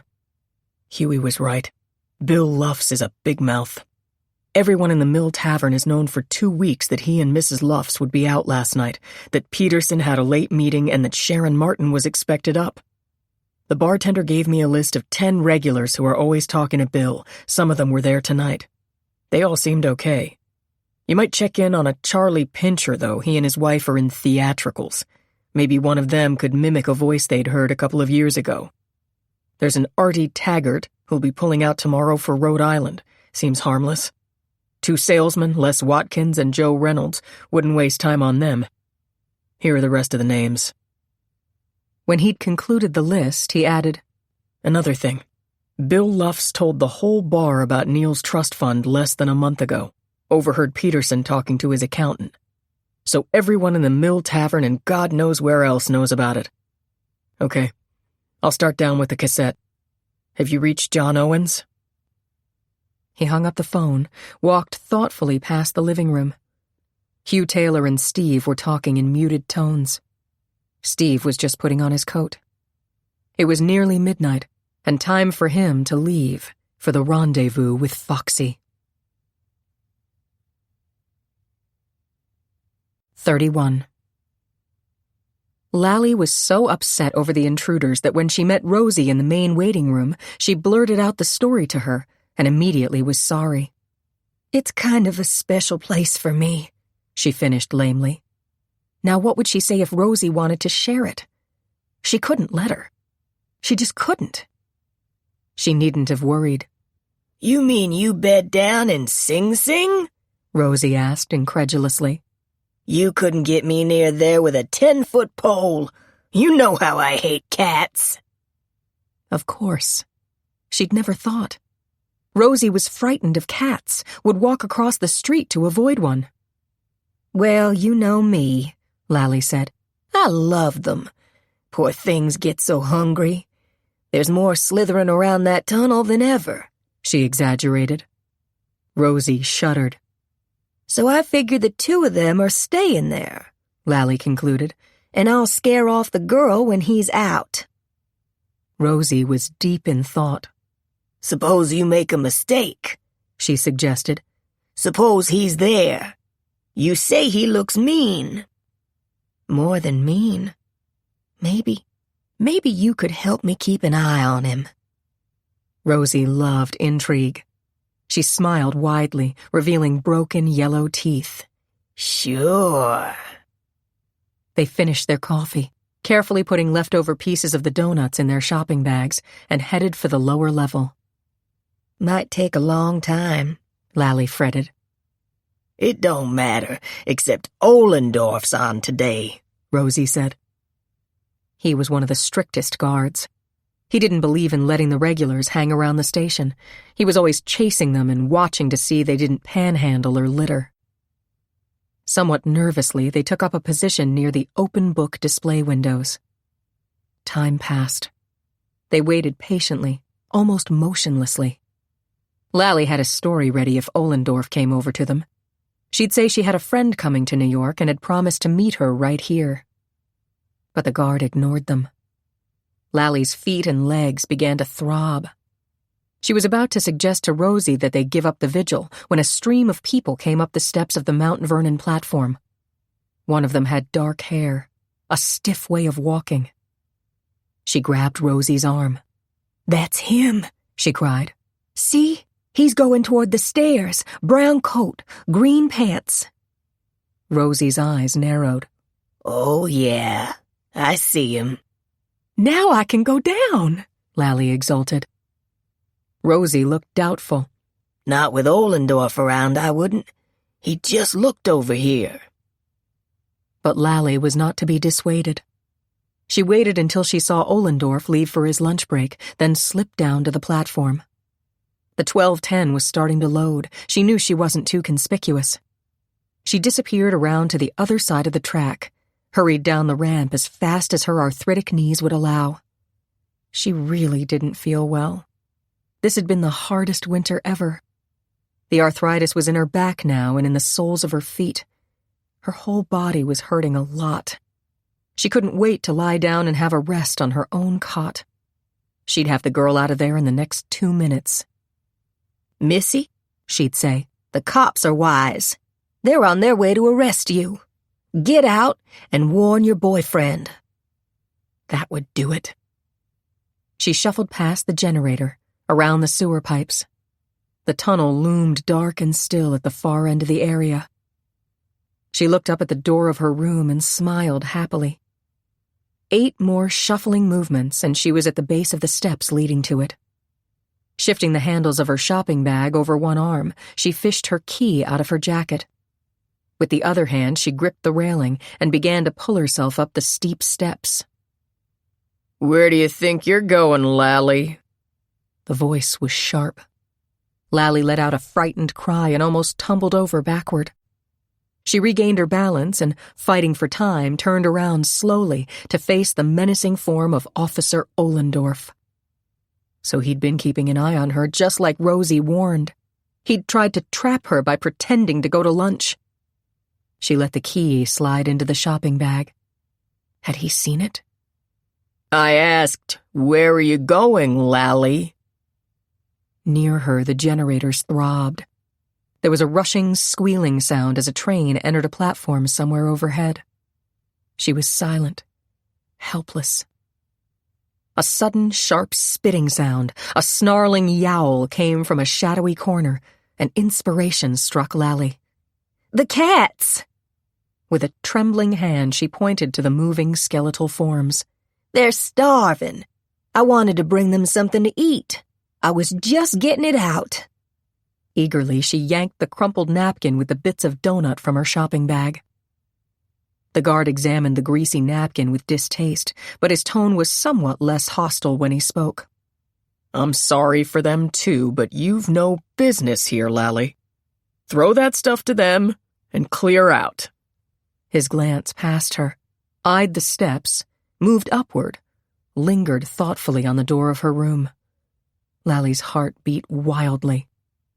She picked up her bag, hobbled over to the cats, tossed the meager scraps, watched as they fought over them. See how hungry they are. Her voice was placating. You got cats home, Mr. Ollendorf? She was moving out of the area, willing him to follow her. Suppose he used his passkey and checked her room. If he found the girl there, they'd surely change the lock, maybe padlock it.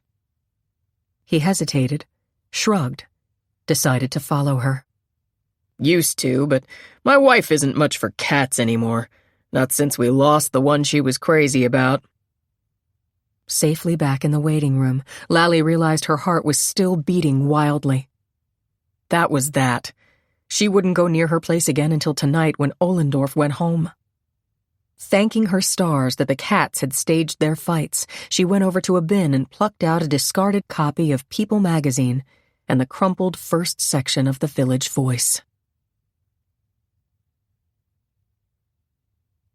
32. Neil knew Sharon was hurt. She hadn't fooled him when she said she fell. The man must have pushed her down. He wanted to talk to Sharon, but the rag on his mouth was so tight he couldn't. It was much tighter than before. He wanted to tell Sharon how brave she was to try to fight that man. He'd been too scared to fight him when he was hurting Mommy. But even Sharon, who was almost as tall as the man, wasn't strong enough to beat him. Sharon had told him that she was going to try to get the man's gun. She had said, "Don't be scared if you hear me talking about leaving you. I won't leave you. But if I can get his gun, maybe we can make him take us out of here. We both made a mistake, and we're the only ones who can save Ronald Thompson." Her voice had been all funny and growly trying to talk, and his had too, but somehow he'd been able to tell her about it. How Sandy said that he should have helped Mommy. How he kept dreaming about that day. How Sandy said the Luffs would probably take him to Florida. How the kids asked him if he wanted Ronald Thompson to fry. Even though it was hard to talk with the gag on, it was easier to breathe after he talked. He knew what Sharon meant. They were going to kill Ronald Thompson for hurting Mommy, and he hadn't done it. But Neil said he had. Neil hadn't meant to lie. That was what he was trying to tell Daddy on the message. Now he had to be careful to breathe very slowly through his nose and not to get scared or cry because then he wouldn't be able to breathe. It was cold, and his arms and legs hurt so much. But even so, something inside him had stopped hurting. Sharon would figure out a way to get them out of here, away from the man, so they could tell about Ronald. Or Daddy would come and get them. Neil was sure of that. He could feel Sharon's breath on his cheek. His head was right under her chin. Sometimes she made a funny sound, like something was hurting her. But being squished against her made him feel better. It was like when he was a little kid and sometimes woke up in the middle of the night with a bad dream and used to get into bed with Mommy and Daddy. Mommy would pull him close and say, "Stop wiggling," in a sleepy voice, and he'd go back to sleep all tucked against her. Sharon and Daddy would take care of him. Neil wiggled a fraction closer to Sharon. He wished he could tell her not to worry about him. He'd take long, slow breaths through his nose. His arms hurt so much. Determinedly, he pushed that thought away. He'd think about something nice. The room on the top floor, and the Lionel trains Sharon would give him. 33. For God's sake, dear, it's nearly midnight. Give it up. Roger watched helplessly as Glenda shook her head. Alarmed, he saw that the vial of nitroglycerin tablets on her night table was nearly empty. It had been full only this morning. "No, I'll get it. I know I will. Roger, here, let's try this. I'll tell you everything I did over the past month. I've been going back day by day, but I still have missed something. Maybe if I tell it to you. He knew it was useless to protest. Pulling up a chair close to the bed, he prepared to concentrate. His head was throbbing. The doctor had come back and been furious that Glenda was upsetting herself so much.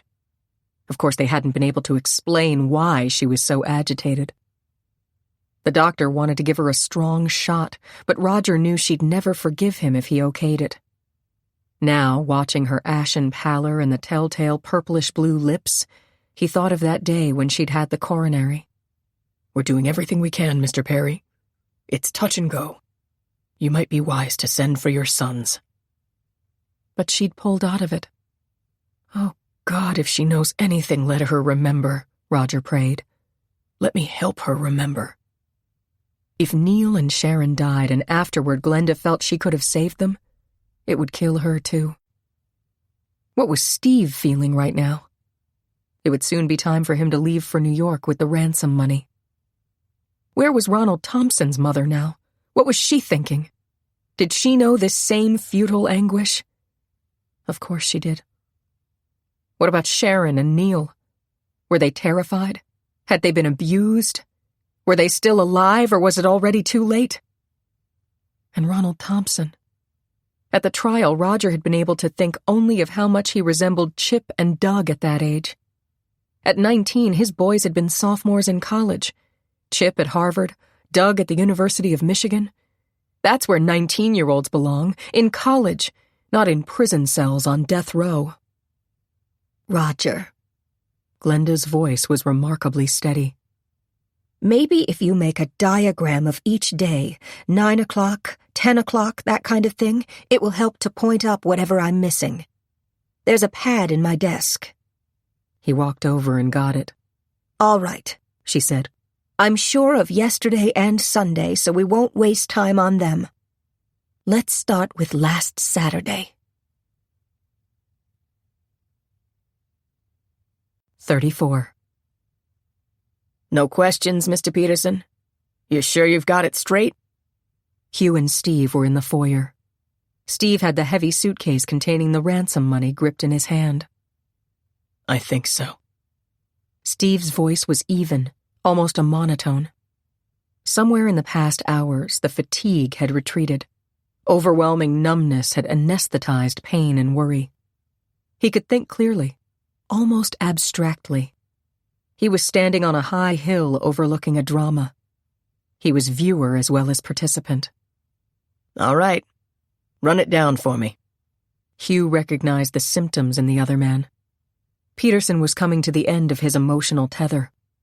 Already he was in some kind of shock, of course. That business of imitating his wife's voice had been the limit. And the poor guy kept insisting it was her. What a cheap, clumsy way to try to link the abduction to Nina Peterson's death. There were a couple of other things Hugh had noticed. Sharon's request for Steve to forgive her. Neil saying, "Sharon is taking care of me." Wasn't that the tip-off that this was a fraud? Was it? Maybe John Owens could help them. They'd located him and he was meeting Hugh at headquarters in New York. Steve said, I go directly to the 59th Street phone booth. If I'm early, I sit and wait in the car until just before 2 a.m., then get out of the car and stand at the phone. I'll probably be directed to another phone. I go there. Then hopefully I make direct contact and turn the suitcase over to the abductor. After I leave him, I drive to FBI headquarters on 69th Street and 3rd Avenue. You'll be waiting to take the cameras out of the car and develop the film. That's it. We'll be trailing you from a distance. The beeper in your car will keep us informed of your movements. One of our men is waiting to follow you down the parkway now to make sure you don't get stuck or delayed. Mr. Peterson? Hugh reached out his hand. Good luck. Luck? Steve said the word with wonderment, as though he were hearing it for the first time. I haven't been thinking of luck so much as I have of an old Wexford curse. Do you know it by any chance? I don't think so. I can't remember all of it, but it's something like this. May the fox build his nest on your hearthstone. May the light fade from your eyes so you never see what you love. May the sweetest drink you take be the bitterest cup of sorrow. There's more, but that pretty much sums it up. Rather appropriate, isn't it? Without waiting for an answer, Steve left. Hugh watched the Mercury pull out of the driveway, turn left toward the parkway. May the fox build his nest on your hearthstone. God help that guy Peterson. Shaking his head to try to relieve the persistent sense of impending doom, Hugh grabbed his own coat. None of the FBI cars were in the driveway. He and the other agents were slipping out the back door, across the 2 acres of vacant woods next to Steve's place. Their cars were parked on the narrow road that had been made in the woods when sewer lines were laid. There they were invisible from the street. Maybe John Owens could make something of the cassette the kidnapper had sent. A retired agent who'd gone blind from glaucoma 20 years before, John had developed his hearing so keenly that he could interpret background sounds on recordings with remarkable accuracy. They brought him in whenever this kind of evidence came into a case. Later on, of course, they'd run the cassette through regular lab tests, but that would take days. Without explaining his reason, Hugh had asked Steve about Nina's background. Philadelphia mainline family, 4th generation. Nina had attended a Swiss boarding school, Bryn Mawr College. Her parents spent most of their time now in their home in Monte Carlo. Hugh remembered meeting them at Nina's funeral. They'd flown in for the service and internment. Hardly spoken to Steve, a pair of cold potatoes if he ever saw them. But the information would be enough for Owens to give a pretty accurate opinion whether that voice actually was Nina's or an impersonation. Hugh had little doubt about the outcome. The Merritt Parkway had been sanded, and even though fresh snow was still falling, the driving was better than Steve had expected. He'd been fearful that the abductor might call off meeting him if the roads were hazardous. Now he was sure they'd somehow make contact. He wondered why Hugh had queried him about Nina's background. He'd only wanted a few basic facts. What college did your wife go to, Mr. Peterson? Where was she raised? She went to Bryn Mawr. They'd met when they were both seniors. He was at Princeton. It was love at first sight. Corny, but true. Her family is 4th generation Philadelphia mainline. They were outraged about him. They wanted Nina to marry her own kind, as they put it. Someone with good family and money and a preppy background. Not an impoverished student who waited tables at the Nassau Inn to stretch his scholarship, who'd graduated from Christopher Columbus High School in the Bronx. God, they'd been formidable when he and Nina were going around together. He'd said to Nina, "How did you ever get to be their daughter?" She was so funny, so bright, so unpretentious. They'd been married right after graduation. Then he'd gone into service, been commissioned and sent to Vietnam. They didn't see each other for 2 years. Finally, he'd gotten an R&R and she'd met him in Hawaii. She'd been so beautiful, running down the steps of the plane, tumbling into his arms. After he was discharged, he'd gone to Columbia for a master's in journalism. Then he got the job at Time and they moved up to Connecticut, and she became pregnant with Neil. He'd bought her the Carmen Ghia when Neil was born, and you'd have thought it was a Rolls, which of course was what her father had. He'd sold Nina's car the week after the funeral. It was impossible to see it parked next to his Mercury in the garage. That night when he'd come home to find her dead, he'd walked out to it, hoping against hope. "Your carelessness will get you killed," he had told her. But the new radial was back on the front wheel. The balding spare was in the trunk. If she hadn't bothered to have it changed that day, it would have meant that she didn't take his annoyance too seriously. Nina, I'm sorry. Sharon. She'd made him come alive again. Because of her, the numbness and pain had dissolved like ice, gradually melting in a spring thaw. These 6 months had been so good. He'd started to believe that he'd been given a second chance at happiness. You didn't fall in love the first time you met someone. He was 34 now, not 22. Or didn't you? That first meeting on the Today Show. After it was over, they walked out of the studio together and stood talking in front of the building. He hadn't been even vaguely interested in any woman after Nina died, but that morning he'd found himself reluctant to let Sharon go. He was due at an early meeting and couldn't suggest having breakfast with her. Finally, he'd blurted out, "Look, I have to run now, but how about dinner tonight?" Sharon said yes, quickly, almost as though she'd been hoping he'd ask. The whole day had seemed interminably long before he was finally at her apartment ringing her doorbell. At that time, their debate over capital punishment was more ideological than personal. It was only when Sharon began to feel that she couldn't save Ronald Thompson that she started to turn on him. He was on the Cross-County Parkway. His hands were working independently, selecting the roads without his conscious awareness. Sharon. It was so good to talk to someone again, over dinner, over a nightcap at her place. She understood the problems of launching a new magazine, the struggle to get advertisers, to get readership. The nearest thing to pillow talk, he'd joked. He'd left his job at Time to go with events a few months before Nina died. It had been a real gamble. He was making important money at Time. Part of it had been pride. He was going to help create the best magazine in the country. He was going to be a rich, hotshot editor and show Nina's father. He'd make him eat his words. Nina's parents blamed him for her death. "If she'd been in a properly staffed, properly secured house, this never would have happened," they said. They'd wanted to take Neil back with them to Europe. Neil with those two. Neil. The poor little kid. Like father, like son. Steve's mother had died when he was 3. He didn't remember her at all. His father had never remarried. That was a mistake. Steve had grown up wanting a mother. He remembered when he was 7, there'd been a substitute teacher in his class, and she'd had them draw Mother's Day cards.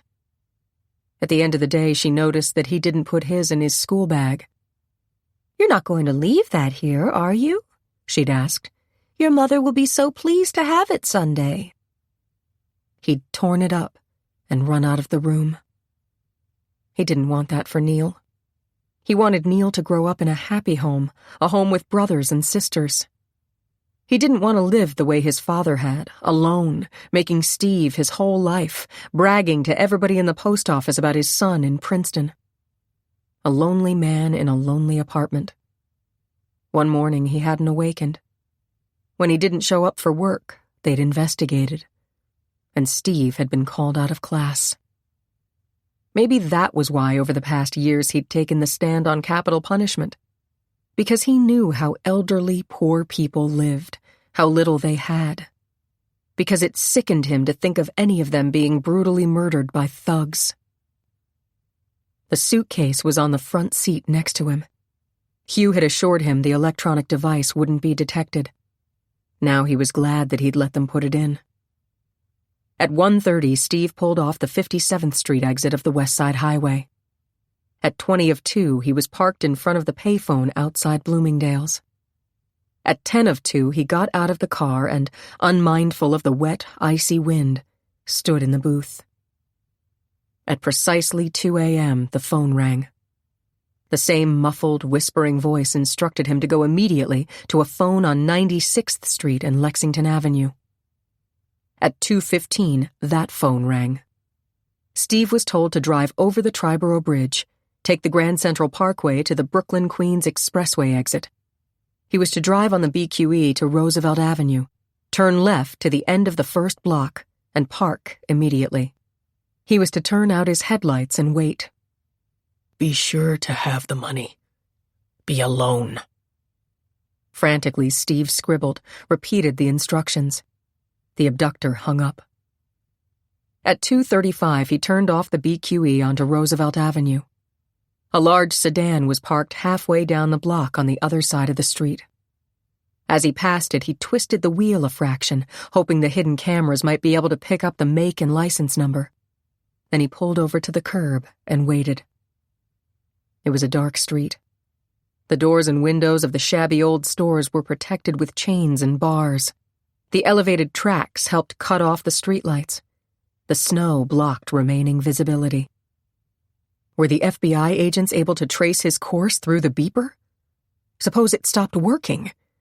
He hadn't noticed any cars following him, but they'd said they wouldn't get too close. There was a thump at the driver's door. Stephen spun his head around, felt his mouth go dry. A gloved hand was gesturing for him to pull the window down. He switched the ignition key on, deflected the window button. Don't look at me, Peterson. But he'd already glimpsed a brownish coat, a stocking mask. Something was dropped on his lap, some large canvas bag, a duffel bag. He felt a sick feeling in the pit of his stomach. This man was not going to take the suitcase with the tracer. He knew it. Open that suitcase and put the money in the bag. Hurry up. He tried to stall for time. How do I know that you'll return my son and Sharon unharmed? Fill that bag! He could hear the high-pitched undercurrent in the voice. The man was violently nervous. If he panicked and ran off without the money, he might kill Sharon and Neil. With fumbling hands, Steve wrenched the neat packets of money from the suitcase, jammed them into the duffel bag. Close it! He drew the strings tightly together, knotted them. Hand it over. Don't look at me. He stared straight ahead. What about my son and Sharon? Gloved hands reached in through the window, yanked the bag away from him. The gloves. He tried to notice them. Stiff-looking, cheap imitation leather, dark gray or brown, large. The sleeve of the coat was frayed. Broken pieces of thread spidered out from it. You're being watched, Peterson. The abductor's voice was hurried, almost trembling. Don't leave here for 15 minutes. Remember that. 15 minutes. If I'm not followed and the money is all here, you'll be told where to pick up your son and Sharon at 11:30 this morning. 11:30. The exact minute of Ronald Thompson's execution. Did you have anything to do with my wife's death? Steve burst out. There was no answer. He waited, then cautiously turned his head. The abductor had slipped away. Across the street, a car started. His watch said 2:38. The entire meeting had taken place in less than 3 minutes. Was he being watched? Was there an observer on the roof of one of those buildings ready to report if he moved? The FBI wouldn't get any signal of location change from the suitcase. Did he dare start sooner? No. At 2:53, Steve made a U-turn and headed back toward Manhattan. At 3:10, he was at the FBI headquarters on 69th Street and 3rd Avenue. Grim-faced agents rushed to his car and began unscrewing the headlights. A somber-looking Hugh listened to his explanation as they rode up to the 12th floor. There, he was introduced to a man with snow-white hair and a patient, intelligent expression that was not concealed by dark glasses. John has been listening to the cassette, Hugh explained. From the quality of their voices and a certain echo, he concludes that Sharon and Neil are being kept in a nearly empty, cold room about 11 by 23 feet in size. They may be in the basement of a freight yard.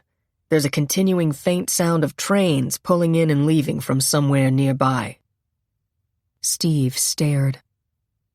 I'll be able to be considerably more specific later, the blind agent said. There's no magic to this. It's simply a case of listening with the same degree of intensity with which you'd study a specimen under a microscope. A cold room, nearly empty. A freight yard. Steve looked accusingly at Hugh. What does this do to your theory that Sharon may have planned this? I don't know, Hugh replied simply. Mr. Peterson, about the last voice on the cassette. John Owen's manner was hesitant. By any chance, was your late wife's first tongue French rather than English? No, not at all. She was raised in Philadelphia till she went to boarding school at 10. Why? There's an intonation in that voice that, to an expert, definitely suggests that English was not the first language. Wait a minute. Nina did tell me that she'd had a French nurse, that as a young child she actually thought in French rather than English. That's exactly what I'm talking about. Then that was no imposter or mimic. You are correct in identifying your wife's voice. All right, I was wrong about that, Hugh said. But John says that last voice was definitely added to the cassette after Neil and Sharon were recorded. Think, Mr. Peterson. Somebody who knows a great deal about your personal life has planned this. Were you ever at a party, maybe, where people were doing home movies, where someone might have recorded a voice track of your wife and excerpted those few words from it? It was so hard to think. Steve frowned. The country club. When it was renovated and redecorated 4 years ago, they made a film for some charity. Nina was the narrator, going from room to room explaining what had been done. Now we're getting somewhere, Hugh said. Might she have used those words within the framework of that film? Possibly. The phone rang. Hugh grabbed it, identified himself, listened intently. Good. Get right on it. He slammed the receiver down. He had the look of a hunter on a fresh scent. Things are beginning to break, Mr. Peterson, he said. You got a clear picture of the car and license plate. We're tracing it now. The first faint hope he'd been offered. Then why was the knot in his throat still choking him? It's too easy, something was saying. It's not going to work out. John Owens stretched out his hand in the direction of Steve's voice. Mr. Peterson, just one question. My impression is that if that actually is your wife on the cassette, she spoke while she was in the process of opening a door. Are you aware, by any chance, of a particular door with a faint squealing sound when it opens? Something like this. Eek. He gave a startling imitation of a rusty hinge moving. Hugh and Steve stared at each other. It is a mockery, Steve thought dully. It is a farce.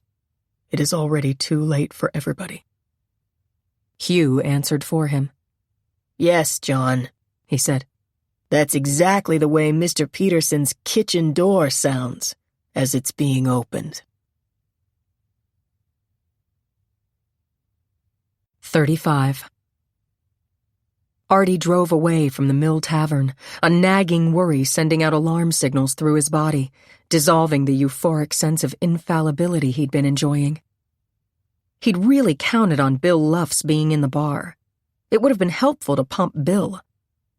Oh, the boy's away? Where is he? How's Mr. Peterson? Has he had any company? He'd figured that Peterson wouldn't admit to the Luffs that Neil and Sharon were missing. He'd figured Peterson knew that the Luffs shot their mouths off about everything. So if Bill wasn't there, it was because Peterson had called the cops. No, not the cops. The FBI. That guy who called himself Pete Lerner, who asked so many questions. He was an FBI agent. Artie knew it.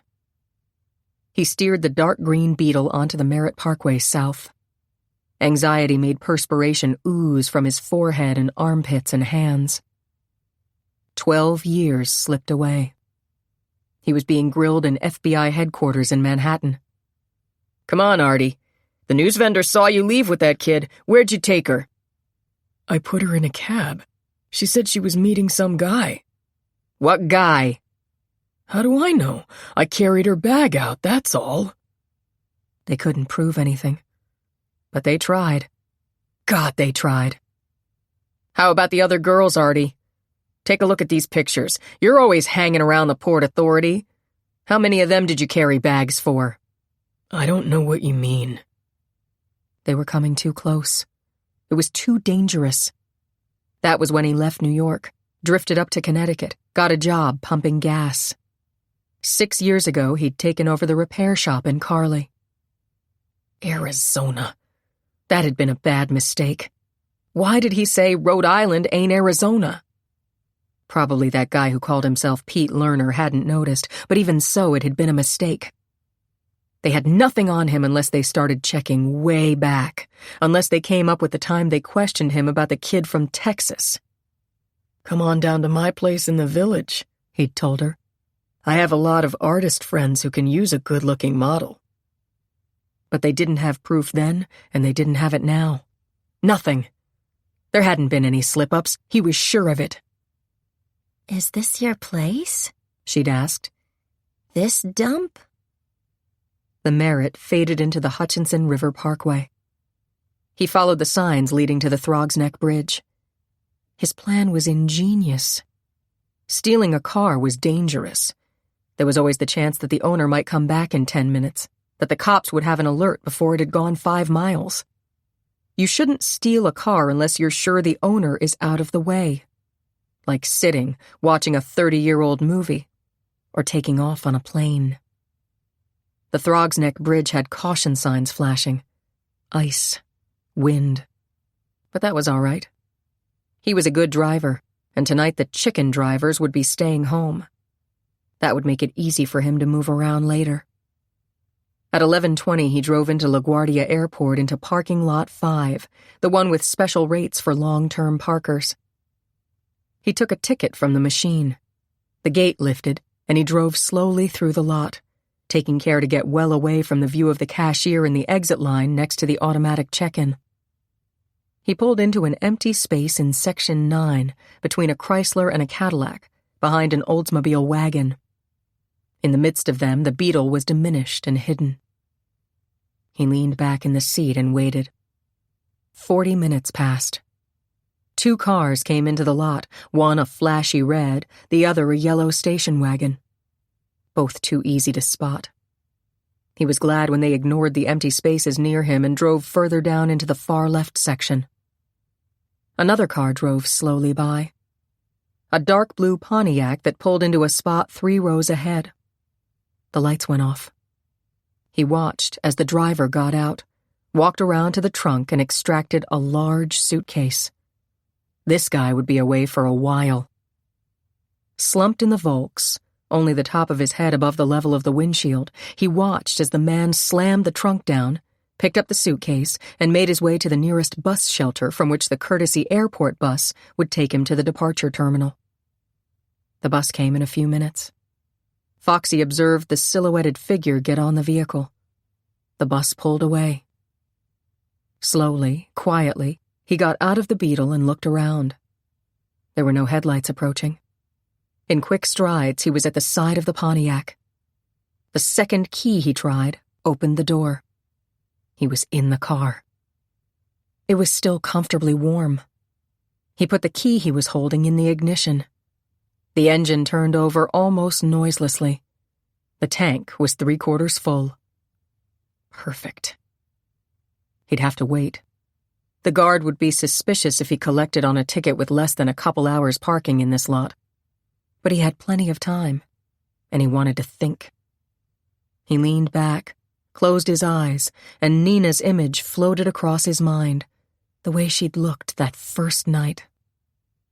He'd been cruising around, knowing he shouldn't be out, knowing it was too soon after Jean Carfoley and Mrs. Weiss, but not able to stay in. And he'd seen her. The Carmen Ghia pulled over on Route 7 in that quiet, lonely spot. The slender, small body caught up in his headlights, the dark hair, the little hands that were struggling with the jack, the enormous brown eyes that looked startled when he slowed down and pulled over. Probably hearing in her head all the talk about the highwayman murders. Can I help you, miss? That's rough work for you, but it's my job. I'm a mechanic. The worried look disappeared. "Oh, great," she said.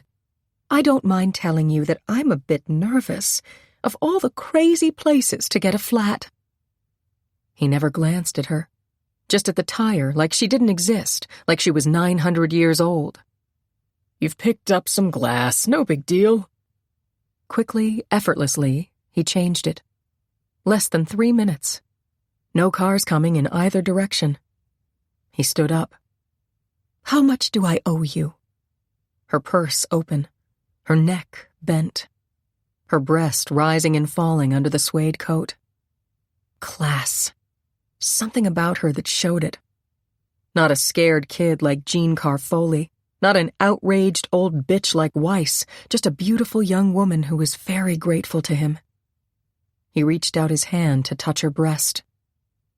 The light began on the tree across the road, swung around, illuminated the two of them. A cop car. He could see the dome.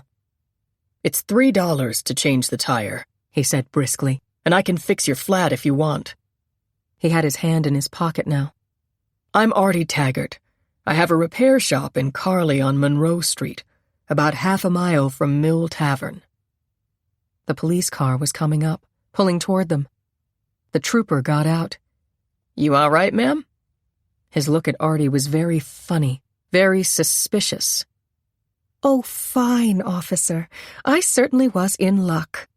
Mr. Taggart is from my town, and he came along just as I got the flat." She made it sound like she knew him. What a break! The policeman's expression changed. "You're lucky, ma'am, to be helped by a friend. It's not safe for women to be alone in disabled cars these days." The cop got back in the patrol car but stayed there watching. "Will you fix the tire for me?" she asked. "I'm Nina Peterson. We live on Driftwood Lane." "Sure. Be glad to." He got back in his car, very indifferent, very casual, like this was just another cheap repair job, never showing that he had to see her again. He could tell the way she looked at him that she was sorry the cop had come along too. But it was important to get away before the cop started thinking about Jean Carfoley and Mrs. Weiss. Before the cop asked, "You in the habit of stopping to help out ladies who are alone, mister?" So he'd driven away, and the next morning, just when he was thinking about calling her, she called him. "My husband just gave me what for about driving on the spare," she said, and her voice was very warm and intimate and amused, like they had a private joke. "When can I pick up my tire?" He thought fast. Driftwood Lane was in a quiet area. The houses weren't close together. If she came to his place, there'd be no way of getting friendly with her. That would be too dangerous. "I have to go out on a job right now," he lied. "I'll bring it by late this afternoon, maybe around 5. It got dark by 5. "Wonderful," she said. "Just as long as the darn thing is back on the car before I go to pick up my husband at 6:30. He was so excited that day that he could hardly think. He went out for a haircut and bought a new checkered sports shirt. When he got back, he didn't bother at all with work. He just showered and dressed, and while he waited, he listened to some of his cassettes. Then he put a fresh new cassette in the recorder and labeled it Nina. He made sure his camera was loaded and reflected on the pleasure of developing pictures, watching the images forming on the prints. At 5:10, he left for Driftwood Lane. He cruised her street before deciding to park in the woods next to her house. Just in case. He walked through the woods near the shore. He remembered how the water was lapping on the beach, a friendly sound that thrilled and warmed him even on the cold night. Her car was in the driveway behind the house. Her keys were in the ignition. He could see Nina through the kitchen window, moving around, unpacking groceries. The globe was off the fixture, so the room was very bright. And she was so beautiful with that pale blue sweater over her slacks and that scarf knotted at her throat. He changed the tire very fast, keeping an eye out for any signs of other people in the house. He knew he'd make love to her, and that secretly she wanted him to. Just the way she'd hinted that her husband had been angry at her showed she needed a sympathetic man. He turned on the recorder and began to whisper into it his plans for making Nina happy when he told her his feelings about her. He went up to the kitchen door and knocked on it softly. She ran over, looked startled, but he held up her keys, smiling at her through the glass. Right away, she began to smile and opened the door, all warm and friendly, her voice like arms around him, inviting him in, telling him how nice he was. Then she asked what she owed him. He reached his hand up, he had his gloves on, of course, and switched off the kitchen light. He put his hands on her face and kissed her. "Pay me like this," he whispered. She slapped him, A stunning slap, impossibly hard from that small hand. "Get out of here," she said, spilling the words out like he was dirt, like he hadn't gotten all dressed up for her, like he hadn't done her a favor. He went wild. Like the other times. Rejection did that to him. She should have known better than to lead him on like that. He stretched out his hands, wanting to hurt her, to squeeze that nastiness out of her. He reached for her scarf. But somehow she slipped away from him and ran into the living room. She never uttered a sound, never screamed for help. Afterward, he understood why. She didn't want him to know the child was in the house. But she tried to pick up a poker from the fireplace. He just laughed. He talked to her very low, telling her what he would do. He held both her hands in one of his and put the poker back. Then he grabbed her scarf and twisted it around her neck, twisted while she gurgled and gagged, and her hands, like a doll's hands, waved and dropped and went limp, while her great brown eyes widened and glazed and accused, while her face turned blue. The gurgling stopped. He was holding her with one hand, snapping the picture, wishing her eyes would close, when somewhere behind him, the gurgling, choking sound began again. He swung around. The boy was standing in the foyer, staring at him with huge brown eyes that burned through him. The boy was gasping just like she'd been gasping. It was like he hadn't killed her at all. Like she'd moved into the boy's body and was going to punish him, was taunting him, promising revenge. He started across the room for the boy. He'd make him stop that noise. He'd close those eyes. He cupped his hands, bent over the boy. The bell rang. He had to run. He raced through the foyer into the kitchen, slipped out the back door while he heard the bell ring again. He was out through the woods, in his car, back in his shop in a few minutes. Calm. Be calm. He went to the mill for a hamburger and beer, was there when the news of the murder on Driftwood Lane swept through the town. But he was scared. Suppose that trooper recognized Nina's picture in the paper, said at headquarters, "Funny thing, last night I saw her on the road. Some guy named Taggart was fixing her car." He decided to get out of town. But when he was packing, he heard on the news that an eyewitness, a neighbor, had been knocked down by someone running out of the Peterson house, that she had positively identified him as Ronald Thompson, a local 17-year-old, and that Thompson had been seen talking to Mrs. Peterson a few hours before the crime. Artie put his camera and recorder and prints and film and cassettes inside a metal box and buried it under a bush behind his shop. Something told him to wait. Then Thompson was caught at that motel in Virginia, and the kid identified him too. The luck, the incredible luck! The living room had been dark. The boy might not have seen his face clearly, and then Thompson had gone into the house. But he'd started to go for the kid. He'd gotten close to him. Neil must have been in shock. But suppose he remembered someday.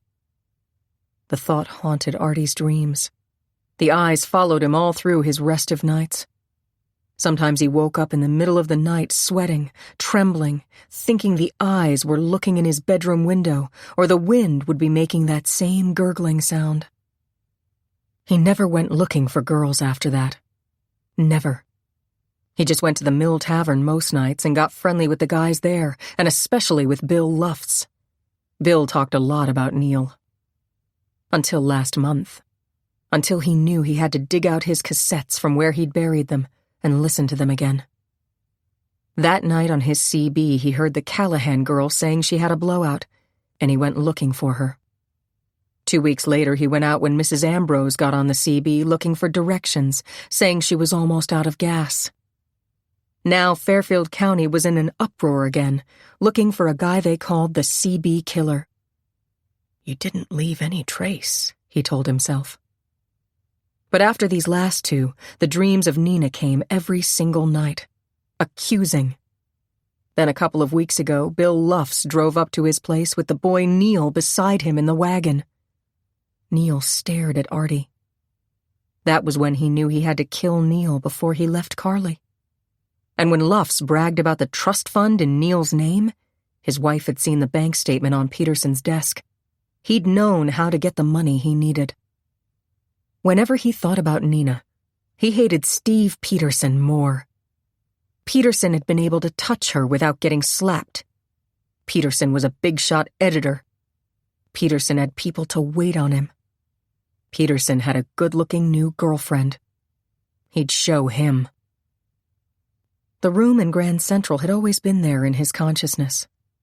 A place to hide if ever he needed it, or a place to take a girl where no one would find her. He used to think all the time about blowing up Grand Central Station when he was working in that room. He'd think about how scared and shocked the people would be when a bomb went off, when they felt the floor give way under them and the ceilings fall in.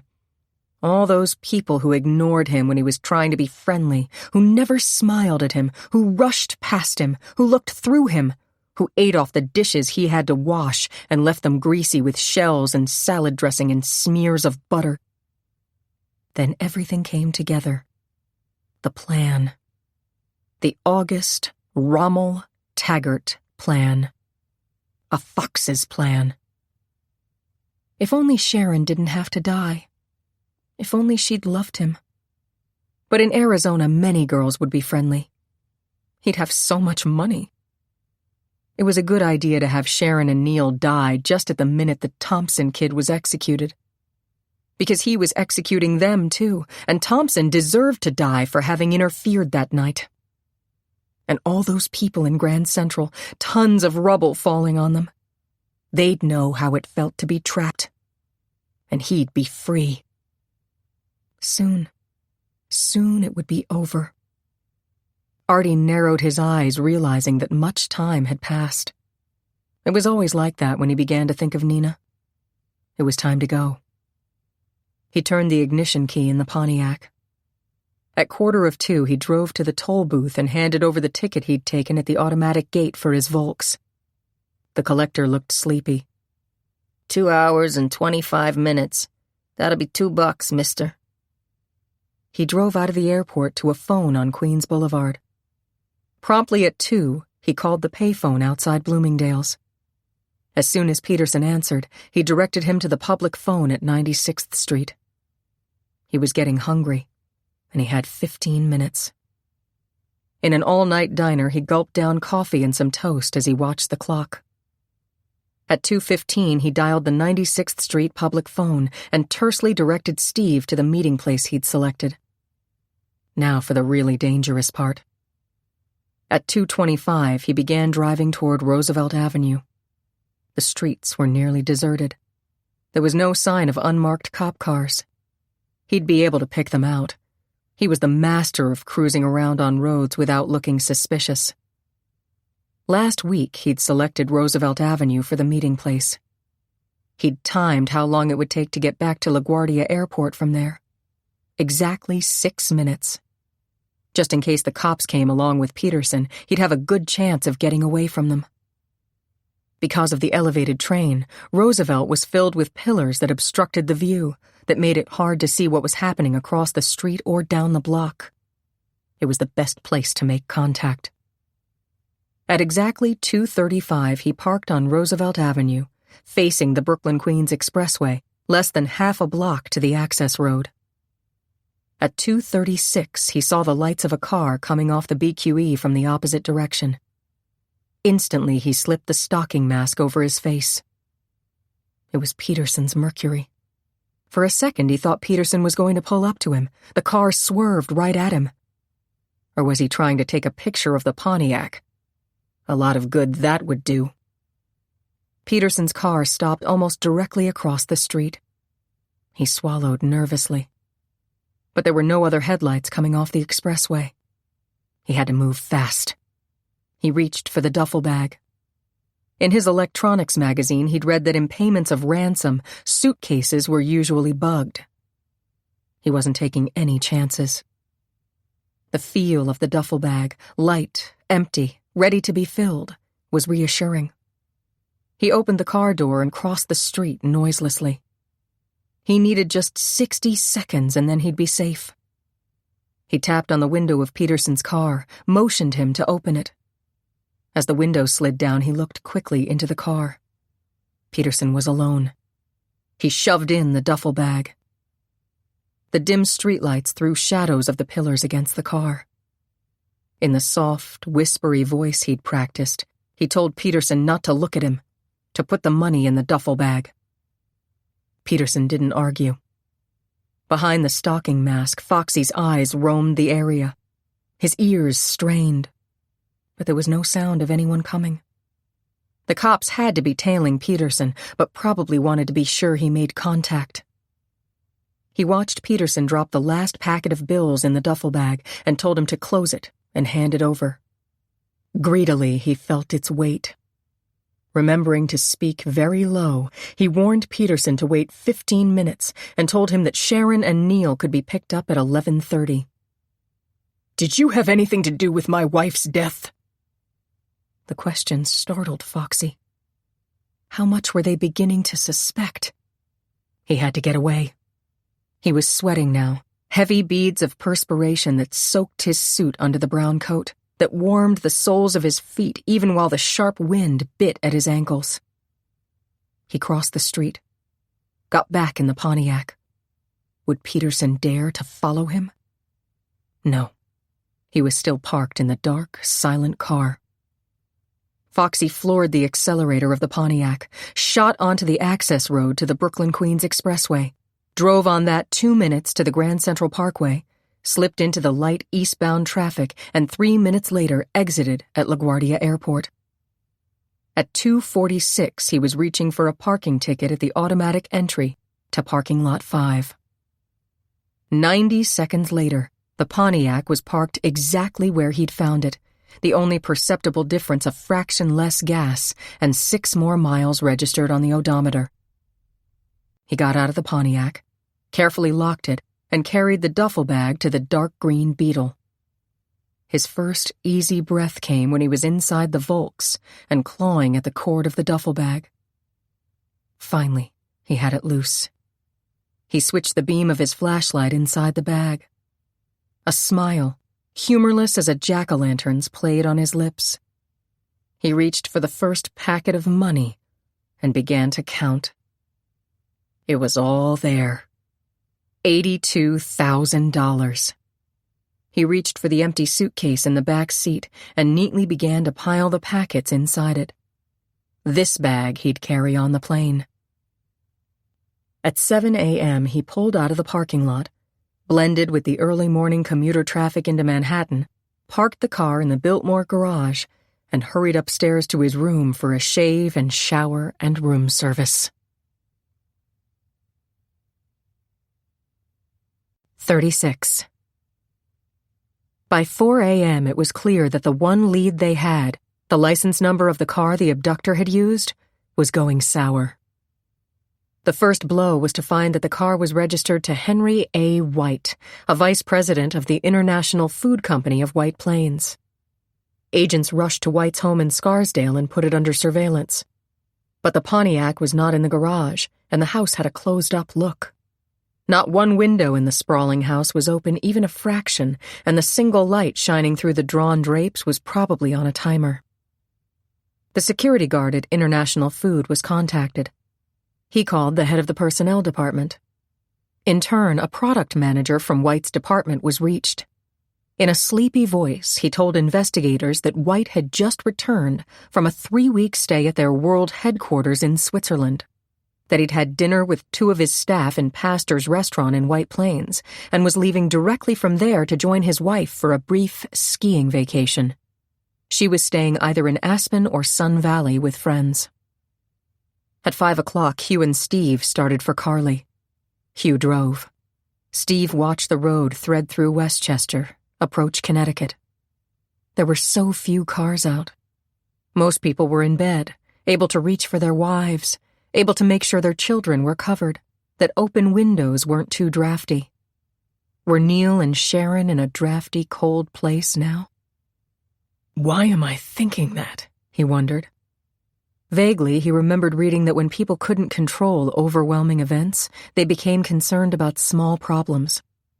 Were Sharon and Neil still alive? That's what he should be worrying about. Spare, oh Lord in mercy, spare them. What do you make of the Pontiac? He asked Hugh. It'll probably turn out that White's car was stolen from wherever he left it, Hugh replied. What do we do next? We wait. For what? He may release them. He did promise. He has the money. He's covered his tracks so carefully. He's thought of everything. You don't really expect him to release two people who could identify him, do you? No, Hugh admitted.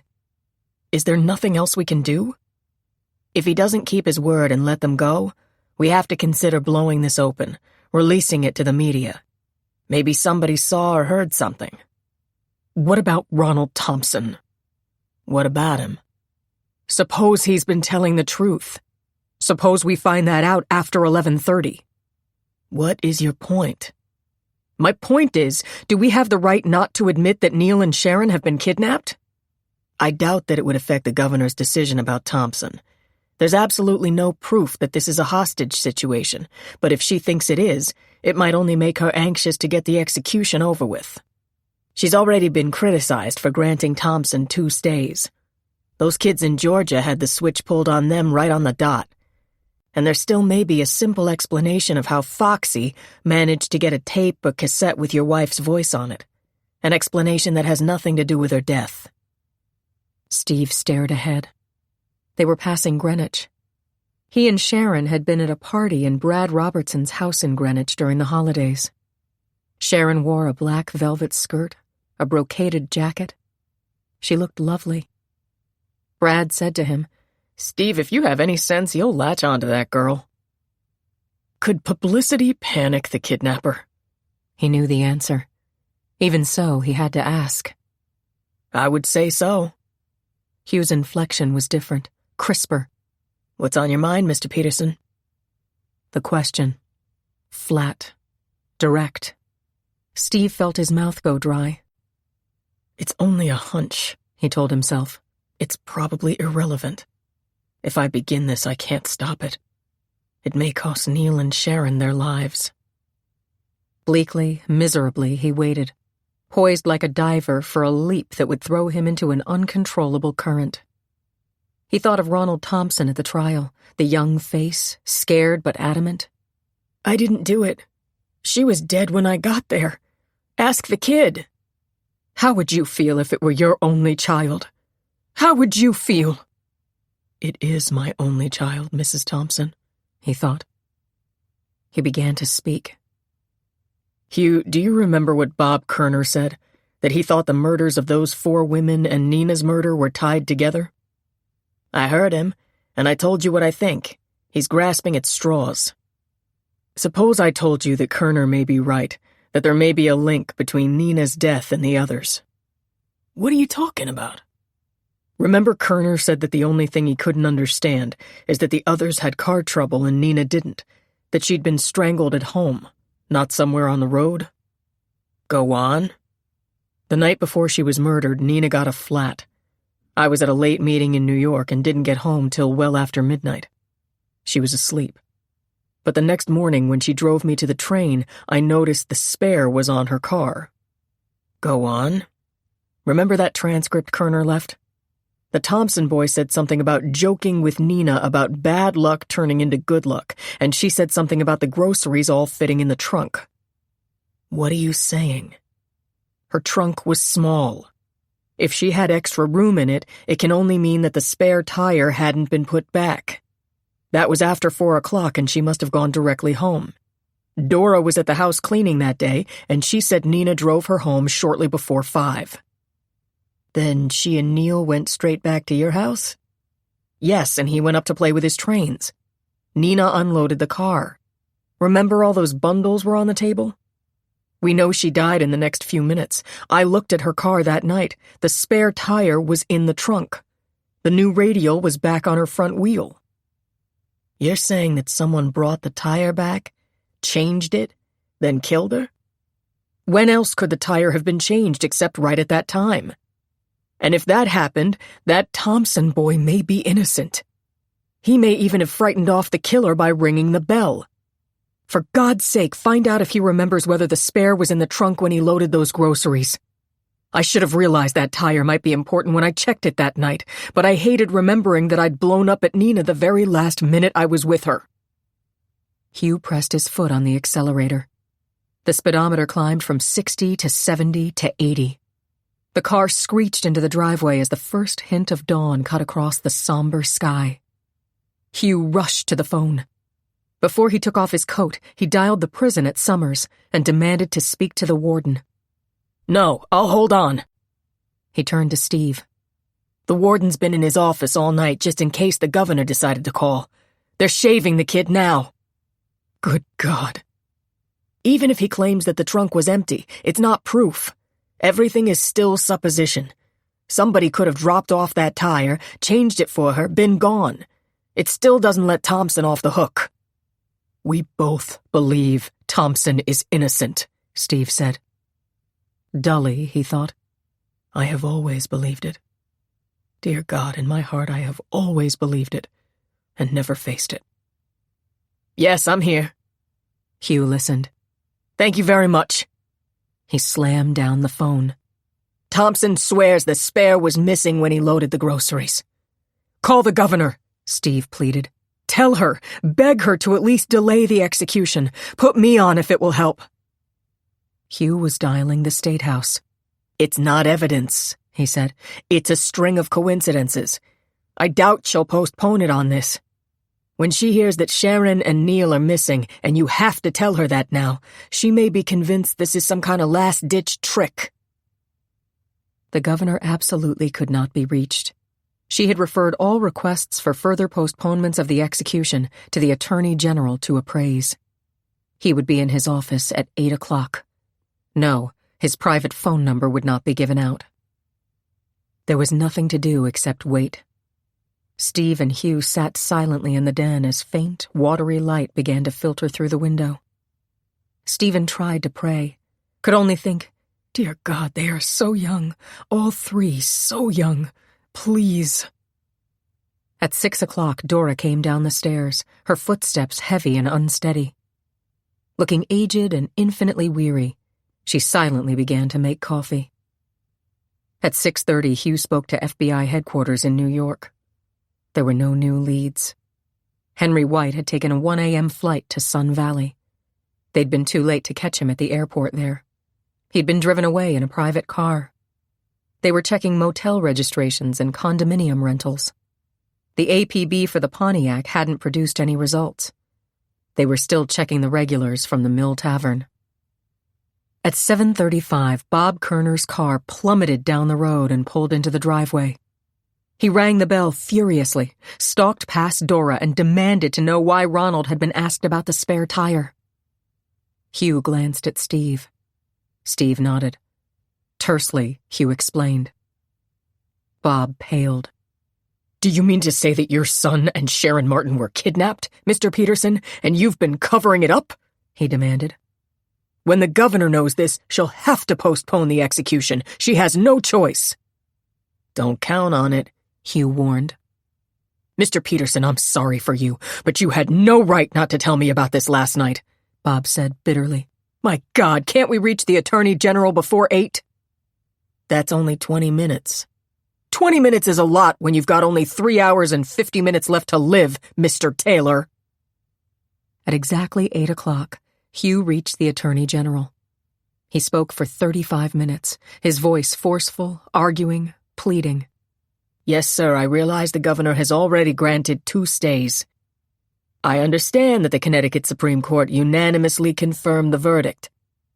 No, sir, we don't have proof. It's more than speculation, though. The cassette. Yes, sir, I'd appreciate if you'll call the governor. May I put Mr. Peterson on? All right, I'll hold. Hugh cupped his hand over the phone. He's going to call her, but let me tell you, he's not going to recommend a stay. 3 minutes passed slowly. Steve and Bob did not look at each other.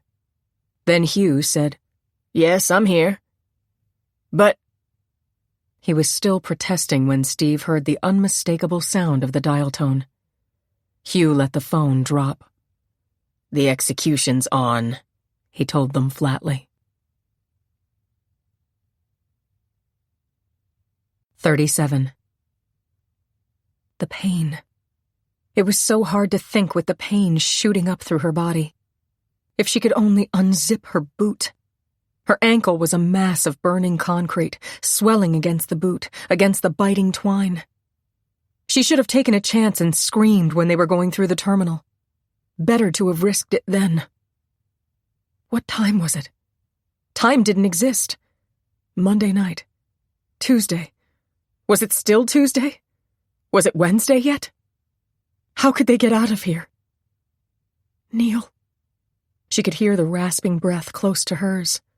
He was trying to breathe slowly, trying to obey her. Sharon heard the moans coming from her lips, tried to bite them back. She felt Neil sliding closer to her, trying to comfort her. Neil would be so like Steve when he grew up. If he grew up. Steve.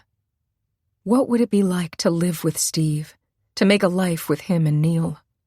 Steve, who had known so much pain. Everything had always been so easy for her. Her father saying, "Sharon was born in Rome, Pat in Egypt, Tina in Hong Kong." Her mother, "We have friends all over the world." Even when they found out that she was dead, they'd have each other. When Steve lost Neil, he'd have no one. Steve asking, "How come you're still single?" Because she hadn't wanted the responsibility of loving someone else. Neil. So afraid that the Luffs would take him with them. So afraid that she'd take Steve away from him. She had to get him out of here. Again, she tried rubbing her wrists against the cinder block wall. But the cords were too tight, biting into her wrists. She couldn't get them in contact with the wall. She tried to think. Her only hope was to get Neil free, to get him out of this room. If he opened the door from the inside, would the bomb explode? The knob in the bathroom. If Foxy came back, if he let her go into the bathroom again, maybe she could pull the knob, break it off. What would he do with them when he got the money? She was drifting off. Time. How much time? Time passing. Was it day or night? Muted train sounds. "Come for us, Steve." "I blame you, Miss Martin." "It is the issue, Miss Martin. None so blind as those who will not see." "I love you, Sharon. I've missed you terribly." Big, gentle hands on her face. Big, gentle hands on her face. Sharon opened her eyes. Foxy was bending over her. With horrible gentleness, his hands were running over her face, her neck. He slipped the gag from her mouth and kissed her. His lips were poker hot, his mouth mushy. She tried to turn her head. It was such an effort. He whispered, "It's all finished, Sharon. I have the money. I have to go now." She tried to focus her eyes. His features emerged from the blur, glittering eyes and a throbbing pulse and narrow lips. "What are you going to do to us?" It was so hard to talk. "I'm going to leave you right here. I'll tell Peterson where to pick you up." He was lying. It was like before when he'd been leading her on, toying with her. No, she'd tried to trick him and then he'd pushed her down. "You're going to kill us." "That's right, Sharon." "You killed Neil's mother." "That's right, Sharon. Oh, I almost forgot." He was moving away from her, reaching down, unfolding something.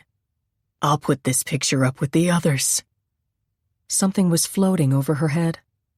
Neil's eyes were staring down at her, eyes that were part of a sprawled body, a body with a scarf around its neck. A shriek tore her throat, pushing back pain and dizziness. Suddenly she was completely rational, focusing, looking at the picture, at the glittering, mad eyes of the man holding it. He was hanging it next to the others on the wall over the cot, hanging it carefully, ritualistic in his exactness. Fearfully, she watched him. Would he kill them now? Strangle them as he'd strangled those women? "I'm going to set the clock for you now," he told her. The clock? "Yes. It will make the bomb go off at 11:30. You won't feel anything, Sharon. You'll just be gone, and Neil will be gone, and Ronald Thompson will be gone." Carefully, delicately, he was opening the suitcase. She watched as he took a clock out, as he consulted his wristwatch and set the clock to 8:30. It was 8:30 Wednesday morning. The alarm. He was setting the alarm to 11:30. Now he was attaching wires to the clock. 3 hours. Carefully, he lifted the suitcase, put it on top of the deep sinks near the door. The face of the clock was directly opposite her across the room. The hands and numerals glowed.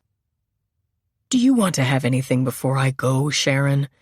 A glass of water? Would you like me to kiss you goodbye?" Would you let me go into the bathroom? "Sure, Sharon." He came over, untied her hands, picked her up. Her legs crumbled under her. Pain made her shiver. Black curtains closed over her eyes. No, no, no. She could not faint. He left her inside the dark cubbyhole, holding on to the doorknob. She twisted it around, praying the sound wasn't carrying. A faint, cracking sound. The handle broke off. Sharon ran her fingers over the separated end, felt the jagged edge of the broken metal. She slipped the handle in the deep pocket of her skirt. When she opened the door, she had one hand in her pocket. If he felt anything when he carried her back to the cot, he'd think it was her fist. It worked. He was hurrying now, anxious to be out of there. He tossed her back down, retied her hands quickly. She was able to keep them a little separated. Those cords were not as tight as the others. The gag was yanked over her mouth. He was bending over her. "I could have loved you very much, Sharon, as I think you could have loved me." With a quick movement, he pulled off Neil's blindfold. Neil blinked, his eyes swollen, his pupils enormous.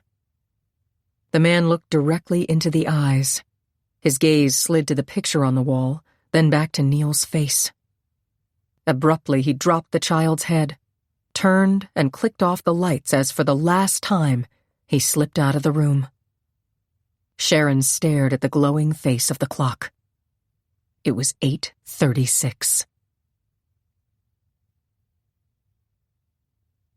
38. Glenda's bed was strewn with pages crumpled, begun again. No, on the 14th I didn't go straight to the doctor. I stopped at the library. Put that in, Roger. I spoke to a couple of people there. "I'll start a new sheet. This one's too cluttered. Who did you talk to in the waiting room at the doctor's?" Minutely, they reviewed every detail of the past month. Nothing triggered awareness in Glenda of the man who called himself Foxy. At 4 a.m., at her persuasion, Roger called FBI headquarters and asked to speak to Hugh. Hugh told him about the contact. "He says that the kidnapper has promised that Sharon and Neil can be picked up at 11:30, Roger told her. They don't trust him, do they? "No, I don't think they do." If it is someone familiar to me, it might be someone Neil knows from this area. He couldn't let Neil go. "Glenda, we're both so tired we're incapable of thinking. Let's try to sleep for a few hours, then maybe something will come to you. Your subconscious works when you're sleeping, you know that." All right. Wearily, she started to stack the sheets of paper in chronological order. He set the alarm for 7. For 3 hours they slept, exhausted, troubled sleep. At 7, Roger went down to make tea. Glenda slipped a nitroglycerin tablet under her tongue, went into the bathroom, washed her face, got back into bed, and picked up her pad. At 9, Marion arrived. At 9:15, she came up to see Glenda. I'm sorry you're not feeling well, Mrs. Perry. Thank you. I'll stay out of your way. If it's all right, I'll concentrate on one room at a time downstairs. That would be fine. That way, by the end of the week, downstairs will be shipshape. I can tell you like a house kept nice. Yes, I do. Thank you. I'm just glad to be here, that I didn't have to disappoint you with the trouble we had over our car. My husband mentioned something. Deliberately, Glenda raised her pen, held it poised. Really awful. After just spending $400 to get it fixed. Normally, we wouldn't spend that much on an old car, but Artie's such a good mechanic that my husband said it was worth it. Well, I see you're busy. I shouldn't be gabbing. Would you like a little breakfast? No, thank you, Mrs. Vogler. The door closed behind her. A few minutes later, Roger came back in. I spoke to a couple of people at the office. Said I had a touch of flu. Roger, wait a minute. Glenda depressed the button on the recorder. The now familiar sentence filled their ears. Be at the Exxon service station. Glenda snapped the machine off. Roger, when did we get my car serviced? A little over a month ago, I think. Bill Luffs took it over to that place he recommended. Yes, and you dropped me off on your way to work when it was ready. Artie. That was the name, wasn't it? I believe so. Why? Because the car was ready, but he was just about to fill it with gas. I was talking to him, standing next to it. I noticed his sign said A.R. Taggart and asked if the A stood for Arthur because I'd heard Bill call him Artie. Roger! Glenda's voice became high-pitched. She sat up and grabbed his hand. Roger! He told me that people around here started to call him Artie because of the sign A.R. Taggart, but that his name really was August Rommel Taggart. And I said Rommel. Wasn't he the famous German general? And he said yes, Rommel was the desert fox. The way he said fox, and the way he said Foxy on the phone the other night. Roger, I swear to you that mechanic is Foxy and he's the one who kidnapped Neil and Sharon. It was 9:31 a.m. 39. She was going to her room. Ollendorf was off today, and the other guard would never bother her. Lally hadn't slept all night. She was getting sick. The arthritis was murder, but it was more than that. There was something inside her winding down. She could feel it. She just wanted to get into her room and lie down on the cot and close her eyes. She had to. She drifted down with the 8:40 Mount Vernon passengers and slipped around to the ramp. She had extra newspapers in her shopping bag to cover herself, but she didn't stop for coffee. She wasn't hungry for anything. Just her room. It didn't even matter if the man was there. She'd take her chances. The comforting noise of the generators and vents greeted her. It was gloomy here, like always, and that was good with her. Her heavy sneakers were silent as she padded across to the staircase. And then she heard it. The muffled sound of a door opening slowly. Her door. Lally shrank behind the generator into the shadows. Soft, low footsteps. He was coming down the metal steps, the same man. She melted back, pressed her bulk against the wall. Should she confront him? No. No. Every instinct warned her to hide. She watched him stand, listen intently, then move swiftly toward the ramp. In a minute, he'd be gone, and she'd be in her room. If the girl was still there, she'd scare her off. Her arthritic fingers started to pull the key from her pocket. Fumbled. It fell with a ping at her feet. She held her breath. Had he heard? She didn't dare to look out. But the footsteps were completely gone. There was no sound of anyone coming back. She waited 10 minutes, 10 long minutes, trying to calm the pounding of her heart. Then slowly, painfully, she bent down, felt on the ground for her key. It was so dark here. Her eyes were so bad now. She felt the outline of the key and sighed with relief. Lally was just beginning to straighten up when something grazed against her back, something shivery cold. She gasped as it touched her skin, touched and slipped in, so sharp, so quickly that she barely felt the blinding pain, the warm gushing of her blood as she clumsily sank to her knees and slumped forward. Her forehead took the impact of the fall. Her left arm arced out.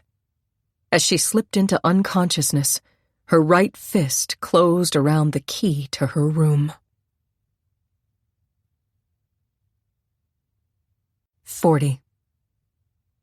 At 9:30, an agent from FBI headquarters phoned Hugh Taylor at Steve's home. "We think we have something, Huey." What is it? "That Artie. The mechanic. Artie Taggart." Yeah? "There used to be a guy known as Gus Taggart who got picked up for hanging around the Port Authority about 12 years ago. Suspect in disappearance of some 16-year-old runaway. We couldn't pin anything on him, but a lot of guys thought he did something to her. He was questioned about disappearances of other young girls, too. His description matches the one you gave us." Good work. What else have you got on him? "We're trying to check out where he used to live. He had a bunch of jobs in New York, pumping gas on the West Side, busboy in an 8th Avenue joint, dishwasher in the Oyster Bar." Concentrate on where he lived. Find out if he has any family. Hugh hung up the phone. "Mr. Peterson," he said carefully, "there's a chance we have a new lead. A mechanic who hangs around Mill Tavern seems to have been a suspect in several cases of young girls disappearing about 12 years ago. Name of Artie Taggart." A mechanic. Steve's voice rose. "A mechanic?" "Exactly. I know what you're thinking. It's a slim chance, but if someone fixed your wife's tire that day, is it possible she'd have written a check in payment? Do you have your canceled checks or stubs from January 2 years ago?" Yes. "I'll look." "Remember, we're only examining any lead we can. We have no proof at all of anything about this Artie, except that he was questioned once years ago." "I see." Steve walked over to his desk. The phone rang.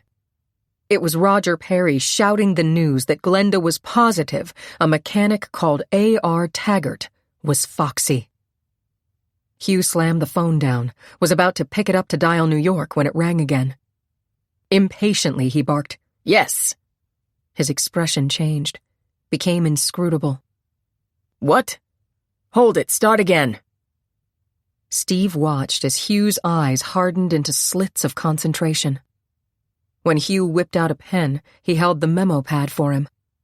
Ignoring the other man's attempt to screen what he was writing, Steve stared at the pad, digesting the words as they went down. "Thank you for the money. It is all there. You have kept your promise. Now I will keep mine. Neil and Sharon are alive. At 11:30 they will be executed during an explosion in New York State. In the rubble from that explosion, you can dig for their bodies. Foxy." Hugh said, "Repeat that again so I'm sure I have it straight." A moment later he said, "Thank you. We'll be in touch with you shortly." He hung up the phone. "Who took the call?" Steve asked. Merciful numbness was paralyzing his capacity to think, to fear. Hugh waited a long minute before answering. When he did, his voice was infinitely weary. "The mortician in Carly, who handled your wife's funeral arrangements," he said. It was 9:35 a.m. 41. If that old hag hadn't made that noise! Artie was drenched in perspiration. His new green suit smelled really bad now, just the way it always did after. Suppose he hadn't heard her. She must be the one who'd been staying in the room, who dragged that cot in. That meant she must have a key. If he hadn't heard her, she'd have gone in, found them. They'd have had time to get experts to deactivate the bomb. He walked rapidly through the terminal to the arcade that led to the Biltmore and picked up the car from the Biltmore garage. The suitcase and radio were already packed in it. He drove swiftly up the East Side Drive to the Triborough Bridge. It was the quickest way to LaGuardia. He was frantic now to get out of New York. The plane to Phoenix left at 10:30. He returned to the parking lot he'd left only hours before. The thought of how successful his plan had been to pick up the ransom soothed him. This time he parked the Volks far away from the toll gate in the area where people parked for the Eastern Shuttle. That section was always crowded. He'd filed the engine number off the Volks, and the license plate could never be traced to him. He'd taken it off a junked car 5 years ago. Anyhow, it might be a month before someone noticed that the Volks had been here a long time. He pulled his 2 suitcases, the light one with the clothes and cassettes, and the heavy one with his money, and the crated CB radio out of the trunk. Now there was absolutely nothing to link him with the car. He walked swiftly over to the bus stop. The Courtesy Airport bus came along, and he got on it. The other passengers glanced at him indifferently. He could feel their dismissal, just because he wasn't all dressed up. He sat next to a girl about 19 years old, a very attractive girl. He didn't miss the wrinkle of distaste, the way the girl turned away from him.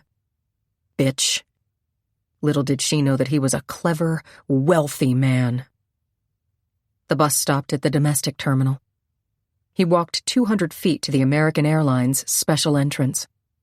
An attendant was checking in luggage. He wouldn't have to drag all this stuff around. He yanked out his ticket. The name on the ticket was Renard. That meant fox in French. It was the name he planned to use in Arizona. Check all 3 pieces, sir? No, not that one. He yanked the suitcase with the money out of the reach of the attendant. Sorry, sir. I'm not sure you can carry one that big on board. I must. Deliberately, he tried to curb the intensity in his voice.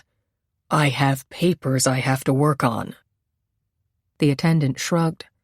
All right, sir. I guess the stewardess can always put it in the cabin closet if necessary.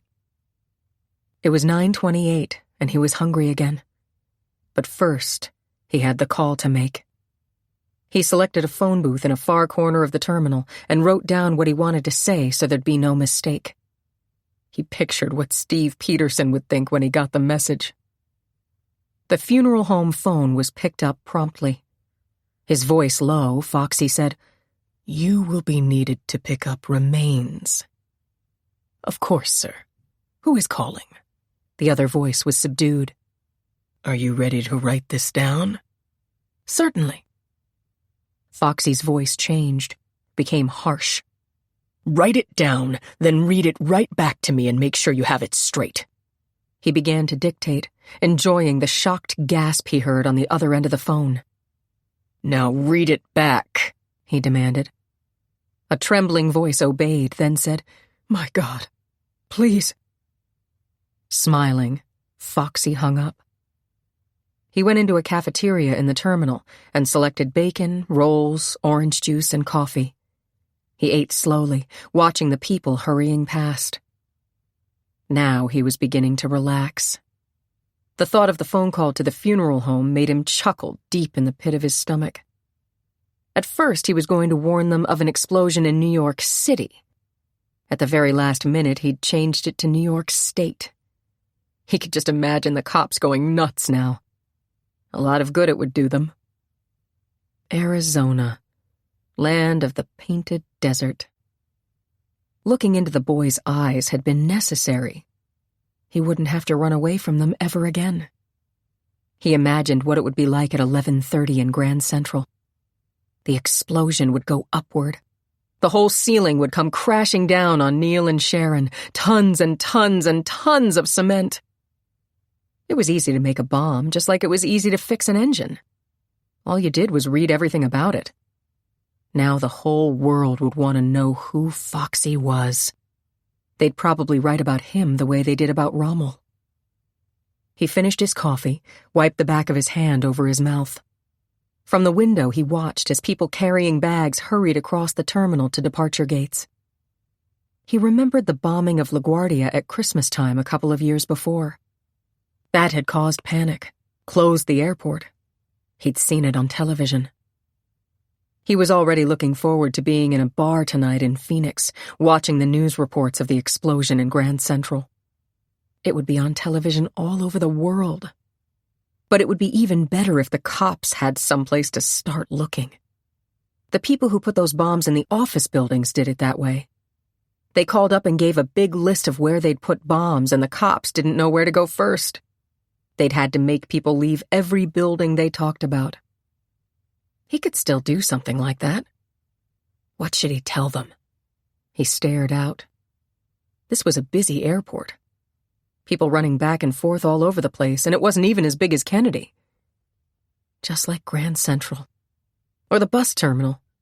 Everybody rushing, paying no attention to anybody. Just wanted to get where they were going. Didn't notice anybody. Didn't smile back. An idea slowly took shape. Suppose he warned the cops. Suppose he told them that Sharon and Neil and the bomb were in a transportation center in New York City. That would mean they'd have to clear out both airports and the 2 bus terminals and Penn Station as well as Grand Central. They'd start searching under seats in the waiting rooms and opening lockers. They wouldn't know where to start. And all these people, these lousy people, would be made to get out of all those places, to miss their trains and planes and buses. They'd never find Sharon and Neil. Never. The only one who knew about that room was the old hag, and he'd taken care of her. All by himself, he could keep people in or out of the biggest city in the world with one more phone call.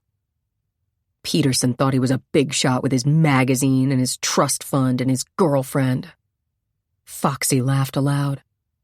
The couple sitting at the next table looked at him curiously. He would call, just before he got on the plane. Who would he call? The funeral home again? No. Who else would be sure the call wasn't a fake? He knew. Smiling, anticipating the reaction he'd get, he went for another coffee. At 12 minutes past 10, he left the cafeteria, the suitcase gripped in his hand. He deliberately waited that long so that when they were x-raying the carry-on luggage, they'd be hurrying. No one would be curious about his suitcase. Airlines loved to keep to their schedules. At 10:15, he slipped into a phone booth near Departure Gate 9, pulled out quarters and dimes, and dialed a number. When the receiver at the other end was picked up, he whispered a message. He replaced the receiver gently, walked to the check-in desk, and went through the inspection without a hitch. The boarding sign was flashing as he walked across the waiting area to the covered ramp leading to the plane. It was 10:16 a.m. 42. Her clothes felt wet and warm and sticky. Blood. She was bleeding to death. Death. She was going to die. Lally knew it. Through the dim, fading light in her mind, she sensed it. Someone had killed her. The man who had taken her room had taken her life. The room. Her room. She wanted to die in it. She wanted to be there. He'd never come back. He'd be afraid. Maybe no one would find her. Entombed. She'd be entombed in the only home she'd ever had. She'd be here sleeping forever with the comforting roar of her trains. Her mind was clearing, but she didn't have long. She knew it. She had to get to her room. Aware of the key in her right fist, Lally tried to drag herself up. Something was pulling. The knife. The knife was still plunged into her. She couldn't reach it. She began to crawl. She had to arc around. She'd been lying facing away from where the room was. The effort of turning her body. Too much. Too much. Slowly, Inch by inch, she crawled until she was in the direction of her room. 20 feet at least to the staircase. And then the stairs. Could she? Lally shook her head, trying to clear away the darkness. She could feel blood running from her mouth. She tried to clear it from her throat. Right hand. Keep gripping the key. Left hand forward. Right knee. Drag it forward. Left knee. Right hand. She would do it. Somehow she would manage to get up those stairs. She kept in her mind the vision of opening the door, closing it, crawling inside, pulling herself up on the cot, lying there, closing her eyes, waiting. In her room, death would come as a friend with cool and gentle hands. 43. They are dead, Steve thought. When you are condemned, you are already dead. This afternoon, Ronald Thompson's mother would claim her son's body. This afternoon, the Sheridan Funeral Home would go to the site of an explosion and wait for Sharon's and Neil's bodies. Somewhere in New York State, digging in the rubble. He was standing by the window. A knot of reporters and television cameras was grouped outside. The word goes fast, he said. We vultures of the media love a good story. Bradley had just phoned. Steve, what can I do? Nothing. Just let me know if you happen to see a Volks Beetle, dark green, with a guy about 38 years old in it. He probably had the license plates changed, so that won't help. We have an hour and 20 minutes. An hour and 20 minutes. What have you done about the bomb threat? He had asked Hugh. Alerted every major city in the state to stand by for an emergency. There's nothing more we can do. An explosion in New York State. New York State. Do you know how many thousands of square miles that covers? Mr. Peterson, there's still a chance this is a hoax. I mean, the threat of the explosion, the call to the funeral parlor. No, it's too late for them. Too late. Steve thought Bill and Dora Luffs moved in because of Nina's death. They were staying here to do him a favor, to take care of Neil for him. But Bill Luffs discussing his affairs may have caused Neil and Sharon's kidnapping. Their death. Circle of death. No, please let them live. Help us to find them. Restlessly, he turned from the window. Hank Lamont had just come in with Bill. They were going over his story again. Steve knew it by heart. Mr. Luffs, you've talked to this Artie a lot. Please try to remember. Has he ever mentioned wanting to go some particular place? Has he ever talked about someplace a lot, like Mexico or Alaska? Bill shook his head. All this was too much for him. He knew that they thought Artie had kidnapped Neil and Sharon. Artie, a quiet fellow, a good mechanic. Just a couple of weeks ago, he'd driven over to his place. Neil rode with him. He could remember the day exactly because Neil had a bad asthma attack that night.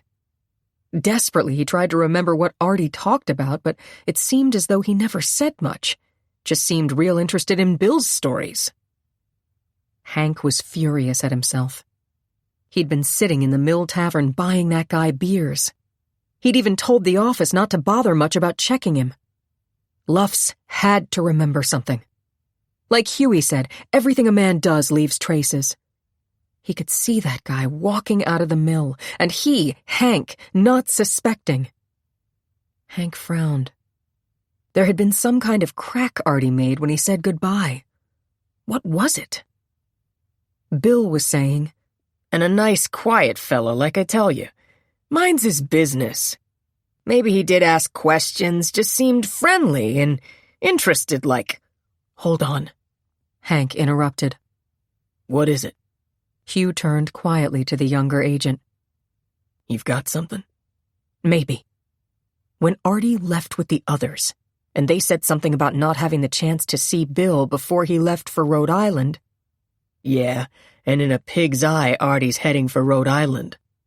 That's what I mean. He said something else. And that advertising guy, Alan Kroger, made a crack on top of it. A crack about the painted desert. That's it. What? Hugh demanded. When they said, too bad Bill Lufs isn't around to say goodbye, Artie said, Rhode Island's not Arizona. Could that have been a slip? We'll find out soon. Hugh ran for the phone. Roger came in, put his hand on Steve's shoulder and listened with him as Hugh barked orders into the phone, putting the awesome power of the Federal Bureau of Investigation into tracking down the new lead. Finally, Hugh put the phone down. If he's heading for Arizona, we'll get him, Mr. Peterson. I can promise you that. When? Roger's face was the color of the bleak morning. Steve, get out of here, he said. Glenda wants you to come over. Please. Steve shook his head. We'll both go, Hugh said briskly. Hank, take over here. Steve considered. All right. He started toward the front door. No, let's go out the back way and through the woods. You'll be able to avoid the reporters. A ghost of a smile touched Steve's lips. But that's just it. I don't intend to avoid them. He opened the door. The cluster of reporters broke past the agents stationed on the walk and raced to him. Microphones were shoved in front of his face. Television cameras angled to catch his drawn, tired face. Mr. Peterson, has there been any further word? No. Do you think the kidnapper will carry out his threat to execute your son and Sharon Martin? We have every reason to believe he's capable of this kind of violence. Do you think it's more than coincidence that the threatened explosion will occur at the exact minute Ronald Thompson is executed? I do not think it is coincidence. I think the kidnapper Foxy may very well have been involved in my wife's death. I have tried to get that word to the governor, who refuses to speak with me. I now publicly implore her to delay the Thompson execution. That boy may very well be innocent. I think he is. Mr. Peterson, has your position on capital punishment changed in view of your terrible worry over your son and Miss Martin? When this kidnapper is apprehended, would you want to see him executed? Steve reached down and pushed the microphones back from his face. I want to answer your questions. Please give me the opportunity. The reporters became quiet. Steve looked directly into the camera. Yes, I have changed my mind. I say this knowing that it is very unlikely that my son and Sharon will be found alive. But even if their kidnapper is apprehended too late to save them, I have learned something in these past 2 days. I have learned that no man has the right to determine the time of death of one of his fellow human beings. I believe that power rests only with Almighty God, and... His voice broke. I only ask you to pray to God that Neil and Sharon and Ronald will be spared this morning. Tears streamed down his cheeks. Let me pass. Quietly, the reporters separated. Roger and Hugh ran behind him as he darted across the street. Glenda was watching at the door. She opened it for them, put her arms around Steve. Let it out, dear, she said quietly. Go ahead. I can't let them go, he cried brokenly. I can't lose them. She let him cry, hugging him as the broad shoulders heaved. If I had only remembered sooner, she agonized. Oh, God, I've been too late to help him. She felt the shuddering of his body as he tried to stifle his sobs. Sorry, Glenda. You've had enough. You're not well. I'm all right, she said. Steve, like it or not, you're going to have a cup of tea and some toast. You haven't eaten or slept in 2 days. Somberly, they went into the dining room. Mr. Peterson, Hugh said carefully. Remember that pictures of Sharon and Neil are coming out on special editions of morning newspapers. They're being shown on every television station. Someone may have seen them, seen something. Do you think whoever has them paraded them in public? Steve asked bitterly. Someone may have seen unusual activity. Someone may have heard one of those phone calls being made, may have heard people talking in a bar. Marion poured water from the kettle into the teapot. The door between the kitchen and dining room was open, and she could overhear the conversation. That poor, poor Mr. Peterson. No wonder he'd seemed so rude when she spoke to him. He'd been all choked up about the little boy being kidnapped, and she'd only upset him by talking about Neil. Shows you should never judge people. You don't know what kind of grief they're carrying around inside them. Maybe if he'd just have some tea. She brought in the teapot. Steve's face was buried in his hands. Mr. Peterson, she said gently, let me fix you a nice hot cup of tea. She picked up his cup. With the other hand, she began to pour. Slowly, Steve lowered his hands from his face. The next instant, the teapot was flying across the table. Tea spilling down into the sugar bowl, running across the flowered placemats, a bubbling, tawny stream. Glenda, Roger, and Hugh jumped up. Shocked, they stared at Steve, who was gripping a terrified Marian's arms. "Where did you get that ring?" he shouted. "Where did you get that ring?" 44. At Summers State Prison, Kate Thompson kissed her son goodbye. She stared unseeingly at the shaven spot, like a monk's tonsure on his head, the slits in the side of his trousers. She was dry-eyed as she felt his strong, young arms around her. She pulled his face down. "Be brave, dear." I will. Bob said he'd look out for you, Mama. She left him. Bob was going to stay until the end. She knew it was easier if she went now. Easier for him. She walked out of the prison, along the cold, wind-swept road to town. A police car came by. "Let me drop you, ma'am." "Thank you." With dignity, she got in the car. "You're staying at the motel, Mrs. Thompson?" "No. Take me to St. Bernard's, please." The morning masses were over. The church was empty. She knelt at the statue of the Virgin. Be with him at the end. Take the bitterness from my heart. You who gave up your innocent son, help me if I must give up mine. 45. A trembling Marian tried to speak, but she couldn't talk over the dryness in her mouth, the knot in her throat. Her tongue was so heavy. The tea had burned her hand. Her finger hurt where Mr. Peterson had wrenched the ring from it. They were all looking at her as though they hated her. Mr. Peterson's grip on her wrist tightened. "Where did you get that ring?" he shouted again. I found it." Her voice quivered, broke. "You found it?" Hugh shoved Steve away from Marian. His voice dripped with scorn. "You found it?" "Yes." "Where?" "In my car."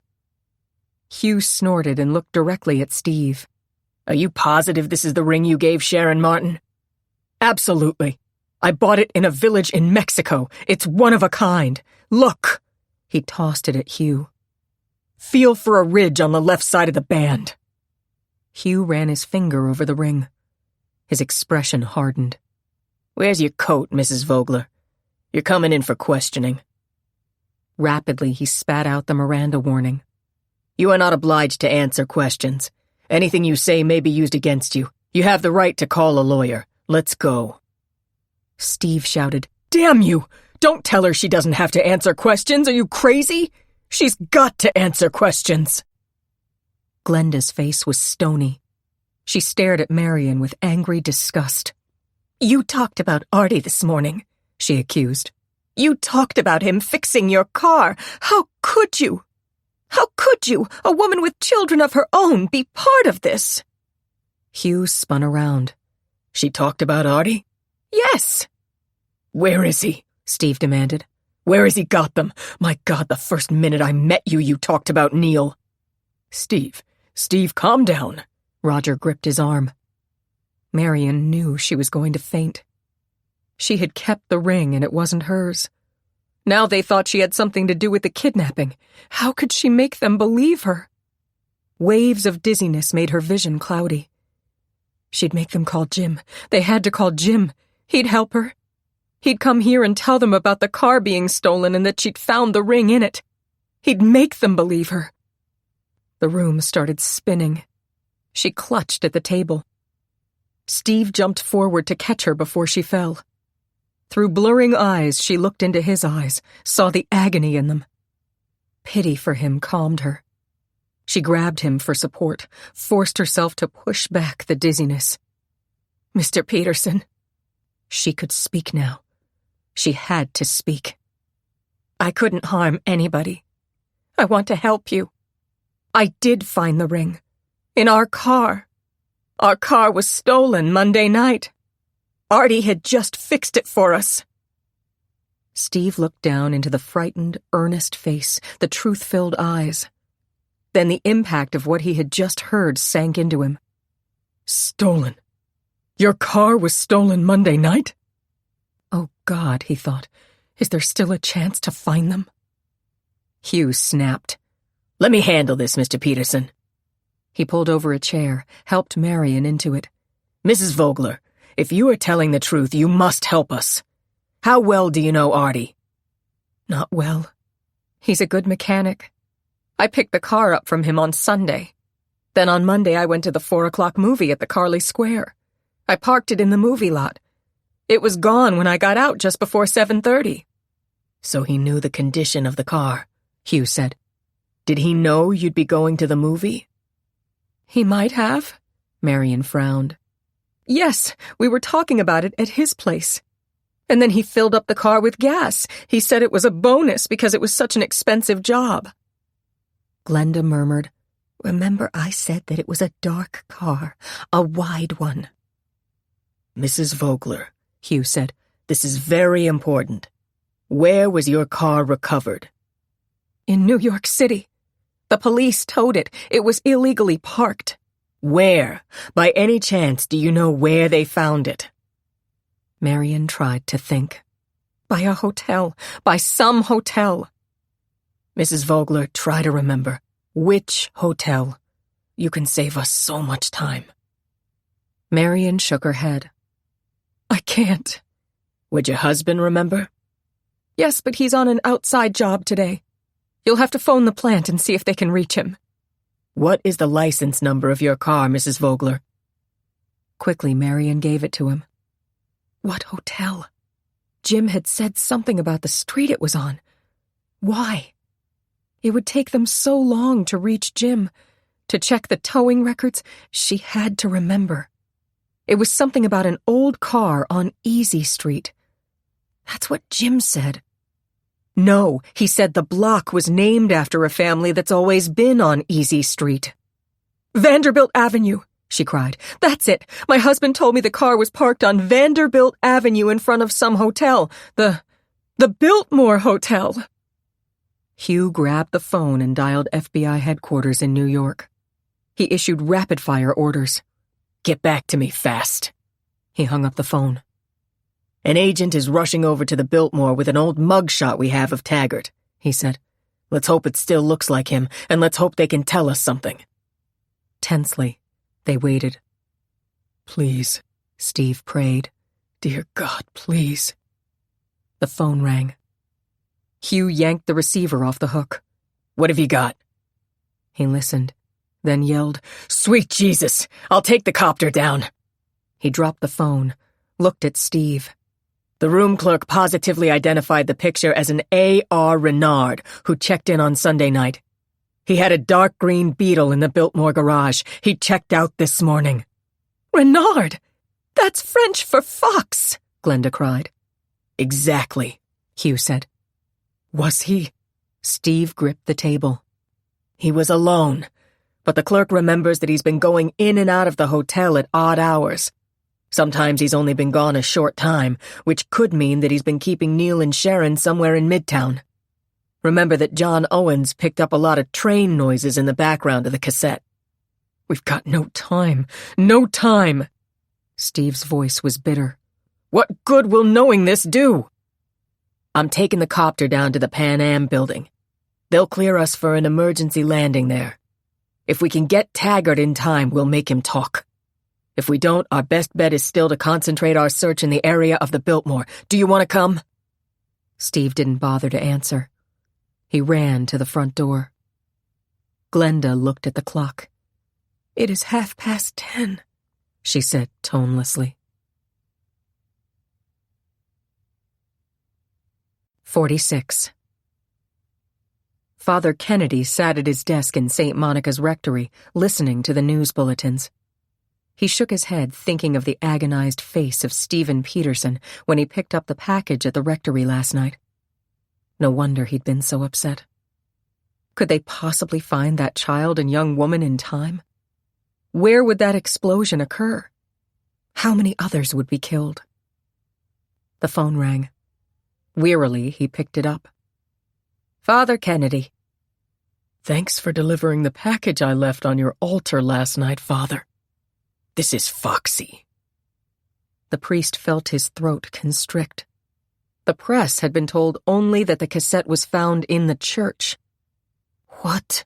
"Never mind any questions.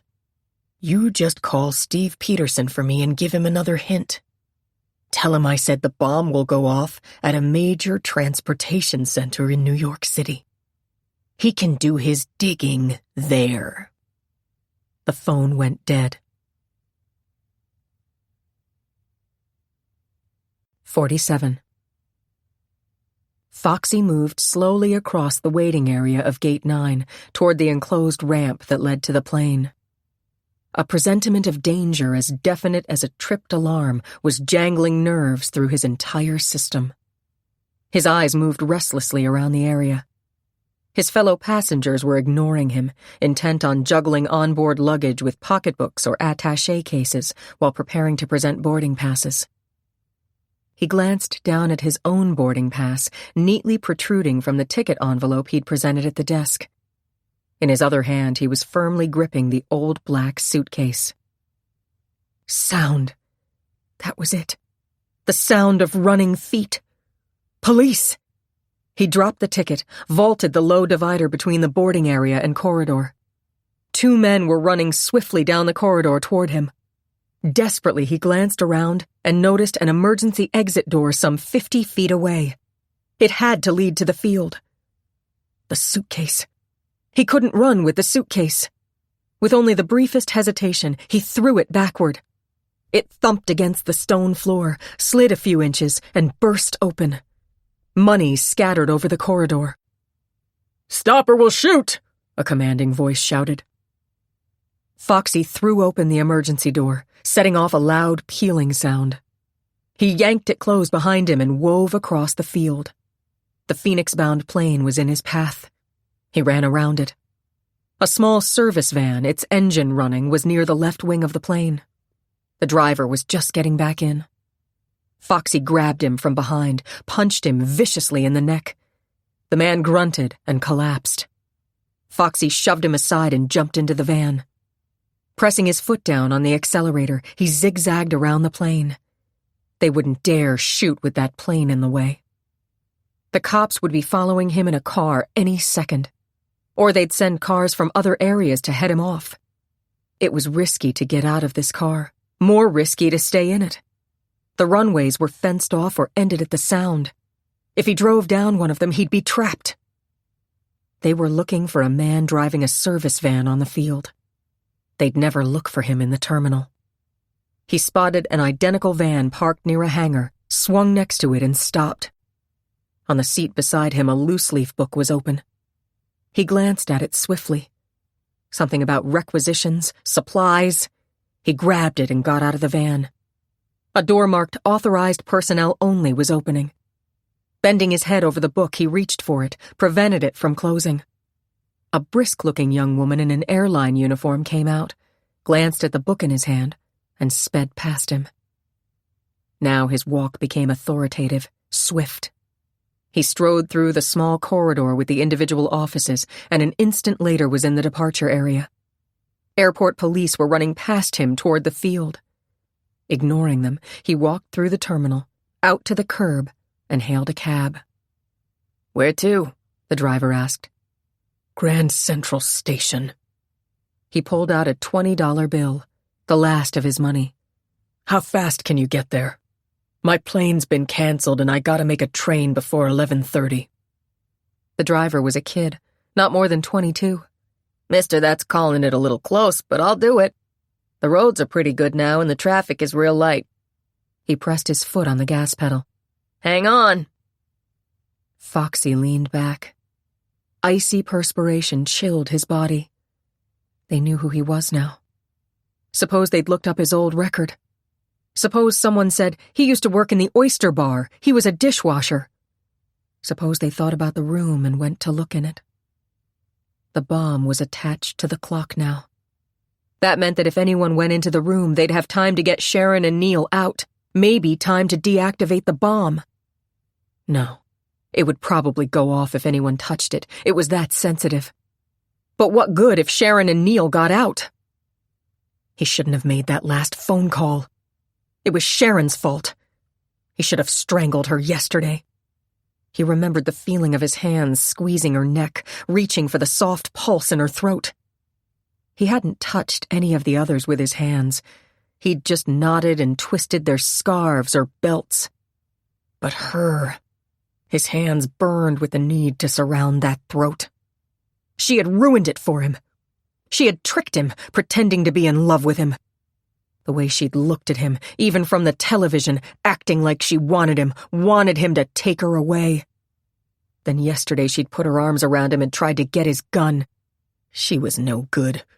She was the worst of all them, all the women in the foster homes, the matrons in the detention homes, all of them, pushing him away when he tried to kiss them. Stop that! Don't do that! He shouldn't have taken Sharon to the room. If he'd just taken the boy, this wouldn't have happened. She'd made him take her, and now the money was gone, and they knew who he was, and he'd have to hide somewhere. But he'd kill her first. By now they were probably just starting to evacuate the terminals and airports. They probably wouldn't think of the room this fast. The bomb was too good for her. She had to look up and see him and feel his hands on her throat. He had to look down at her and see her die. He had to talk to her and tell her what he was going to do and listen to her beg him not to. And then he'd squeeze. He closed his eyes and swallowed over the dryness in his mouth, the shiver of ecstasy that made the perspiration tingle. He only needed 4 or 5 minutes inside the terminal. If he got into the room by 11:27, he'd have enough time. He'd get away through the Park Avenue tunnel. And even though he didn't have his recorder, he'd remember how Sharon sounded. He wanted to remember. He'd fall asleep remembering how she sounded when she died. The boy. He'd just leave him there. Let the bomb take care of him and all the stinking cops and all the people who wouldn't get out in time. Didn't even know what was going to happen to them. They were entering the Midtown Tunnel. This kid was a good driver. It was only 10 minutes of 11. Another 10 or 15 minutes and he'd be on 42nd Street. He'd have plenty of time. Plenty of time for Sharon.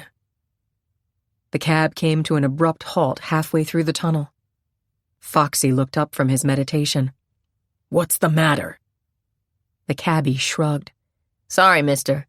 There's a disabled truck up there. Looks like he lost some of his cargo, too. Both lanes are blocked. But it shouldn't take long. Don't worry, I'll get you there for your train. Frantic with impatience to get to Sharon, Foxy waited. His hands were burning so much now, like they were on fire. He thought about getting out and walking the rest of the way, but rejected the idea. The cops would stop him, sure. It was 17 minutes past 11 when they inched out of the tunnel and turned north. The traffic began to back up at 40th Street. The driver whistled. This is some mess. I'll try cutting west here. At 3rd Avenue, they came to a complete stop. Motionless cars blocked the intersections. Horns tooted angrily. Tense-looking pedestrians, scurrying east, tried to make their way around the cars. Mister, there must be something wrong. Looks like some streets are closed off up there. Wait, I'll turn on the radio. Maybe it's another bomb threat. They were probably clearing out the terminal. Foxy tossed the $20 bill at the driver, opened the door, and slid out into the traffic. At 42nd Street, he saw them. Cops. Cops all over the place. 42nd Street closed off. He pushed and shoved his way through. Bomb. Bomb. He stopped. People were talking about a bomb in the station. Had they found Sharon and the boy? The thought sent black fury gushing through him. He shouldered people aside, forced his way through the crowd. Stand back, buddy. You can't go any further. A burly young policeman tapped his shoulder as he tried to cross 3rd Avenue. What's the matter? He had to know. Nothing, we hope, sir, but there's been a bomb threat phoned in. We have to take precautions. Phoned in. His phone call to that priest. Threat. That meant they hadn't found the bomb. It was all right. Exultation leaped through him. His fingers and palms tingled the way they always did when he started to go to a girl and knew nothing could stop him. His voice was smooth, his expression concerned when he spoke to the cop. I'm a surgeon. I'm joining the emergency medical squad in case it's needed. Oh, sorry, doctor. Go right through. Foxy ran up 42nd Street, taking care to keep close to the buildings. The next cop who stopped him might be smart enough to ask for identification. People were streaming out of office buildings and shops, prodded by the urgency of the bullhorns the police were using. Move quickly, but do not panic. Walk to 3rd or 5th Avenue. Your cooperation may save your life. It was exactly 11:26 when Foxy, pushing his way through the confused and frightened crowds, reached the main entrance to the terminal. The doors had been wedged open to speed the exodus. A veteran policeman was standing guard at the far left door. Foxy tried to duck past him. His arm was grabbed. Hey, you can't go in there. Terminal engineer, Foxy said crisply. I've been sent for. You're too late. The searchers will be clearing out in a minute. I've been sent for, Foxy repeated. Suit yourself. The cop dropped his arm. The deserted newsstand beyond the doors was piled with morning papers. Foxy saw the huge black headline. Kidnap. It was about him. What he'd done. The fox. He ran past the stand and looked down into the main terminal. Grim-faced policemen with construction hats were searching behind counters and booths. There were probably dozens more all over the station. But he'd outsmarted them. All of them. A small group of people was clustered near the information desk. The taller one, a broad-shouldered, sandy-haired man, hands shoved in his pockets, was shaking his head. Steve Peterson! It was Steve Peterson! Sucking in his breath, Foxy raced down to the main floor and dashed for the staircase to the lower level. Now he only needed 2 more minutes. His fingers throbbed and burned. He curled and uncurled them as he rushed down the stairs. Only his thumbs were rigid as he ran, unchallenged, across the lower terminal and disappeared down the steps leading to the Mount Vernon platform and the room beyond it.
48. The news of Foxy's phone call reached Hugh and Steve as the helicopter passed over the Triborough Bridge. Major Transportation Center, New York City, Hugh snapped into the phone. Christ, that includes both airports, both bus terminals, Penn Station and Grand Central. Have you started evacuating them? Steve listened, his shoulders slumped forward, his hands restlessly clasping and unclasping. Kennedy Airport. LaGuardia Airport. The Port Authority bus terminal took up a square block. The one at the bridge was probably bigger. Sharon. Neil. Oh, God, it was hopeless. May the fox build his nest on your hearthstone. Hugh hung up the phone. Can't you push this thing any faster? He urged the pilot. That wind is getting awful strong, the pilot replied. I'll try going lower. Wind velocity, just what we need if there's a fire when that thing goes off, Hugh muttered. He looked over at Steve. There's no use kidding. It's bad. We have to assume he's carried out his threat to set that bomb. With Sharon and Neil somewhere near it? Steve's voice was ragged. Where do you start looking? We're gambling, Hugh said tersely. The main search will be in Grand Central. Remember, he parked the car on Vanderbilt and stayed at the Biltmore. He knows the terminal like a book. And John Owens said the train sounds he heard on the cassette are more consistent with commuter trains than subways. What about the Thompson boy? If we don't catch Foxy and get a confession out of him, he's finished. At 11:05, the helicopter landed on the Pan Am building. Hugh threw open the door. A thin-faced agent ran over to them as they jumped to the ground. White with anger, lips tightly compressed, he briefed them on Foxy's escape. What do you mean, escaped? Hugh exploded. How the hell did that happen? How sure are you that it was Foxy? Absolutely sure. He dropped the ransom. They're searching the field and terminal for him now. But the whole airport is being evacuated, so it's a mess out there. The ransom doesn't tell us where he set that bomb, and it can't help the Thompson kid, Hugh snapped. We've got to find Foxy and make him talk. Foxy escaped. With numb disbelief, Steve absorbed the words. Sharon. Neil. Steve, I was wrong. Forgive me. Mommy wouldn't want me to be here. Was that bizarre cassette to be his last contact with them? The cassette. Nina's voice. He grabbed Hugh's arm. That cassette he sent. He must have dubbed Nina's voice on it. You said he'd cleared everything out of the garage. Did he have any luggage? He may have been carrying a suitcase, something with him. Maybe he still has the other cassette with Nina's voice. Maybe he has something that would show where Sharon and Neil are. Hugh spun around to the other agent. What about any luggage? There are 2 stubs clipped onto the ticket he dropped. But the plane took off about 27 minutes ago. No one thought to stop it. We'll get those bags in Phoenix. That's not good enough, Hugh shouted. Sweet Christ, that's not good enough. Get that goddamn plane back. Have every baggage handler in LaGuardia ready to unload it. Tell the control tower to clear a runway. Don't let any dumbass stand in your way. Where's a phone? Inside. Hugh pulled out his notebook as he ran. Rapidly, he dialed Summers Prison and got the warden's office. We're still trying to locate evidence to prove Thompson's innocence. Have a phone manned to the last split second. He called the governor's office, got through to her private secretary.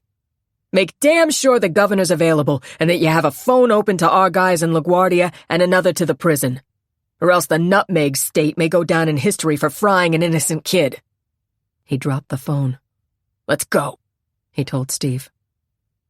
19 minutes, Steve thought, as they plummeted down in the elevator. 19 minutes. The lobby of the Pan American building was jammed with people streaming from the terminal. Bomb threat. Bomb threat. The words were on everyone's lips. Steve and Hugh shoved their way through the surging bodies. How can anyone know where to search? Steve agonized. He'd been here only yesterday, sitting in the oyster bar waiting for his train. Had Sharon and Neil been here all along, helpless? Over the loudspeaker, an urgent voice kept repeating, "Leave the building immediately. Walk to the nearest exit. Do not panic. Do not congregate at exits. Leave the area. Leave the area." The information booth on the upper level of the terminal, its red emergency lights flashing ominously, was the command desk for the investigators. Engineers were poring over charts and diagrams, issuing rapid-fire orders to searching parties. "We're concentrating on the area between the floor of this level and the ceiling of the lower level now," a supervisor told Hugh. "It's accessible from all the platforms and a good hiding place. We've done a fast check on the platforms and we're hitting all the lockers. We figure that even if we find the bomb, it's probably too risky to try to dismantle it. The bomb squad brought over all the bomb blankets they could lay their hands on. They're distributed among the searching parties. We can count on one of them being 90% effective in containing an explosion." Steve's eyes swept the terminal. The loudspeaker was off now, and the vast area was becoming quiet, a hushed, mocking silence. The clock. His eyes searched out the clock over the information desk. Relentlessly, the hands kept moving. 11:12, 11:17, 11:24. He wanted to hold those hands back. He wanted to run into every platform, every waiting room, every cubicle. He wanted to shout their names, Sharon, Neil. Frantically, he turned his head. He had to do something, search for them himself. His gaze fell on a tall, bony man who rushed in from the 42nd Street entrance, ran down the stairs, and disappeared down the second staircase that led to the lower level. There was something vaguely familiar about him. One of the agents, maybe? What good could he do now? The loudspeaker went on. "It is 11:27. All searchers immediately proceed to the nearest exit. Leave the terminal immediately. Repeat, leave the terminal immediately." No! Steve clutched Hugh's shoulders, spun him around. "No! Mr. Peterson, makes sense. If that bomb goes off, we may all be killed. Even if Sharon and Neil are here, we can't help them that way." "I'm not leaving," Steve said. Hugh grabbed his arm. Another agent took the other one. "Mr. Peterson, be reasonable. It may only be a precaution." Steve wrenched himself free. "Let go of me, damn you!" he shouted. "Let go of me!" 49. It was no use. No use. No use. Her eyes magnetized to the clock. Sharon frantically tried to jab the broken edge of the handle into the cords of her wrists. It was so hard to hold the handle in one fist, to try to push at the cords of the other. More times than not, she missed the cords completely, and the metal cut into her hand. She could feel the warm, soft, sticky blood running, crusting. She was beyond pain. But what if she jabbed an artery and passed out? The blood was making the cords softer, more resilient. The metal jabbed at it, not in it. She'd been trying for over an hour now. It was 25 of 11. 20 of 11. 10 of. 5 of. 5 after. She worked on, her face clammy with perspiration, her hands sticky with blood, not feeling pain anymore. She felt Neil's eyes watching her. Pray, Neil. At 10 after 11, she felt the cord weakening, giving. Summoning up a last reserve of energy, Sharon pulled her hands apart. They were free. The cords were dangling from them. She held them up, shook them, tried to get feeling back into them. 15 minutes. Leaning on her left elbow, Sharon dragged herself up. She swung just enough to support her back against the wall and managed to squirm to a sitting position. Her legs fell over the side of the cot. Raw pain screeched through her ankle. 14 minutes. Her fingers trembled with weakness as she tugged at the gag. The gauze was so tightly knotted, she couldn't get it loose. Tugging frantically, she managed to pull the gag down. Great gulping breaths of air helped to clear her head. 13 minutes. She couldn't walk. Even if she could drag herself over to the bomb, she might jar it, trying to pull up on the sink to reach it. Or she might set it off just by touching it. She remembered the infinite care Foxy had shown when he touched the wires. There was no hope for her. She had to try to free Neil. If she could get him loose, he could get out, could warn people. She yanked his gag off. Sharon? I know. I'm going to try to untie you. I can't help it if I hurt you. All right, Sharon. And then she heard it. The sound. Something thudding against the door. Was he coming back? Had he changed his mind? Clutching Neil to her, Sharon stared at the door. It was opening. The light switch clicked. In the dusty light, she saw what seemed to be an apparition stumbling toward her. A woman, an old woman with a trickle of blood coming from her mouth, with deep, sunken eyes that were out of focus. Neil shrank back against her as the woman came toward them, stared in horror as the woman began to fall forward, to slump downward like an unsupported laundry bag. The woman fell on her side, tried to speak. Knife. Still in my back. Help. Please. Take it out. Hurts. Want to die here. The woman's head was against her foot. Her body angled grotesquely out. Sharon saw the handle of the knife between her shoulder blades. She could free Neil with the knife. Shuddering, Sharon put both hands around the handle. Pulled. The knife held, then suddenly came free. She was holding it, the blade wickedly sharp, matted with blood. The woman whimpered. In an instant, Sharon had cut Neil's bindings. Neil, run. Get out of here. Yell to people that there's going to be an explosion. Hurry. Down those stairs. And there's a big ramp. Run toward it. At the train platform, go up the stairs. You'll see people there. Daddy will come for you. Hurry. Get out of this building. Get people out of it. Sharon. Neil's voice was pleading. What about you? Neil, just go. Go! Neil slid off the cot. He tried to walk, stumbled, righted himself. My legs! Neil, hurry! Run! Run! With a last beseeching glance at her, Neil obeyed. He ran out of the room onto the landing. Down the stairs. Sharon had said to go down the stairs. It was so quiet here, so spooky. He was so afraid.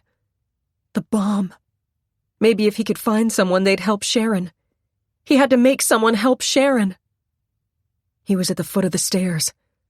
Which way should he go? There were so many pipes around here. A ramp. Sharon said a ramp. That must be it. Like the ramp they had in school between the classrooms and the auditorium. He raced along it. He wanted to shout for help, but he had to hurry. He had to find someone. He was at the end of the ramp. He was in a station, a train station. The tracks were right there. Sharon said to go upstairs. He ran around the platform where the tracks ended. A voice started to talk. It sounded like when the principal talked on the loudspeaker at school. It was telling everyone to get out. Where was the man who was talking? He could hear footsteps coming down a staircase. Someone was coming. Someone who would help Sharon. He was so relieved he tried to yell and couldn't. He had no breath from running. His legs hurt so much it was hard to run. He stumbled toward the stairs and began to climb. He had to tell whoever was coming about Sharon. Neil looked up and saw the face that had stalked his dreams rushing down at him. Foxy saw Neil. His eyes narrowed. His mouth twisted. He stretched out his hands. Neil jumped to one side, stuck out his foot. The man's flailing leg jammed against his sneaker. The man sprawled down the last 3 steps. Eluding the arms that swung out at him, Neil ran up the steps. He was in a big, empty place. There was no one here. Another staircase, over there. Maybe there were people upstairs. The bad man was going to Sharon. Sobbing, Neil ran up the stairs. "Daddy," he tried to yell. "Daddy! Daddy!" He was on the last step. There were policemen all over here. They were all running away from him. Some of them were pushing another man. They were pushing Daddy. "Daddy!" Neil shouted. "Daddy!" With a last final burst of energy, he stumbled across the terminal. Steve heard him, turned, ran to him, grabbed him. "Daddy!" Neil sobbed. "That man is going to kill Sharon now, just like he killed Mommy." 50. A determined Rosie was fighting the efforts to put her out. Lally was down in Sing Sing. She knew it. Cops were all over the place. There was a bunch of them right at the information desk. Rosie spotted Hugh Taylor. He was the nice FBI guy who always talked to her when he was around the station. She ran to him, tugged his arm. "Mr. Taylor, Lally!" He glanced down at her, pulled his arm free. "Get the hell out of here, Rosie," he ordered. A loudspeaker came on, ordering everyone out. "No!" Rosie sobbed. The tall man near Hugh Taylor grabbed him, turned him around. She watched as Hugh and another cop wrestled with him. "Daddy! Daddy!"